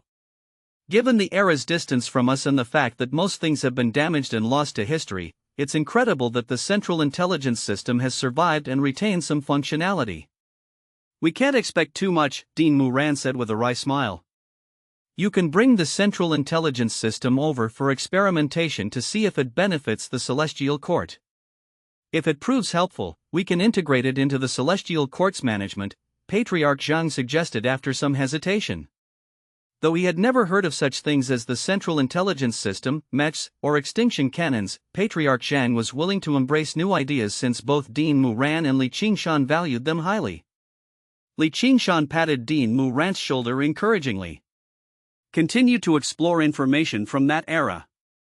If you discover mechs or extinction cannons, notify me immediately. Dean Moran nodded. You two continue your discussion, I'll take my leave. Qingshan turned and entered the Emperor's space. This trip to the monster realm had yielded much. He had solved the problem of the little fox's bloodline transformation, comprehended a fate rule, and unexpectedly learned about a special era. Qingshan realized that although the current immortal plane seemed unimpressive, its past was incredibly fascinating. Why has the immortal plane become so lackluster now? Qingshan wondered. Inside the Emperor's space, he chose a scenic spot and built a bamboo hut to live in seclusion. He had gained a lot recently and needed time to settle. From the mausoleum of several emperors, he had comprehended the stellar domain, 10,000 demons atlas, chaos physique, and 3 slaughter rules. In the monster realm, he had grasped a fate rule. Counting it all, Qingshan now possessed 6 rules. 1 time rule and 1 space rule. 3 slaughter rules. 1 fate rule. After integrating these, Qingshan could claim to be the strongest in the immortal plane. In this era, where comprehending rules was increasingly difficult and the great path of heaven and earth was receding, even breaking through to become an emperor was challenging, let alone comprehending rules. An emperor comprehending 1 rule was already considered a strong figure, like the ancestral sacred king of the god realm. With 6 rules, Qingshan could crush everything. Being a king among chickens is meaningless. Only by being a hegemon among phoenixes can one's value be demonstrated. Qingshan tapped the bamboo lightly and said calmly. Chapter 435, Western Lands. 4.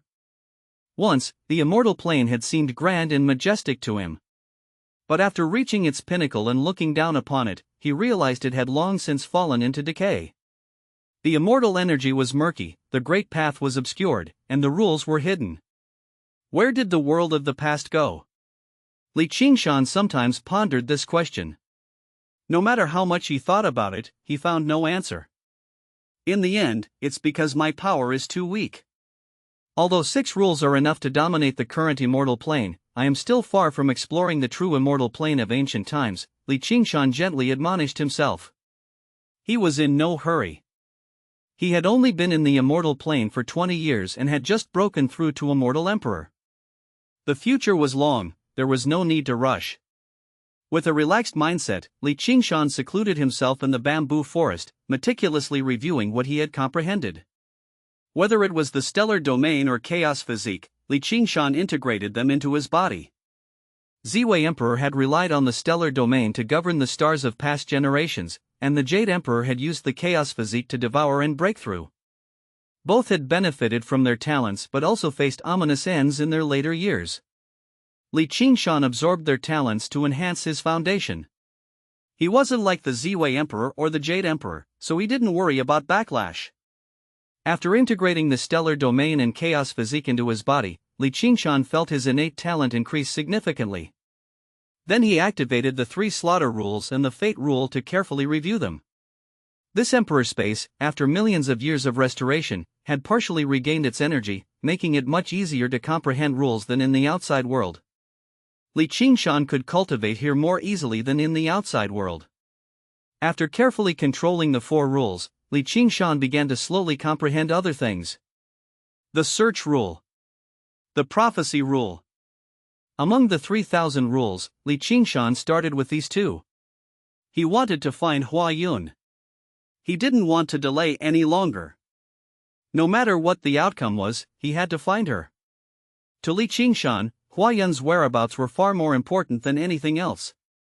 He devoted all his comprehension to these 2 rules and silently went into seclusion in the Emperor's space. Regardless of the outside world's changes, as long as they didn't affect the new celestial court, Qingshan remained unconcerned. He extended time, placing himself at the center of the path of time, unaffected by the passage of time around him. In this elongated time, the difference in the flow of time between the inside and the outside world created a force differential. 1 day was equivalent to 1,000 years. In this extended time, Qingshan silently comprehended the search rule and the prophecy rule. Time flew by, and a year passed in the outside world. Qingshan spent 365,000 years in the elongated time. During these 365,000 years, Qingshan fully comprehended the search and prophecy rules. He formally understood that a complete great path of rule consisted of 6 minor rules. For example, in the path of time, Qingshan comprehended only 1 rule. In the face of the complete great path of time, 1 rule was just 1/6. To grasp the complete time rule, he had to comprehend all 6 rules. To find Hua Yun, Qingshan put in immense effort. Even an emperor's long life had an end. The longest living emperor in the celestial court was the Jade Emperor, who lived for over 2 million years. Qingshan, in this lifetime, couldn't live beyond 3 million years, but he spent 365,000 years comprehending the search and prophecy rules. Mastering 2 complete Great Path of Rule, Qingshan opened his eyes, feeling as if a lifetime had passed. He opened his palm, and the Great Path manifested within. "Hua Yun, where are you?" Qingshan murmured. Boom! In his palm, the complete Great Path rules of search and prophecy erupted, traversing rapidly between heaven and earth, searching the ocean of the Great Path within the immortal plane for any news of Hua Yun. The complete Great Path rules were immensely powerful. Within 3 minutes, they brought news to Qingshan. The Western Lands. Qingshan stared at the 2 words slowly appearing in his palm, his brows tightly knit. Hua Yun is in the Western Lands. His gaze pierced through the Emperor's space, looking toward the western region of the immortal plane. Chapter 436, The Lady in the Sea of Flowers, 1. Western Lands, the place of Buddhist sections. In ancient times, when the Buddhist sect was born, the Buddha attained enlightenment in the Western Lands and spread Buddhist rhyme across this land. Since then, Western Lands nurtured countless eminent monks of the Buddhist sections. The Western Lands weren't prosperous. There were many temples here, but among them, there was poverty, not wealth, and many murals.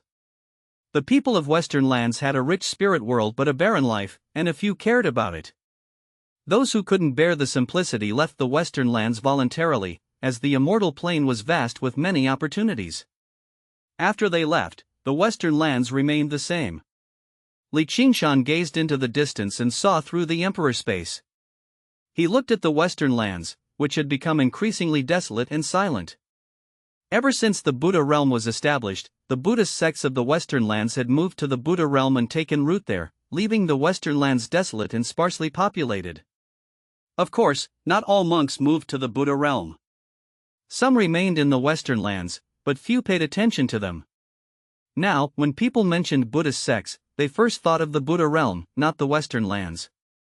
The Western Lands had become so low-key that they were almost forgotten by the immortal plane. Only by personally visiting the Western Lands would one know that the Western Lands and the Buddha realm were 2 distinct places. In fact, the Western Lands were the origin of the Buddha realm. The heavenly maiden of the fox race went to the Western Lands earlier and has not been heard from since. Now Hua Yun is also in the Western Lands. What exactly happened in this forgotten land? Qingshan pondered.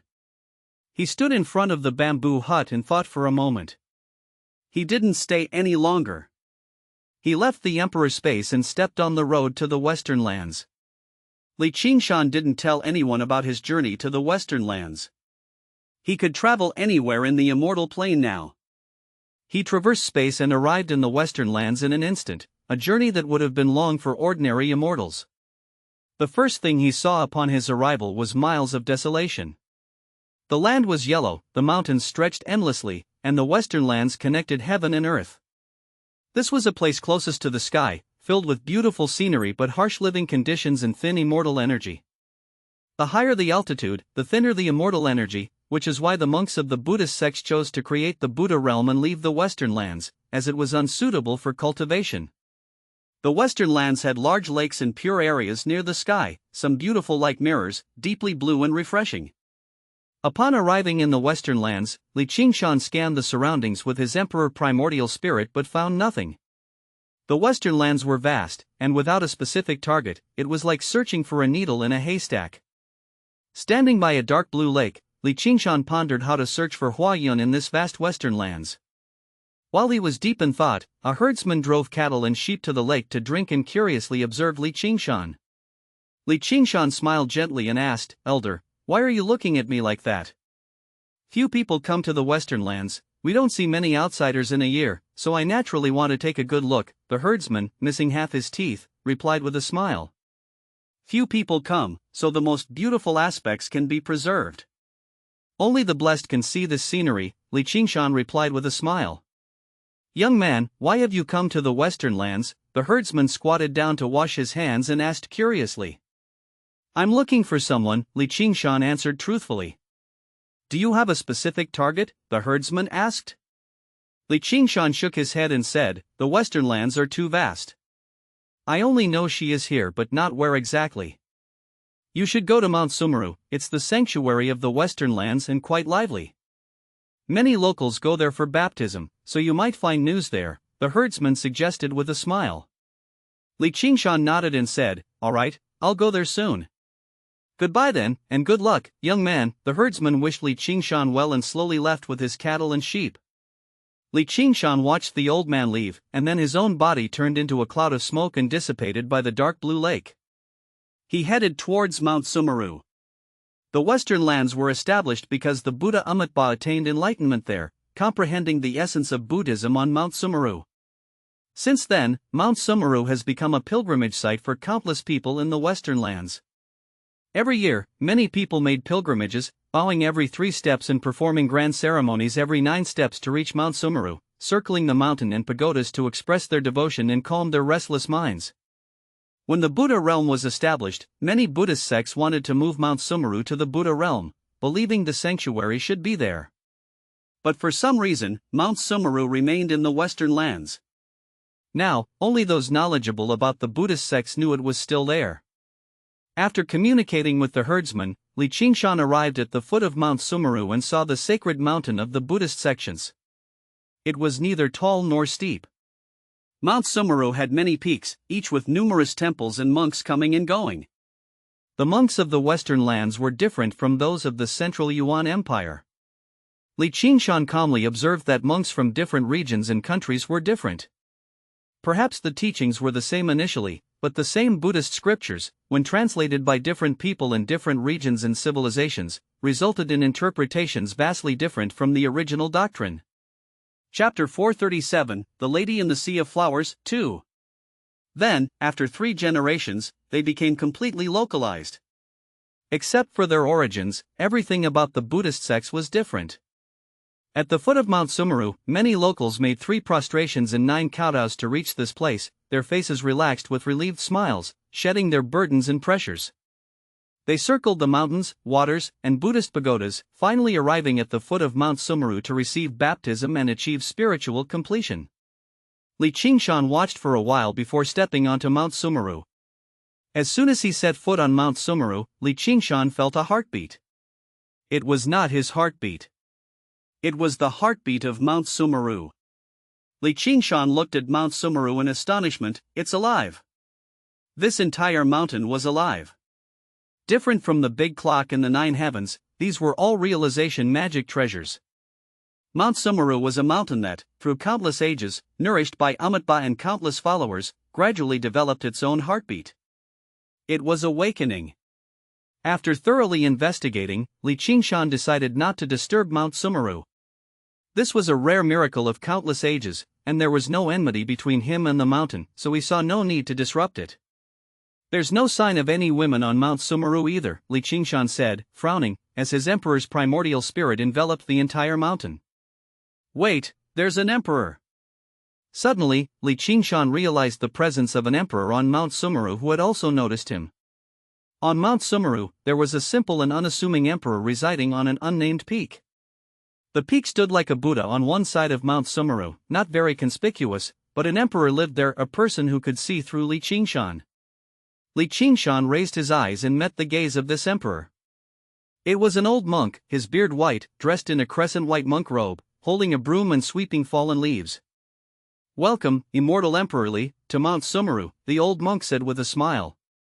"Senior, you know me?" Li Qingshan stepped forward, creating ripples in space, and arrived at the peak to see the old monk. "The immortal plane's prominent emperor, this old monk still knows of you," the old monk said, smiling freely at Li Qingshan. Li Qingshan looked at the old monk and then at the surroundings.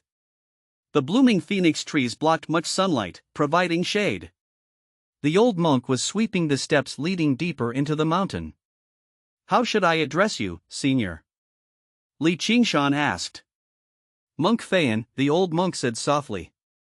"Senior Feian, you feel different from other emperors in the immortal plane," Li Qingshan observed the old monk and spoke directly. Monk Feian put away his broom and walked up the steps, asking, "How am I different?" "We are all of the emperor realm." No, you feel like an emperor from a million years ago, not like today's emperors, Qingshan said seriously. Having experienced the era from a million years ago, Qingshan instantly recognized that Monk Feiyan fit perfectly with that time but seemed out of place in the current era. Monk Feiyan looked at Qingshan with surprise, not expecting him to notice. Walking up the steps, he said, I broke through to the emperor realm a million years ago. Perhaps because I always longed for that era, I can't fit into the current one. Senior, may I ask you to enlighten me? Qingshan followed Monk Feiyan, humbly asking for guidance. You are now the lord of the celestial court, powerful in the immortal plane. What puzzles you? Monk Feiyan asked. Senior, I came to the Western lands to find a woman. She is here in the Western lands, Qingshan explained. If you're looking for a woman, you should ask someone else. Although I am an emperor, I am isolated from the news. If not for the disturbance you caused when you broke through, I wouldn't even know about it. I haven't appeared in public for a long time, Monk Feiyan said. I used the rules to search for her. The rules told me she was in the Western lands, but the Western lands are vast. Finding one woman here is like searching for a needle in a haystack. Please, senior, assist me, Qingshan pleaded. The strength of the old monk was something Qingshan couldn't fathom. Realizing this, Qingshan decided to lower his stance, hoping it might yield different results. This was Qingshan's first time communicating with another emperor since becoming one himself. Who's the woman you're looking for? I can help you find the woman you were looking for, Monk Feiyan agreed, seeing Qingshan's respectful approach. Her name is Hua Yun. She came to the Western lands less than 20 years ago and is very beautiful, Qingshan explained. Hua Yun, Monk Feiyan's expression changed upon hearing the name, muttering to himself with a peculiar look at Qingshan. What's the matter? Qingshan asked curiously. Could there be more to Hua Yun? I do know someone by that name, but I'm not sure if she's the one you're looking for, Monk Feiyan said. Please tell me, and I will determine that myself, Qingshan said eagerly, finally seeing a glimmer of hope. In the Western lands, before the Buddhist sects were established, Amitabha attained enlightenment and founded the Buddhist sections. At the same time, there was an immortal named Hua Yun who also attained the Tao. Amitabha referred to her as his elder sister. Although she did not join the Buddhist sects, she was honored as the flower bodhisattva, overseeing all flowers. Her name was Hua Yun, Monk Feiyan said softly. Qingshan slowly furrowed his brow, looking at the monk in disbelief, and asked, Are you saying that when Amitabha attained enlightenment, this flower immortal already existed? The era of Amitabha was indeed ancient, possibly around 8 million years ago. What relationship did the flower immortal from that time have with the current Hua Yun? Monk Feiyan nodded and said, I only know of one Hua Yun, recorded in the earliest Buddhist scriptures.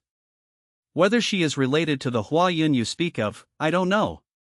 But after several million years, they likely aren't connected. Has no woman been coming to Mount Sumeru during this time? Qingshan asked. I'll ask for you. There have indeed been women coming to Mount Sumeru during this period, but I don't know if any of them are the Hua Yun you're looking for.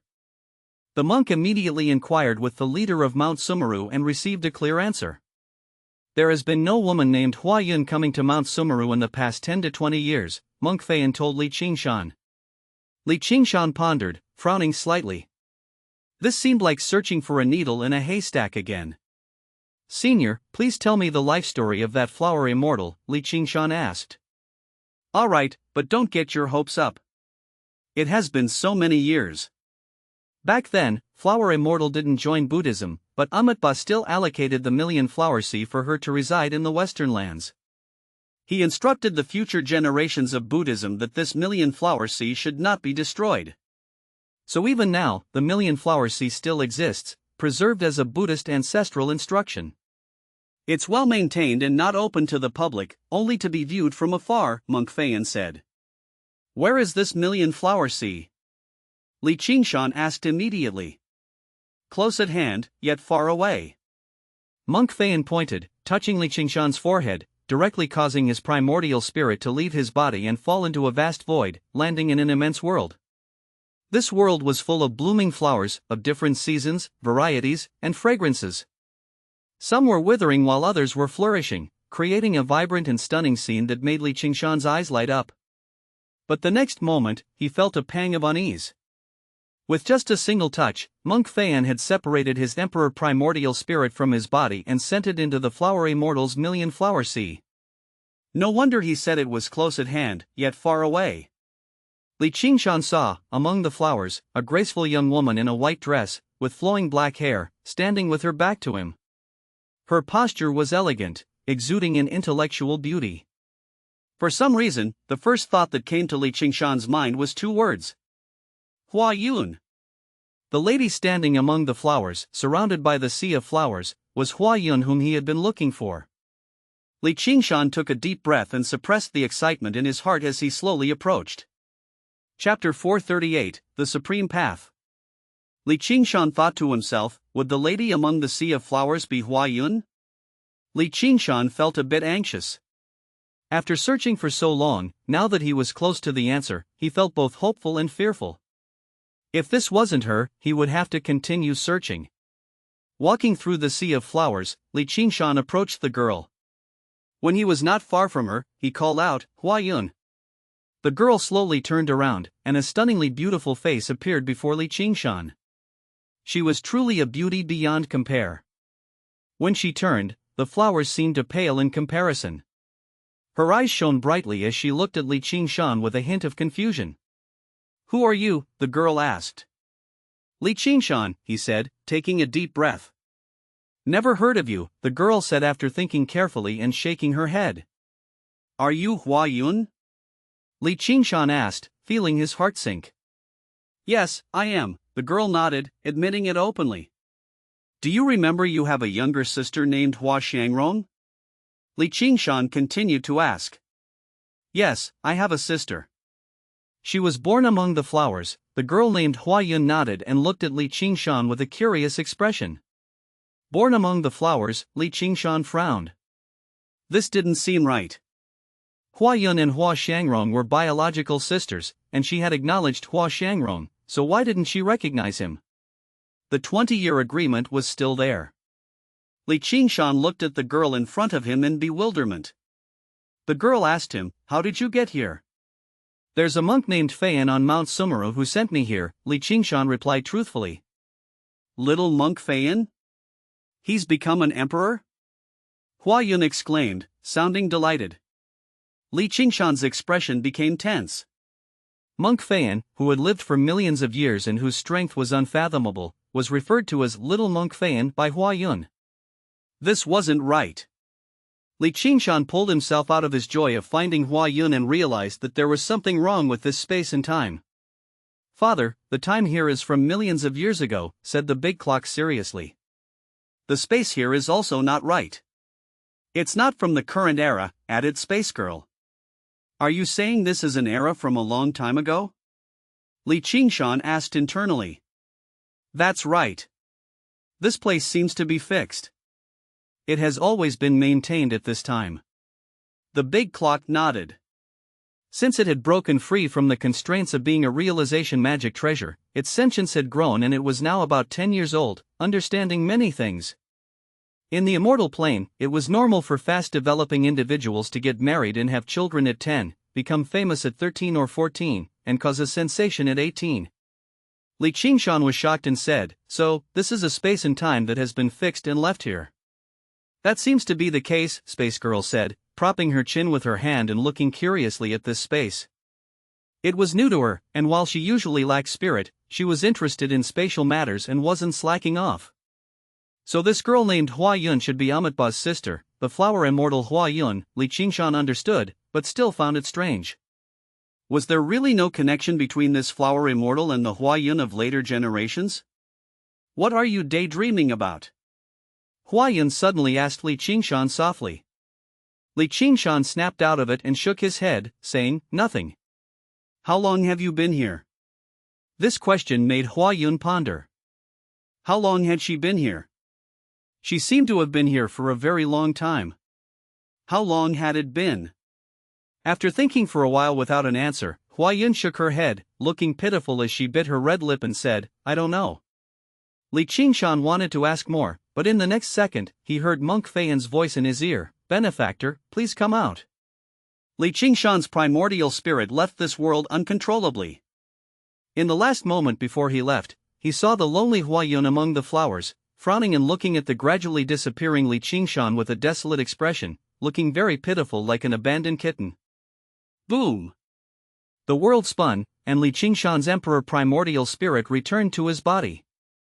He looked around. It was still the same mountain peak, the same steps, and the same old monk, who was calmly looking at Qingshan. Was that girl just now Amitabha's sister, the flower immortal? Qingshan immediately asked. Monk Feiyan nodded and said, "Yes, she is. She was from the same era as Amitabha, so how is she still alive? And, senior, how long have you lived?" Qingshan was full of questions. These things were like a tangled mess, and he was eager to clear them up. Monk Feiyan started walking up the stone steps. Midway up the mountain, there was a small temple, which was the monk's abode. It was very simple, with a main hall and 2 side rooms. The main hall enshrined a statue of Amitabha, and there was nothing else.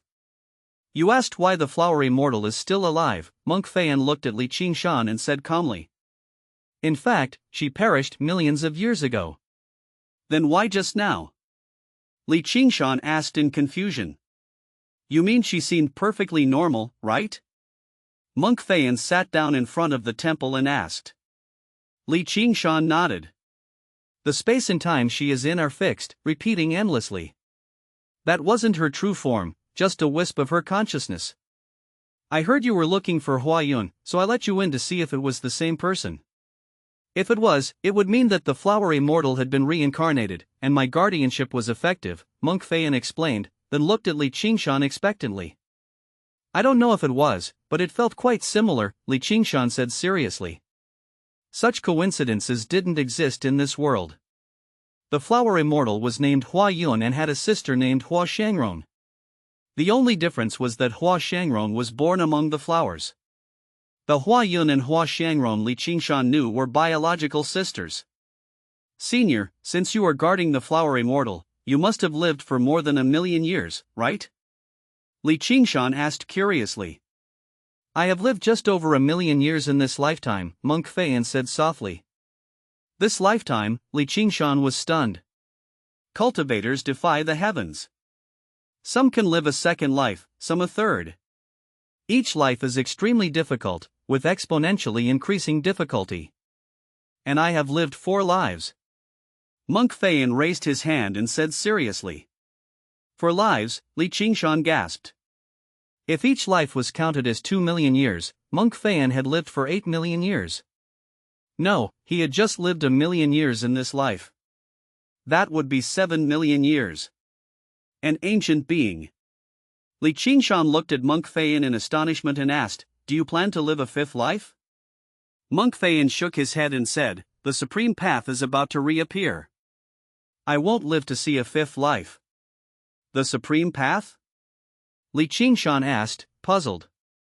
Chapter 439, The Truth of the World, 1. What was the supreme path? Qingshan looked at Monk Feiyan and asked. The monk in front of him had lived for 4 lifetimes, totaling millions of years, so he should have known many secrets. Qingshan humbly asked. In this immortal plane, reaching the peak of cultivation is becoming an immortal emperor. After breaking through to become an immortal king and entering the realm of emperors, you'll find that the path ahead is blocked. No matter how hard you try or how talented you are, you'll be trapped in the emperor realm, unable to break through, Monk Feiyan said. Qingshan nodded. The immortal plane was currently facing such a situation, where cultivators found it difficult to break through to the immortal king, let alone to the emperor, and it was even more impossible to transcend the emperor realm. Is venerable beyond the emperor realm? Qingshan asked in doubt. Yes, the supreme, transcending the emperor.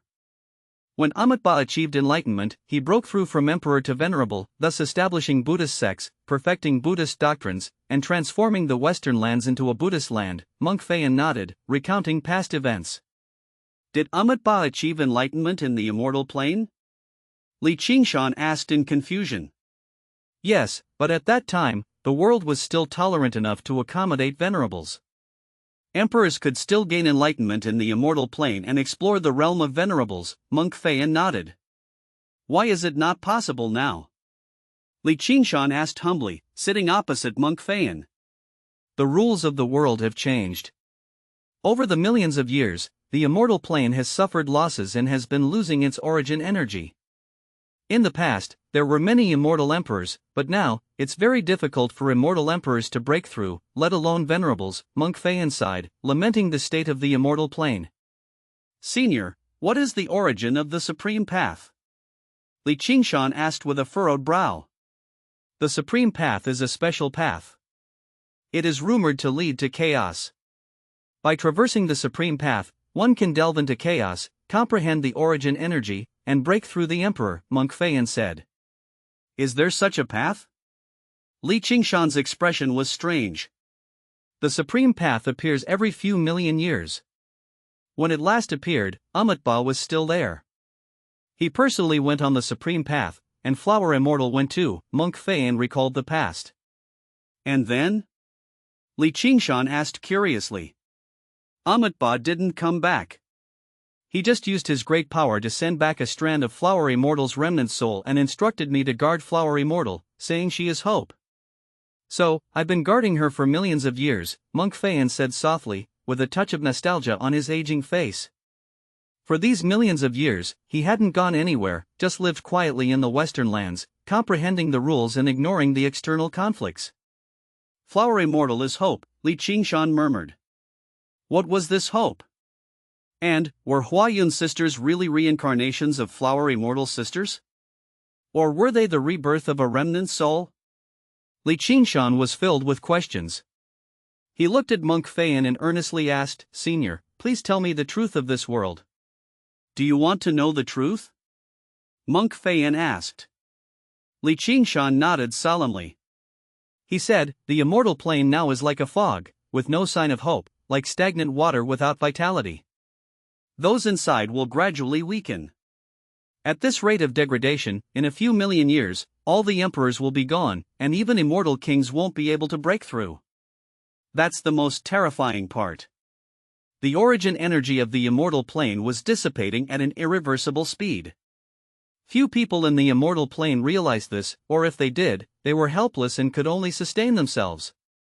It was terrifying. Monk Feyan looked at Qingshan and suddenly reached out, tapping once again on Qingshan's glabella. Boom! Qingshan's emperor primordial spirit was once again ejected. He fell into a starry sky. Looking around, he saw Monk Feyan in the same primordial spirit state. Do you see that huge planet ahead? Monk Feyan pointed and asked. Qingshan nodded. He saw it, a very large planet surrounded by many small, medium, and great kiliocosms attached to it. That's the immortal plane, Monk Feyan said. Qingshan looked in astonishment. It was the first time he had seen the entirety of the immortal plane. Before, when he entered the starry sky and battled others, he had only glimpsed a corner of the immortal plane. In that case, the immortal plane is quite large, Qingshan sighed. Is it? Monk Feyan questioned. Suddenly, he stretched out his hand, and the universe expanded abruptly. Countless stars shrank in size, and the immortal plane, which was as big as Qingshan's mouth, also shrank to the size of a fist. Ahead of the immortal plane, Qingshan saw a dam, surrounded by boundless starry sky, encircling the immortal plane. That's the dam, Qingshan's pupils constricted. He had seen this dam many times before. The races or forces behind the dam had great control over the immortal plane. The Qingshan emperor was controlled by them. Qingshan had been very puzzled before. Where was such a massive dam stored? There was no trace of a dam in the immortal plane. Now that he saw the dam, Qingshan realized that it existed in the boundless universe, far away from the immortal plane. No wonder ordinary people could not find it. Now looking at the immortal plane now. It's not that big, right? Foen asked.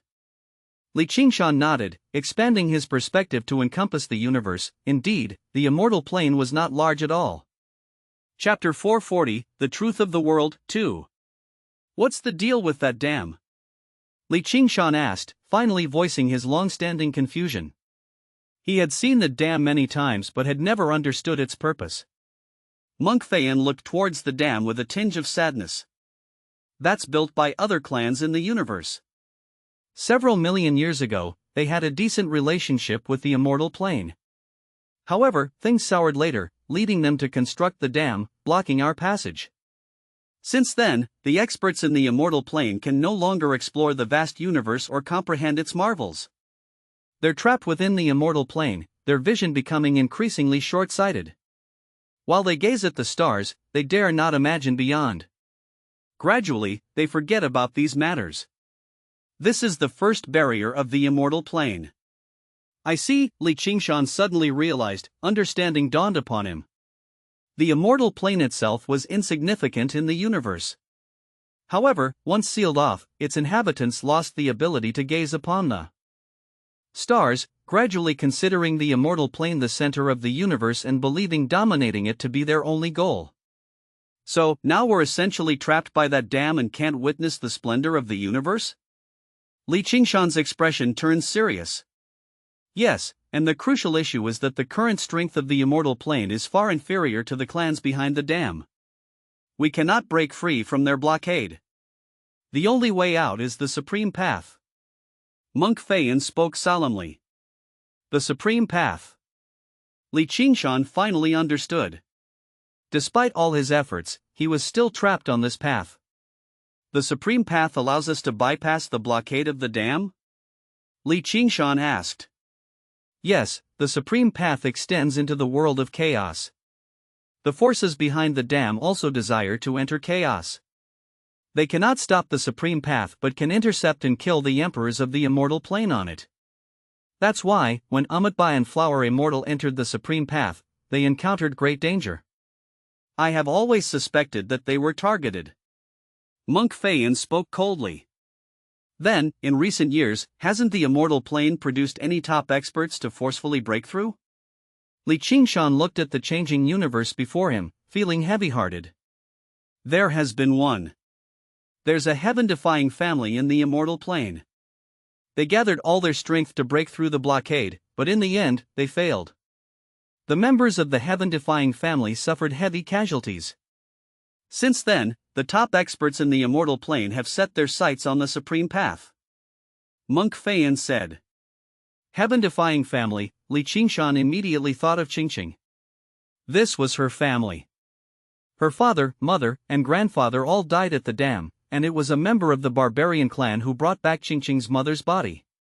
Before, Qingshan didn't understand why the heaven-defying family suddenly declined. Now, listening to Monk Feyan's explanation, he understood that they were trying to break the blockade. Wait, did you say there are still experts in the immortal plane? Qingshan looked at Monk Feyan in disbelief. Of course. Monk Feyan nodded. But the current experts in the immortal plane are nothing but a joke. Even after I broke through to the Emperor, they couldn't do anything to me. How can they be considered experts? Qingshan said directly. He didn't think much of the current experts in the immortal plane. Who said they were experts? Monk Feyan's tone remained calm as he shook his head. The current emperors in the immortal plane are mostly fake.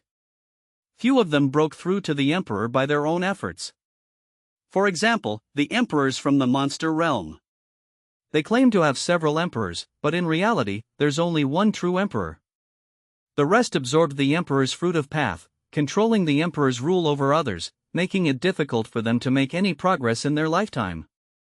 Their strength surpasses that of the immortal kings, but when facing a real emperor who broke through on their own, the difference is huge.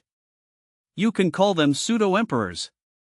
Absorbing the emperor's fruit of path, breaking through as pseudo-emperors. Qingshan suddenly realized.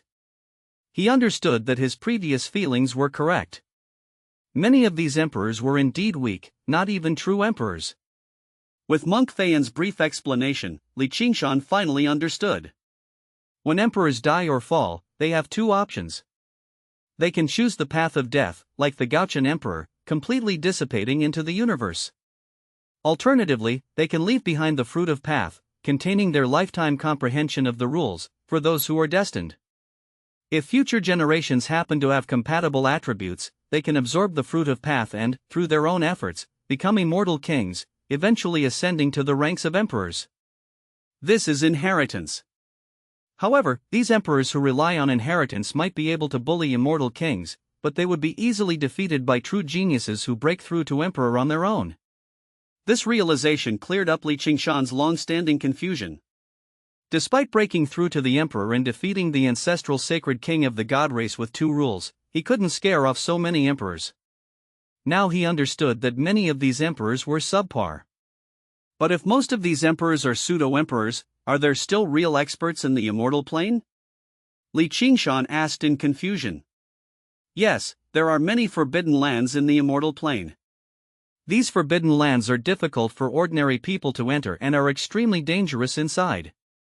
However, as long as you don't enter, there's no danger for thousands or even tens of thousands of years.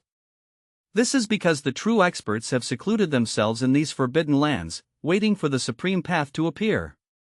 Monk Fein explained. I see. Qingshan suddenly remembered that there were forbidden lands in the immortal plane.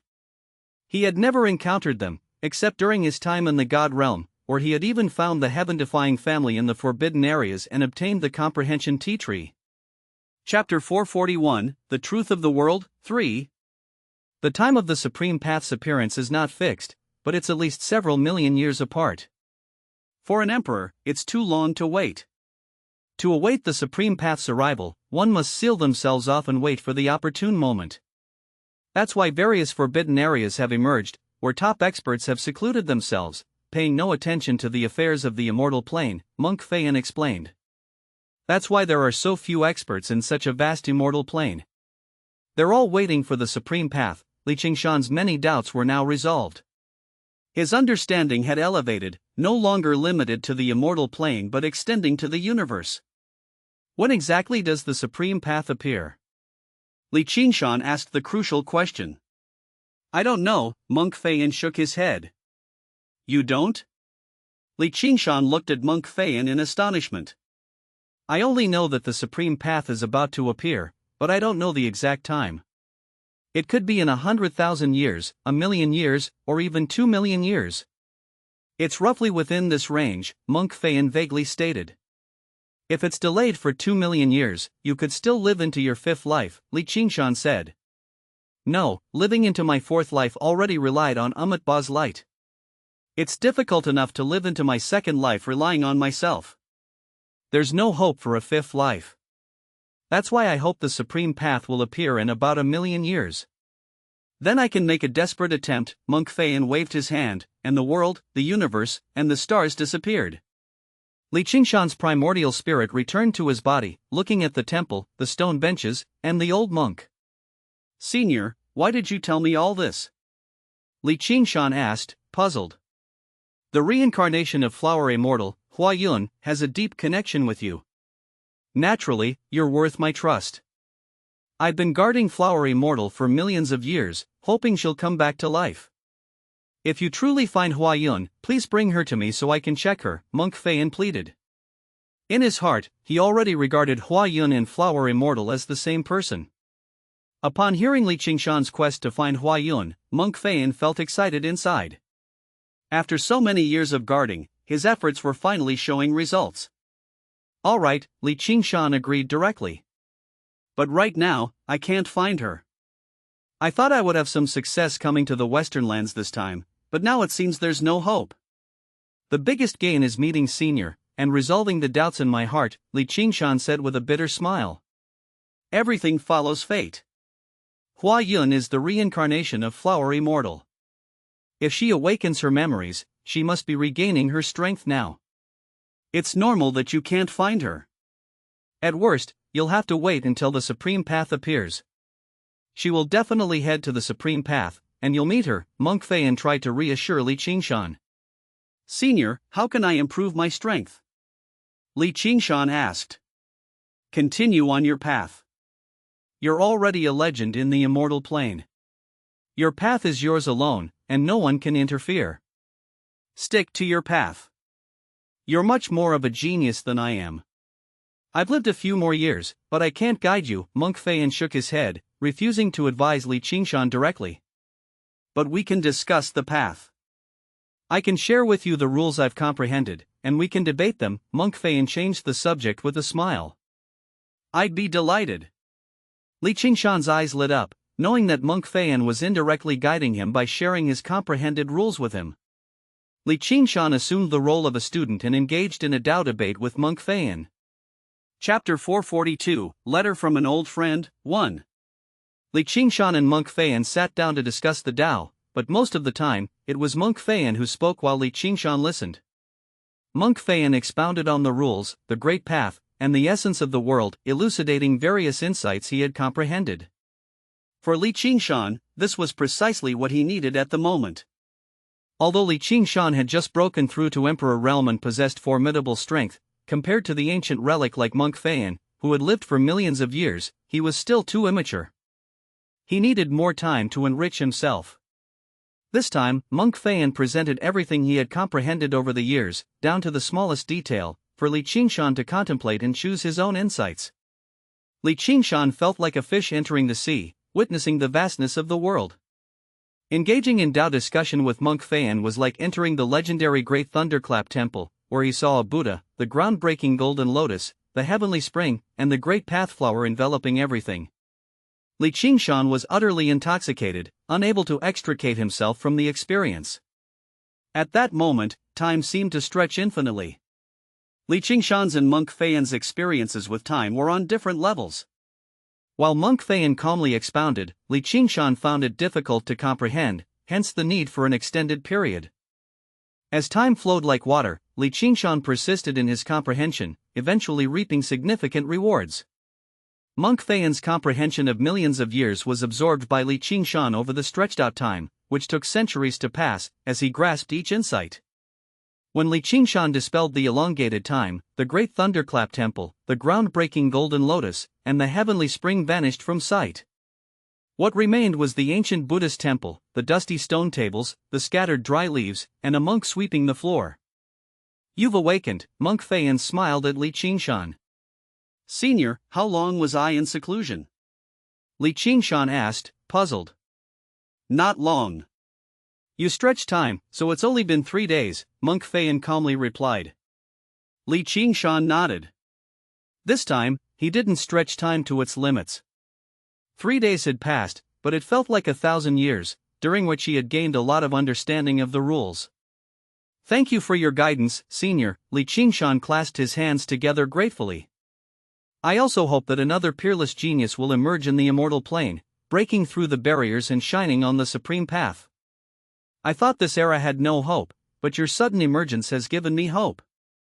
Assisting you is just a small effort on my part. Why wouldn't I do it?" Monk Feiyan smiled gently as he swept the fallen leaves, speaking calmly. Li Qingshan looked at Mount Sumeru, a land of Buddha, filled with Buddhist rhymes after many years. It was distinct from other regions. "Senior, do you know anything else about the flower immortal?" Li Qingshan asked. He still wanted to find Hua Yun. "When Flower Immortal entered the Supreme Path, I had just been born, so I know very little about her.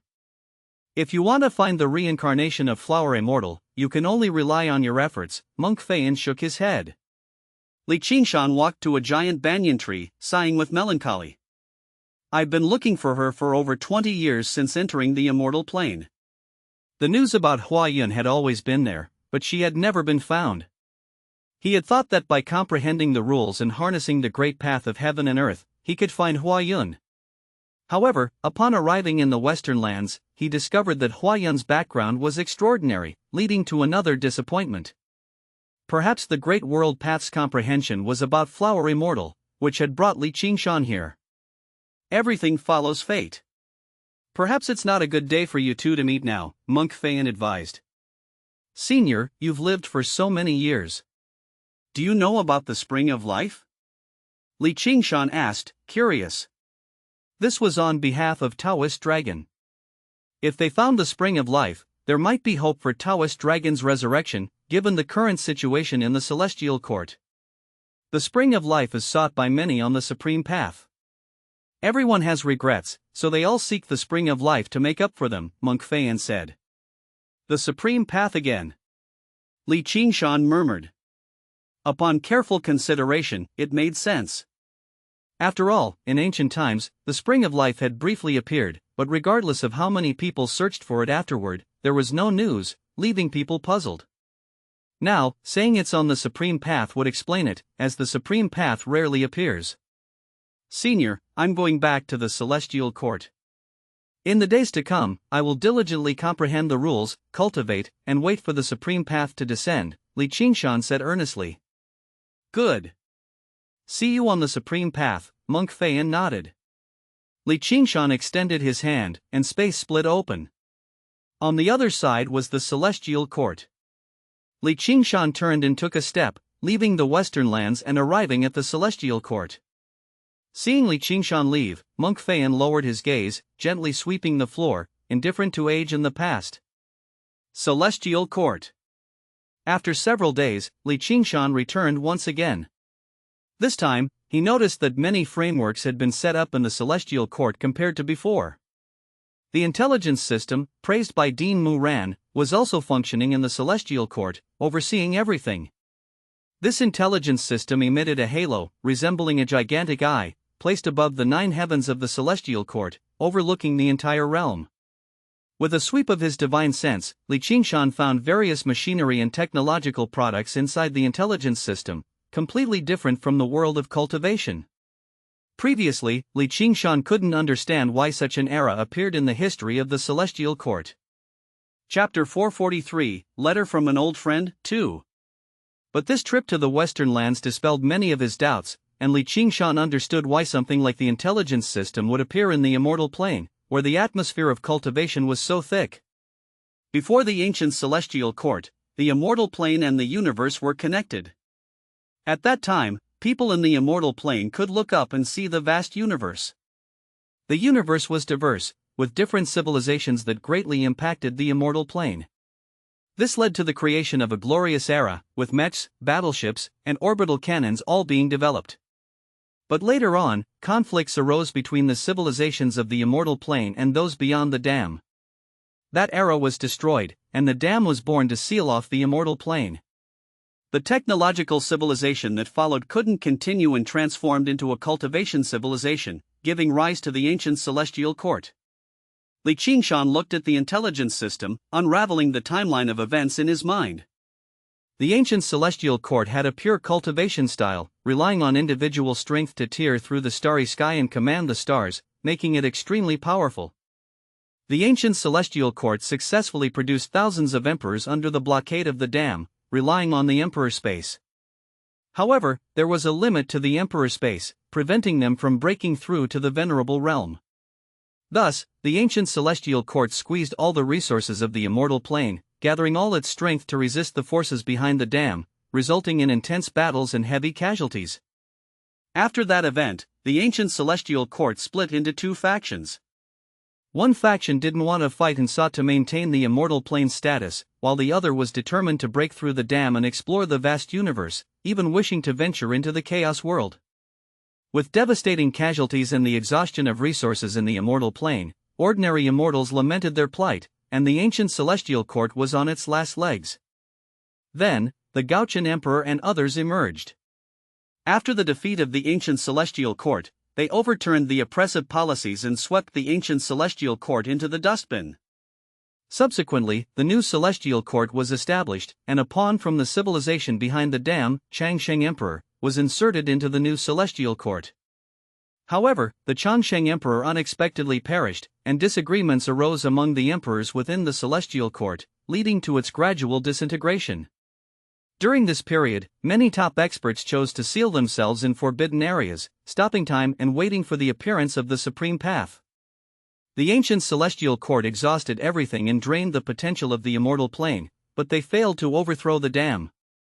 Their only hope lay in the supreme path. So many ancient, powerful, and potential emperors gradually disappeared. The top experts of the immortal plane also dwindled, and the origin energy of the immortal plane slowly dissipated. Those hidden emperors knew this, but they had no solution. The supreme path. This was the exit everyone was eagerly anticipating. This hope persisted until now, with many top emperors waiting for it. Qingshan looked at the intelligence system, reviewing the history of the immortal plane, feeling melancholy. Can we really find hope on the supreme path and save the immortal plane? Qingshan was uncertain. Everyone regarded the supreme path as hope, but it was fraught with dangers and not easy to traverse. Regardless of whether it's thousands, tens of thousands, or millions of years, I must make the most of my time, comprehend the 3,000 rules, and have the confidence to enter the supreme path. Now, as the Lord of the Celestial Court, I naturally must find a way out for the Celestial Court, and even for the immortal plane. Qingshan's gaze was resolute. He didn't look at the intelligence system but turned and entered the Emperor's space to begin comprehending the rules. No matter how the future changes, strengthening oneself is the only way to stand tall in the face of storms. In the Emperor's space, which was better than the immortal plane, comprehension of the rules was somewhat easier. For Qingshan, secluding himself here, roaming in the world of the Great Path, calmly comprehending the rules, and occasionally activating his max-level comprehension skill, was very comfortable. This trip to the Western lands didn't find Huayun, causing Qingshan to abandon the idea of continuing the search. Huayun was the reincarnation of Flower Immortal, and if fate allowed, they would definitely meet at some point in the future. Qingshan continued to comprehend the rules. The 3,000 Great Path rules, each containing 6 subdivided rules, was a huge project to comprehend. It required countless times, so Qingshan simply extended the time, with one day outside equating to 10,000 years for him. Although the lifespan of an emperor was long, it couldn't withstand such consumption. My current lifespan is over 2 million years. After deducting the tens of thousands of years consumed by comprehension before, I now have only 2 million years left. At this rate, in less than a year, I'll have to start learning how to live a second life. Sometimes Qingshan couldn't help but smile bitterly. The greatest enemy for him, who was invincible in the current immortal plane, turned out to be time. The time was too long, even for Qingshan, an emperor, whose lifespan couldn't withstand such consumption. The 3,000 rules he needed to comprehend were simply too vast. However, once understood, he would wield them and enter the supreme path with confidence. The top experts of the immortal plane were all awaiting the opening of the supreme path. It wasn't just the clans behind the dam but also the top talents from the universe. If I didn't grasp the 3,000 great paths, I wouldn't stand a chance against them. With my max-level comprehension skill, as long as my lifespan was sufficient, I could definitely completely master the 3,000 great paths before the supreme path appeared, Qingshan thought firmly in his heart. Chapter 444, Letter from an Old Friend, 3. No matter what, Qingshan was determined to comprehend those 3,000 rules. With each day equivalent to 10,000 years, Qingshan continued to diligently comprehend the rules, thankfully aided by his max-level comprehension skill. Every time he reached halfway, the max-level comprehension skill would kick in and help him complete the understanding.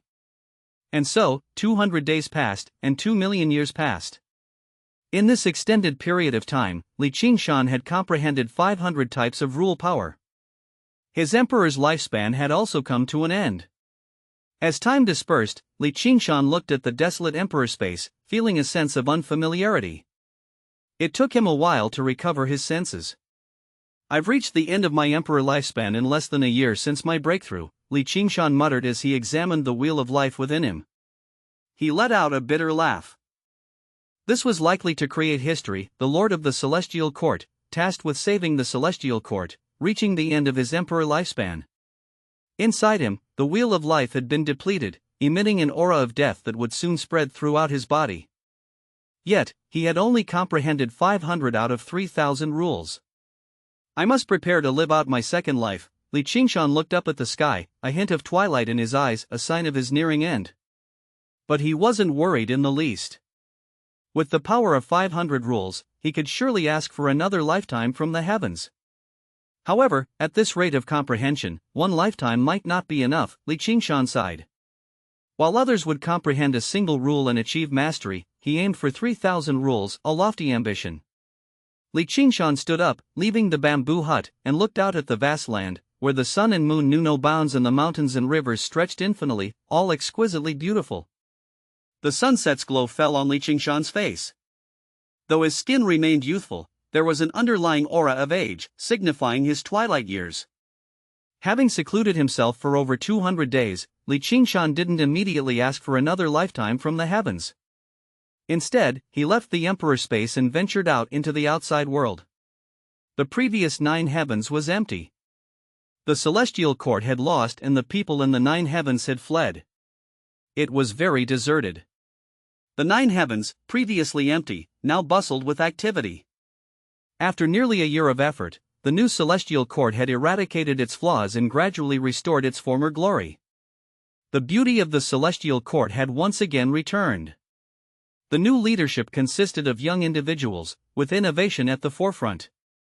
Under the leadership of Dean Muran and Patriarch Zhang, they boldly reclaimed the lost territories, restoring the capital of the celestial court.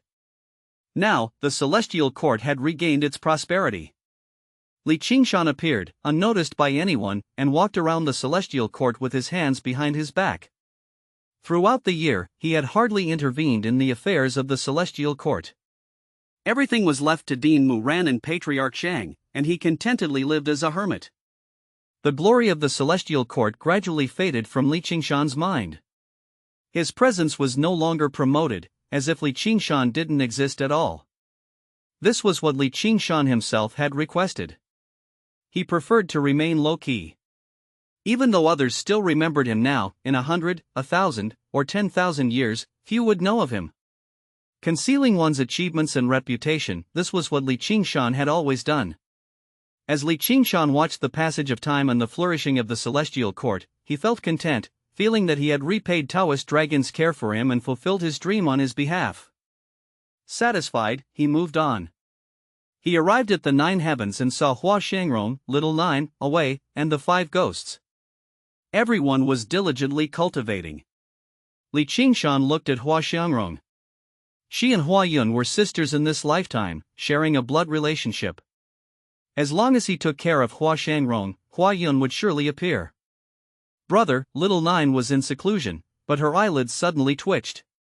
Opening her eyes, she saw Qingshan and joyfully called out to him before rushing over to hug his arm. Brother, you're out of seclusion. How's your comprehension of the rules? Little Nine asked with concern. Everything's fine. How about you? Qingshan replied gently. I'm fine too. There's nothing wrong. It's just that I can't compare to brother. I'm not very talented in cultivation. Little Nine smiled awkwardly. She had thought of herself as a peerless genius in the mortal realm and was quite proud of it.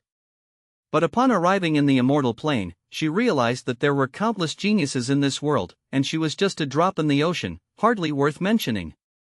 Don't underestimate yourself. Even if you're not a peerless genius, you can still achieve enlightenment through your own efforts. It's just that the eras aren't very friendly now. But don't worry, just focus on your cultivation, and I'll break through the constraints of this era for you, Qingshan said firmly. As long as he comprehended the 3,000 rules and entered the supreme path, he would sweep through everything, and Little Nine and the others would benefit from it. Qingshan didn't want anything to happen to Little Nine and the others. They were the closest people to him in this world. If something were to happen to them, he feared that in the long years ahead, he would be left alone, eventually entering a state of great oblivion. So, he created a quiet and comfortable environment for Little Nine and the others, allowing them to accompany him on his journey until they entered chaos, comprehending eternity. That was what he wanted to do. Brother, did you find my sister-in-law the last time you went out? Little Nine curiously asked. No, your sister-in-law is too mischievous. She kept playing hide-and-seek with me, Qingshan smiled. I still want to see what she looks like, Little Nine said regretfully. Don't worry, there will be opportunities, Qingshan replied calmly, walking with Little Nine as they enjoyed the rare tranquility. However, this tranquility didn't last long, as someone soon came to disrupt it. It was Dean Muran. He came to find Qingshan and handed him a letter. Immortal Emperor Li, this just arrived at the Celestial Court. It was sent by a Crimson Immortal, who said it's from an old friend and must be delivered to you, Dean Muran said. Qingshan took the letter, puzzled. Old friend, did he mention who it is? It seems to be someone named Xiao Wuji. Dean Muran thought for a moment and replied. Li Qingshan's expression turned serious as he quickly opened the letter. Little Nine, standing beside him, also looked surprised. Xiao Wuji was also her friend. After ascending from the human world, she hadn't seen him since. What could be written in his letter? Li Qingshan took out the letter, and on it were written 2 words. Help me. The words were written crookedly, indicating that Xiao Wuji's condition at the time wasn't very good. These 2 words also exuded a strong smell of blood, as if they were soaked in blood. Little Nine looked at it in astonishment, her expression worried. Xiao Wuji is asking for our help. Li Qingshan's face darkened as he turned to Dean Muran and asked, Where is the person who delivered the letter? Chapter 445, Can you count for me? 1. It had been more than 20 years since they parted ways in the human world, but there was no news of Xiao Wuji. Li Qingshan knew that he had gone to receive the inheritance of the Kunlun Immortal. Back then, it was Li Qingshan who witnessed the inheritance of the Kunlun Immortal together with him. It had only been 20 years since he received the inheritance, which was very normal. Therefore, Li Qingshan wasn't worried about the safety of Xiao Wuji and the Heavenly Emperor at all. However, Xiao Wuji's letter pleading for help surprised Li Qingshan greatly. Dean Muran immediately said, The person who delivered the letter is above the 9 heavens. Take me there, Li Qingshan immediately said.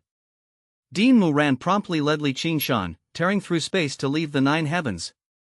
Little Nine also worried about Xiao Wuji's safety and followed Li Qingshan.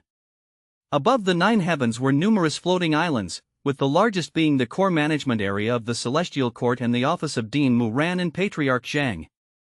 Now, there was a Crimson Immortal here, severely injured and barely clinging to life. His soul flickered like a candle in the wind, fluctuating between brightness and darkness. Moreover, his body exhibited signs of poisoning, with blackness apparent. He was barely conscious, and his condition was dire. Li Qingshan quickly used his Emperor's true qi to protect the flickering primordial spirit of the Crimson Immortal. Then, he slowly began to detoxify him. What happened? The poison you're suffering from was clearly set up by an Emperor Realm expert, Li Qingshan calmly asked. Li Qingshan could tell at a glance whether it was a poison set up by an Emperor Realm expert. The Crimson Immortal who was saved slowly opened his eyes and, seeing Li Qingshan, breathed a sigh of relief before asking, Are you Emperor Li Qingshan? Yes, I am, Li Qingshan nodded, though anxious, he remained calm. I'm a friend of Xiao Wuji. He asked me to seek your help, he's in grave danger, the Crimson Immortal exclaimed. Don't get agitated. Calm down and tell me everything. Li Qingshan soothed his agitated emotions and used the Emperor's true qi to help him sort out the tendons and vessels in his body. He slowly forced the poison out and calmed him down. What's your name? Li Qingshan asked. Qingshan. The Crimson Immortal said. I've only known Xiao Wuji for a short time. We met in the Forbidden Land and helped each other through tough times, considering ourselves friends. We struggled to improve ourselves in the Forbidden Land. Qingshan, supporting his weakened body, slowly stood up and said. The Forbidden Land? Li Qingshan raised his eyebrows. He had just figured out why the Forbidden Land was here and now he encountered Xiao Wuji being in the Forbidden Land. There are many Forbidden Lands in the Immortal Plane. Where were you? Dean Muran asked. The God-Forbidden Mountain. Qingshan covered his chest and coughed. The God-Forbidden Mountain is located in an ungoverned area of the Immortal Plane. According to the legends, it is an ancient mountain that has been passed down since ancient times and has not changed much. After that, for some reason, it became a forbidden land filled with divine prohibitions. Ordinary people who enter and step on divine prohibitions are either transported 1,000,000 miles away or die on the spot, Dean Muran immediately explained to Li Qingshan. He knew that Li Qingshan didn't know much about the Immortal Plane. Why did you go to the God-Forbidden Mountain? It's very dangerous there, Dean Muran asked. I'm looking for a chance to break through to Emperor Realm, while Xiao Wuji is looking for the inheritance he obtained, Qingshan said. Inheritance? Li Qingshan asked in surprise. He hadn't expected Xiao Wuji's inheritance from the Kunlun immortal to require going to such a dangerous place. Yes, he told me that the inheritance he obtained is in the Forbidden Land. As I was about to die, I also wanted to fight for a chance to break through to Emperor Realm, so I followed him and entered the God-forbidden mountain. However, I didn't expect that we would encounter great difficulties this time, Qingshan sighed. What kind of difficulties? Qingshan asked calmly. Although he was worried about Xiao Wuji, he still had to calmly understand the situation. There's an Emperor Realm expert in the God-forbidden mountain who has occupied Xiao Wuji's inheritance and wants to kill him. He drove us back, playing with us like cats playing with mice, finally slowly torturing us to death, Qingshan said in horror, not wanting to experience being tortured again. Then how did you manage to escape? Qingshan asked. One had to know that it wasn't easy to escape from the hands of an Emperor Realm expert. It was basically impossible. It's Xiao Wuji. He used the secret technique of the Kunlun Immortal and the special feature of the God-forbidden mountain. I was teleported out by accident.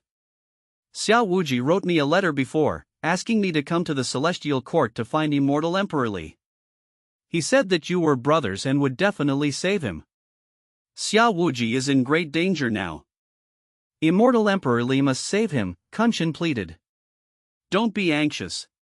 Tell me about Xiao Wuji's current situation, Qingshan asked. He's in bad shape, severely injured, and unable to escape. He could only ask me to deliver the letter. After I came out, I rushed here non-stop, just not to miss the best opportunity, Qingshan said immediately. Alright, I got it. Rest well and recover. I'm going to the God-forbidden mountain. Qingshan patted his shoulder to express his gratitude. Then, without hesitation, he tore through space and descended on the God-forbidden mountain. For Qingshan, who had reached the limit of an emperor, the immortal plane was now easily accessible. Although he had only entered the Emperor Realm for less than a year, he had already spent more than 2 million years in this extended time. During this long period of time, Qingshan had undergone a transformation. Upon learning of Xiao Wuji's peril, he instantly descended upon the God-forbidden mountain. Chapter 446, Can you count for me? 2. God-forbidden mountain was a forbidden land in the human world. When viewed from high above, it looked like a huge azure dragon coiled around the earth, extremely awe-inspiring. Within a radius of hundreds of miles around God-forbidden mountain, there was no sign of human presence. Only beyond 100 miles were there signs of human habitation, which was perfect. Under the glow of the sunset, a few candlelights illuminated the way home. As long as people didn't enter the God-forbidden mountain, there was no danger at all. They could live their whole lives without encountering any danger. Of course, the premise was that the emperors who had sealed themselves in the God-forbidden mountain were undamaged and did not need to come out to replenish their origin energy. However, such a thing would not happen even once in a million years, so for ordinary immortals, the area around the God-forbidden mountain was actually a good place to hide away. Qingshan ignored them, his gaze fixed on the God-forbidden mountain. Indeed, its momentum was majestic. Between the mountains, there were the patterns of emperors, formations, as well as naturally formed Tao patterns intertwined, forming layers upon layers of divine prohibitions. So this majestic mountain range was also known as the God-forbidden mountain by the people of the immortal plane.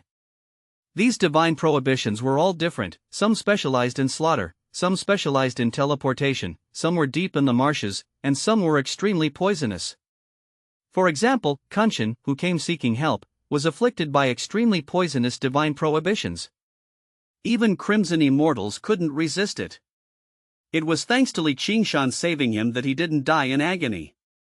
All these various factors combined to create terrifying rumors about the God-forbidden mountain, and people dared not approach it for fear of encountering danger.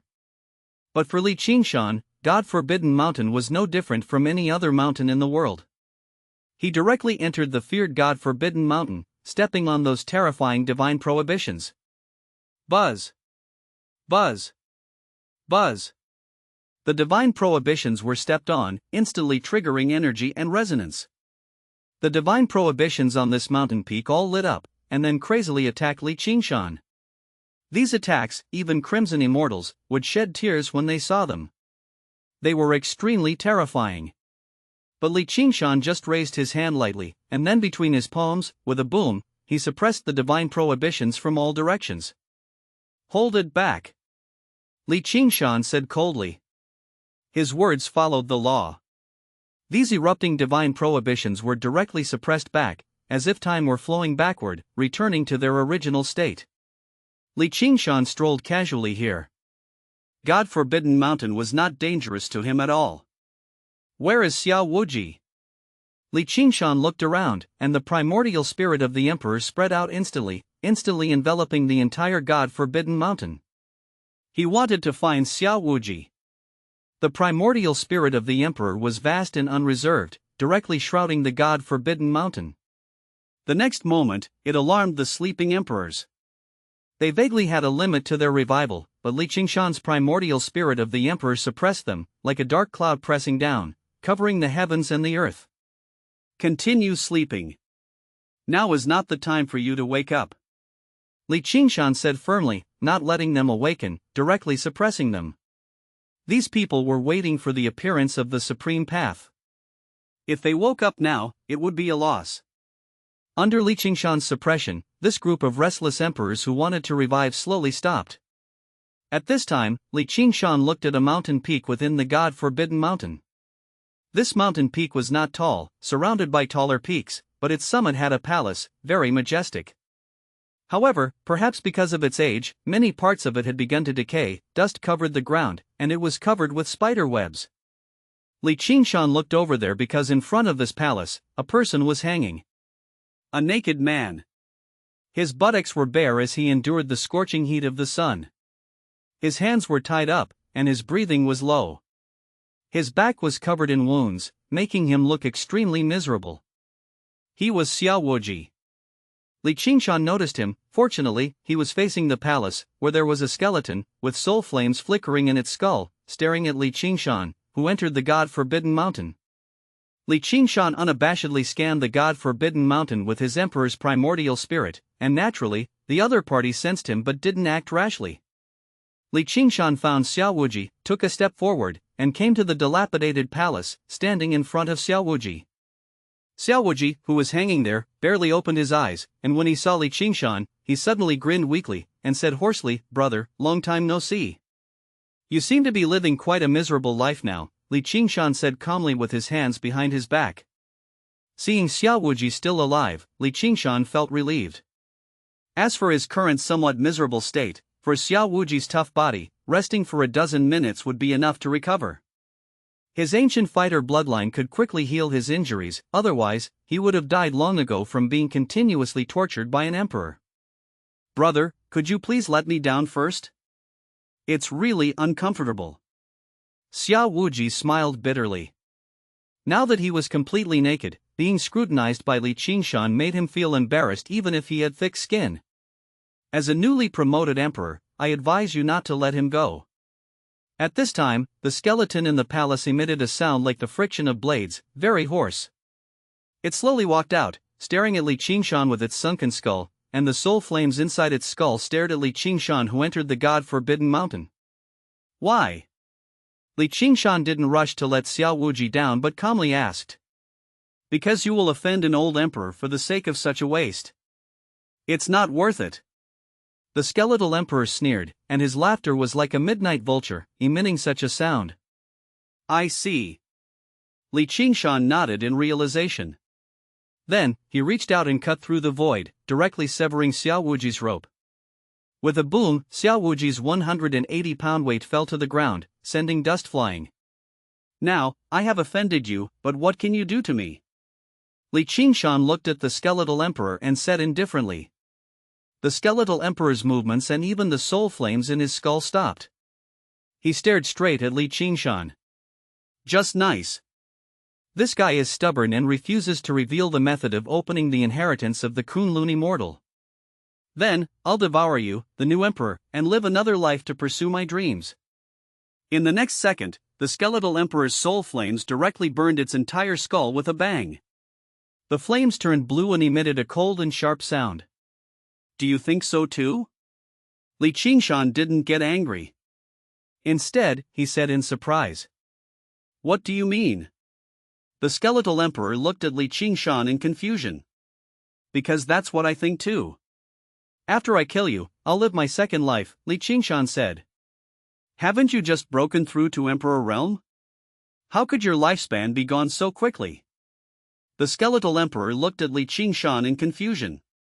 When Qingshan broke through to the Emperor Realm, the phenomenon caused by the sky and earth was sensed by the skeletal emperor hiding in the forbidden area. That was why he was puzzled. Qingshan had broken through less than a year ago, yet he was already talking about living a second life? The lifespan of an emperor was at least 1,000,000 years, right? How had Qingshan squandered such a long span? Breaking through to emperor and needing to live a second life aren't mutually exclusive, Qingshan explained seriously. Stop with the tricks, the skeletal emperor scoffed at Qingshan.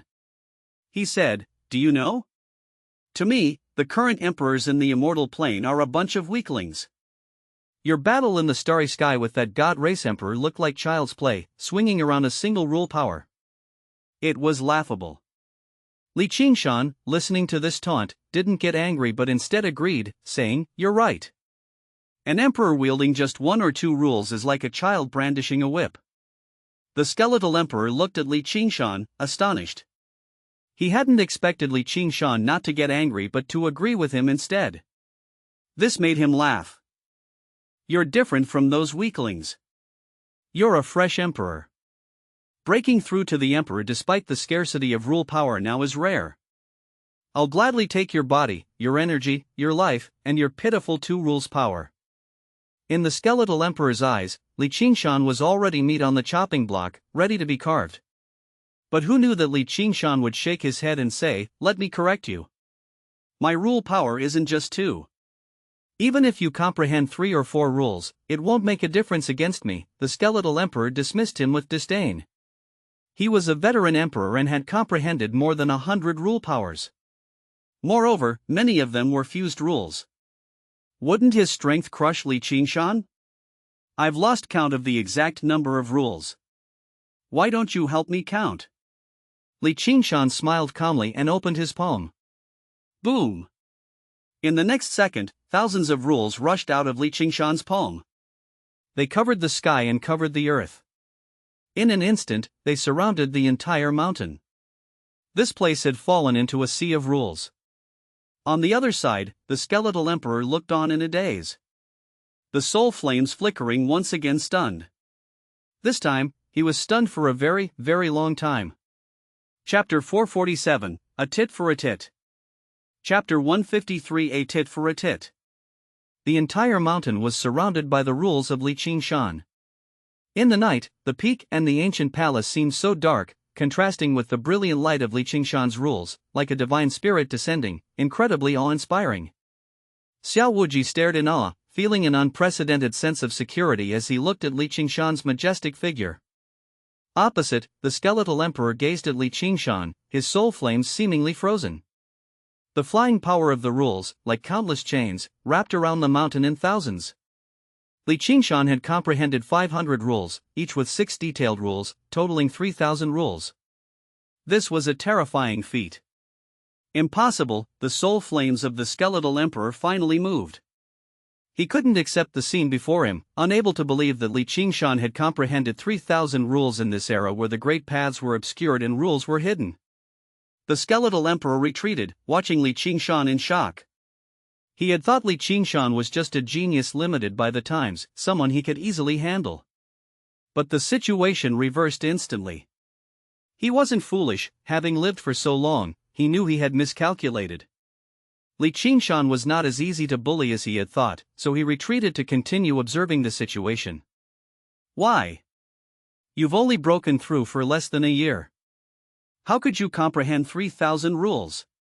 Previously, when you fought the ancestral sacred king of the god race, you only had 2 rule powers. How long has it been? The skeletal emperor couldn't fathom this.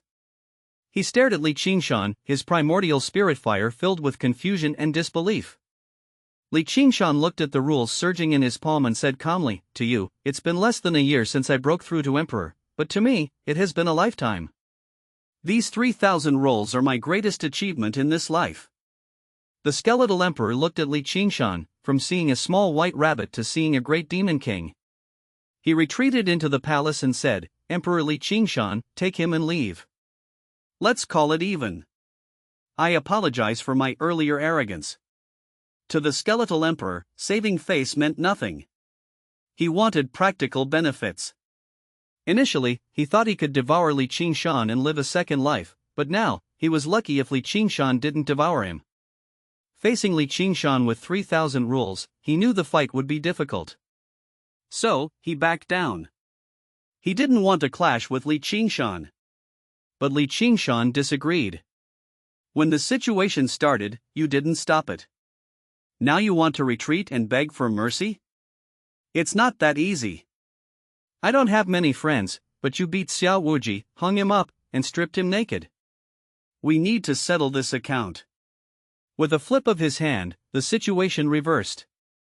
Qingshan, with his hands behind his back and a cold face, walked into the palace.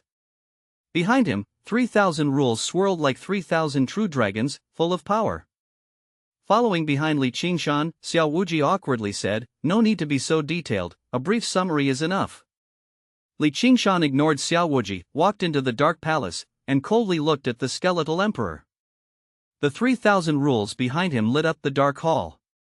Everything in the hall was ancient and dilapidated, the once exquisite decorations were now full of cracks, and the grand statues were broken, leaving only 2 legs. The skeletal emperor stood in the center, his soul flames flickering, staring at Qingshan. "Do you want to fight to the death?" The skeletal emperor's soul flames emitted a gnashing sound. Qingshan coldly looked at him and said, "Fight to the death? You're not worthy." Hearing this, Xiao Wuji straightened up, his injuries healed, and he transformed his clothes, returning to his usual unruly self. The skeletal emperor, enraged by Qingshan's words, his soul flames flared up, covering his whole body, burning fiercely. In the next second, under Xiao Wuji's surprised gaze, flesh and blood grew from the skeletal frame, forming veins and organs. In less than 3 seconds, an elderly man appeared before Qingshan and Xiao Wuji. He was a thin old man with sunken cheeks, deep eye sockets, and curly hair, exuding the aura of a wandering ascetic. F***ck, you still have this side to you? Then why do you keep showing people your skeleton face? Xiao Wuji said in surprise. That's because a body of flesh and blood depletes one's life force too quickly. Surviving as a skeleton is lucky enough to last until that path appears, the elderly man said in a low voice. He didn't even look at Xiao Wuji, instead staring at Qingshan with a gaze full of vigilance, anger, and worry. He indeed had no confidence in dealing with Qingshan. But now, with Qingshan pressing step by step, he had no retreat. "Emperor Qingshan, you are strong, comprehending 3,000 rules shortly after breaking through to emperor. But if you push me too hard, I'll go all out and return to my peak. Even if you defeat me, you'll be injured." The elderly man threatened Qingshan. "What gives you the confidence to say that?" Qingshan asked, puzzled. "You just want to save him. Now I'll give you the person, and we can mind our own business. I won't leave the God-forbidden mountain. Why won't you let me go?" The elderly man, having retreated again and again, was also angry, staring at Qingshan, feeling that he had humbled himself enough, but Qingshan kept pushing. Qingshan looked at the angry elderly man and coldly smiled as he said, "When you didn't know my strength, you were arrogant and triumphant, thinking you had us in the bag. How proud were you then? Now, I'm just treating you the way you treated me. Why are you so angry?" Qingshan asked, puzzled. He didn't understand this logic. "You wanted to kill me, to devour me for a second life. Now that I want to kill you, isn't it only natural? In a world where the weak are prey to the strong, why are you angry?" The elderly man, enraged and embarrassed by Qingshan's words, said, "I'm an old emperor with many trump cards. You don't know that. I just want to live. Because of a mistake, I broke my seal early, saw no hope, and had to extend my life in a skeleton state. I'm already miserable enough. Why don't you let me go?" "Let you go?" Qingshan calmly shook his head, unmoved, and said, "If we switched places now, would you let me go and not devour me for a second life?" Hearing this, the elderly man's heart turned cold. Without hesitation, he went all out. Boom! Boom! Boom! The Emperor's aura boiled like smoke, overwhelming everything. The Emperor's laws and rules flew out, surrounding the elderly man. He wasn't wrong. He had many trump cards. He could indeed sublimate to the extreme. At this moment, countless divine prohibitions in the God-forbidden mountain burst forth, emitting endless light, projecting onto the immortal plane above. The light surged, the Emperor's aura vast, far surpassing the current emperors of the immortal plane, making countless people look up in shock. Emperor's aura, and such a strong one, I've never seen before. I once experienced it in the celestial court's old emperors, but I didn't expect to see it again now. Where does this emperor's aura come from? It seems to be from the God-forbidden mountain. A forbidden land. The world's public opinion surged. Knowing the emperor's aura came from the forbidden land, they dared not speak much. Even current emperors dared not step into the forbidden zone. The emperors of the immortal plane looked at this aura with trepidation, fear, and worry.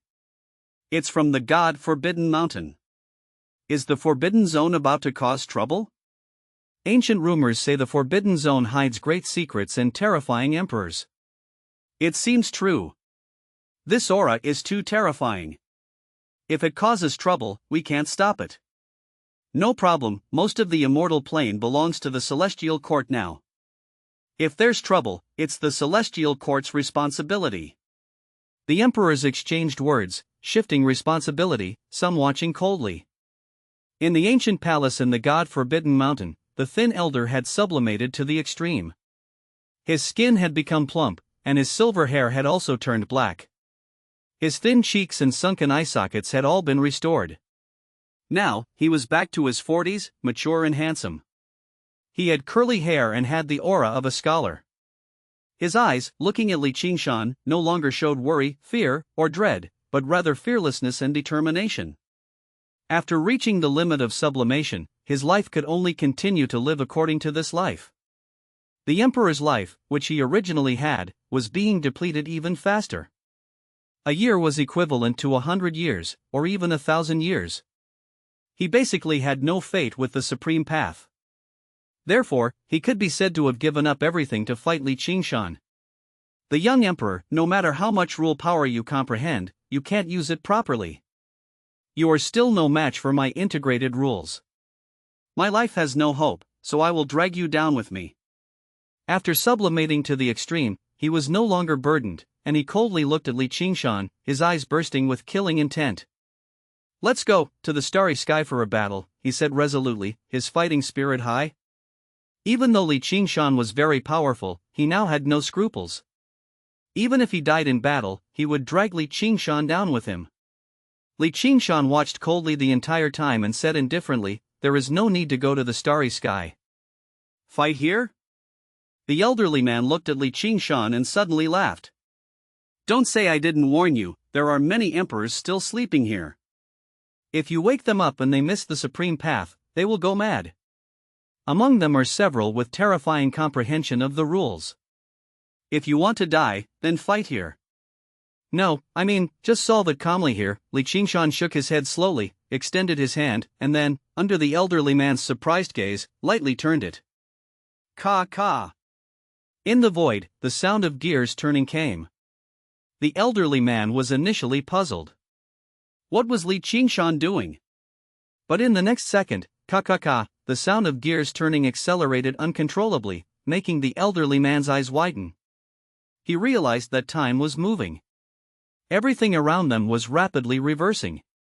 In an instant, he reverted from his state of extreme sublimation as an emperor back to his aged state. The next moment, he returned to a skeletal state. In the next moment, he returned to his youthful days. At that time, he hadn't yet broken through to the emperor and was still at the immortal king level. At this moment, Qingshan stopped the reversal of time and looked at Xiao Wuji. Both of us are at the immortal king level. Although I'm one small level higher than you, do you have confidence? Xiao Wuji sneered, clenched his fists, and said viciously, "Can I strip him naked and hang him up for a beating?" Chapter 448, Full Harvest, 1. After spending an entire lifetime, he had comprehended 500 types of rules. The first to comprehend and the most mature were the Path of Time and Path of Space. After all, Qingshan's son and daughter were within him. It was also because of his supreme understanding of the Path of Time that Qingshan reversed time. With a time reversal, he directly pushed the sublimated emperor back to the end of his years, before he had broken through to the immortal king and entered the emperor realm. The skinny elderly man was dumbfounded. He looked at the power of time flowing in Qingshan's palm and was utterly stunned. This blow was too great. He had thought that even if he was Qingshan's match, he could drag Qingshan down with him and severely injure him. But who would have thought that in the blink of an eye, Qingshan would activate the Great Time technique, stripping him of his emperor power in his state of extreme sublimation. Outside, the grand momentum caused by the emperor's extreme sublimation shook the entire immortal plane. Everyone watched nervously, fearing that the terrifying experts in the Forbidden Land would come out and wreak havoc on the human world, disturbing the immortal plane. But before the immortals had been worried for long, the grand aura of the emperor, the waves of sublimated emperor, abruptly stopped. The world returned to calm. People looked at each other in bewilderment. They didn't know what had happened. They could only assume that the emperors in the Forbidden Land had not made a move, only releasing a bit of temper to warn people not to approach the major Forbidden Land. The emperors secretly sighed in relief, feeling relaxed. As long as the emperors in the Forbidden Land did not emerge, the present world would remain peaceful. But they didn't know that in the God-forbidden mountain, the emperor who had been in a state of extreme sublimation was now trembling, looking fearfully. He wasn't afraid of Qingshan. Qingshan was far from him. He was afraid of Xiaowuji. The tall and sturdy Xiaowuji, now fully healed, looked at the elderly man who had been weakened to the immortal king level by time, and sneered, his fists cracking. "Did you enjoy beating me just now, hanging me up and stripping me naked? In my whole life, I've never been so humiliated. Now I'm going to return the favor, hang you up and beat you," Xiaowuji said through gritted teeth. Although the elderly man was at the peak of the Crimson Immortal, Xiaowuji had just entered the Crimson Immortal realm, but he was full of confidence. At the same level, except for Qingshan, he feared no one. Having the bloodline of an ancient fighter and the inheritance of the Kunlun Immortal, he had made rapid progress upon entering the immortal plane. In just over 20 years, he had broken through to the immortal king level. Without Qingshan's brilliance, he would have been a prominent figure of this era. "Don't come near me, emperors must not be humiliated," the elderly man roared harshly. "I'll beat the emperor." Xiaowuji roared back, pouncing forward with great momentum. They clashed fiercely in the abandoned palace. Qingshan watched the scene and slowly withdrew. His law power surrounded the hall, containing the battle between the two Crimson Immortals within, without affecting the outside. Qingshan then stood on a mountain peak, gazing at the God-forbidden mountain, carefully observing it. This was the first time he had carefully observed this massive Forbidden Land, with its ancient inheritance. Many slumbering emperors were buried here, their time frozen, not to awaken until the appointed time, each waiting for the supreme road. Boom! Qingshan's emperor primordial spirit scanned the God-forbidden mountain without any restraint. He was observing every emperor. These emperors seemed to have sensed it, but upon feeling Qingshan's immense primordial spirit that was like a mighty sun, they were dissatisfied, but for the sake of the supreme road, they endured it. The supreme road was of such importance. Qingshan smiled slightly when he saw this. He put his hands behind his back and said leisurely, "There are many treasures here." Many old emperors were buried in the God-forbidden mountain. Their great path weapons and divine medicines were buried here with them. While the great path weapons were buried together, the emperor-level divine medicines couldn't be buried together. They were planted next to the emperor's tombstone. Qingshan looked behind him. In the ancient palace, Xiaowuji was already overpowering the thin elderly man and fighting aggressively. Xiaowuji, being young and physically strong, with vigorous blood and quick recovery, was unbeatable even when trading injuries. The thin elderly man was no match for Xiaowuji. Since Xiaowuji wasn't in danger, Qingshan no longer paid attention. He quietly left the mountain peak and strolled around the God-forbidden mountain. The God-forbidden mountain was as serene as usual. There were all kinds of monarch inscriptions everywhere. There were innate ones and postnatal ones. It was extremely terrifying. There weren't even insects or small animals here. In the past, the God-forbidden mountain was very quiet, with only the sound of the wind and rain. But today, with Qingshan's arrival, his footsteps echoed in the quiet God-forbidden mountain. He walked leisurely and stepped on the emperor patterns without any worry, as these emperor patterns dared not act rashly, allowing him to tread over them.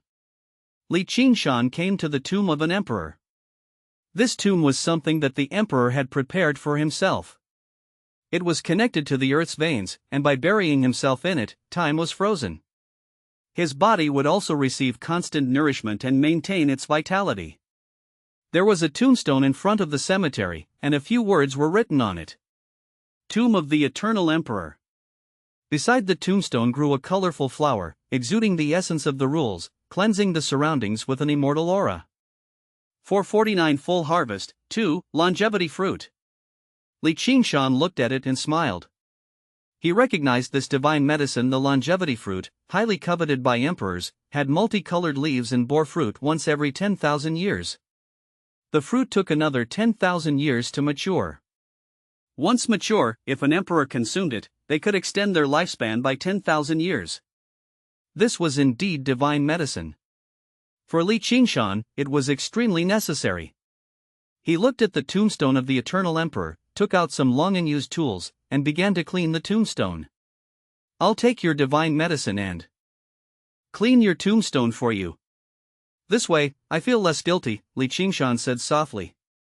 Without caring whether the slumbering Eternal Emperor agreed or not, he began to clean. Qingshan meticulously wiped the tombstone, removing all the dust and making it spotless. Then, a line of text appeared before his eyes. "Your serious wiping activated max-level comprehension, and you've comprehended the Eternal Emperor's scripture." The essence of the Eternal Emperor's lifelong comprehension as an emperor was all encapsulated in this scripture. Qingshan smiled slightly, accepting the Eternal Emperor's scripture. He then picked the longevity fruit, along with its roots and stem, planning to transplant it later into the emperor's space. However, Qingshan did not take everything. He left a seed behind. In several thousand years, it would grow again, and after another 20,000 years, the fruit would mature. This is the right thing to do. Left here, it would take 1,000,000 years to bear one fruit. Without picking it, a second fruit won't grow. "No need to thank me," Qingshan said contentedly. He stood up, ready to leave. Boom! A violent aura surged from within the Eternal Emperor's tomb, about to erupt. Qingshan frowned, stomped his foot, and with a thump, instantly suppressed the violent aura. "You're old now. Just wait patiently for the appearance of the Supreme Path and don't act rashly." "I'm very busy, no need to thank me," Qingshan said, turning to leave. Within the Eternal Emperor's tomb, the suppressed violent aura gradually dissipated. The Supreme Path was indeed more important. As for the longevity fruit, it had been taken, and there was nothing to be done about it. At least Qingshan had left a seed. The Eternal Emperor could only console himself this way. Qingshan continued to the next place. In the God-forbidden mountain, there were many emperors and many divine medicines. These divine medicines had been nurtured for millions of years and were long mature. No one dared to pick them because of the fear of the emperors in the tombs, benefiting Qingshan. Qingshan wasn't afraid. He picked the divine medicines and cleaned the tombstones for them. On the surface, it was mutually beneficial, but in reality, it was a win-win for Qingshan. The emperors, facing Qingshan, were angry but dared not speak out, unwilling to give up the Supreme Path, allowing Qingshan to take their cherished divine medicines. Their only consolation was that Qingshan left the roots and did not take everything. Otherwise, they would have been furious to the point of spitting blood. "Your serious wiping activated max-level comprehension, and you've comprehended the Qingyun Emperor's scripture." Your serious wiping activated max-level comprehension, and you've comprehended the ancient Emperor's scripture. Li Qingshan continuously comprehended various emperor scriptures as he traversed God-forbidden mountain, acquiring dozens of emperor scriptures and numerous divine medicines. These accumulations provided him with substantial gains. Emperor scriptures can be comprehended and studied to increase my foundation and accelerate my understanding of the Tao rules. Divine medicines can help me live a second, even a third life. After using the divine medicines, I can plant them in the emperor space for future generations of the celestial court, which would leave a legacy for the celestial court. Thus, this trip to the God-forbidden mountain is a complete success. After visiting the emperors of God-forbidden mountain, Li Qingshan felt very satisfied. He rescued Xiao Wuji, obtained divine medicines, and acquired dozens of emperor scriptures, resulting in abundant rewards. I never expected that there would be dozens of emperors hidden in one God-forbidden mountain. It seems the immortal plane isn't lacking experts. Instead, the experts have become disheartened by the barriers surrounding the immortal plane and have chosen to seal themselves, waiting for the right opportunity in the supreme path, Li Qingshan thought. He sighed, reflecting on how overwhelming the civilization beyond the barrier must have been to crush the confidence of these emperors, forcing them to pin all their hopes on the supreme path. After touring God-forbidden mountain, Li Qingshan returned to the peak, where he saw the dilapidated palace as usual and Xiao Wuji standing in front of it. Li Qingshan asked, "Had your fill of revenge?" Xiao Wuji grinned and replied, "Completely avenged my past humiliation." "How did you end up here?" Li Qingshan asked curiously. "The inheritance of the Kunlun immortal is here," Xiao Wuji said, sighing as he began to explain to Li Qingshan. "After entering the immortal plane and parting ways, I followed the hints from the stone door, continually moving forward until I arrived here.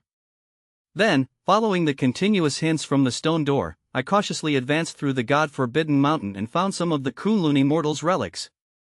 Following the trajectory set by the Kunlun immortal, I cultivated rapidly, quickly breaking through to the immortal king realm. It was at this point that the emperor discovered me. He sensed that I was the inheritor of the Kunlun immortal and immediately started hunting me down, demanding that I hand over the Kunlun immortal's inheritance. Of course, I refused and was chased all over.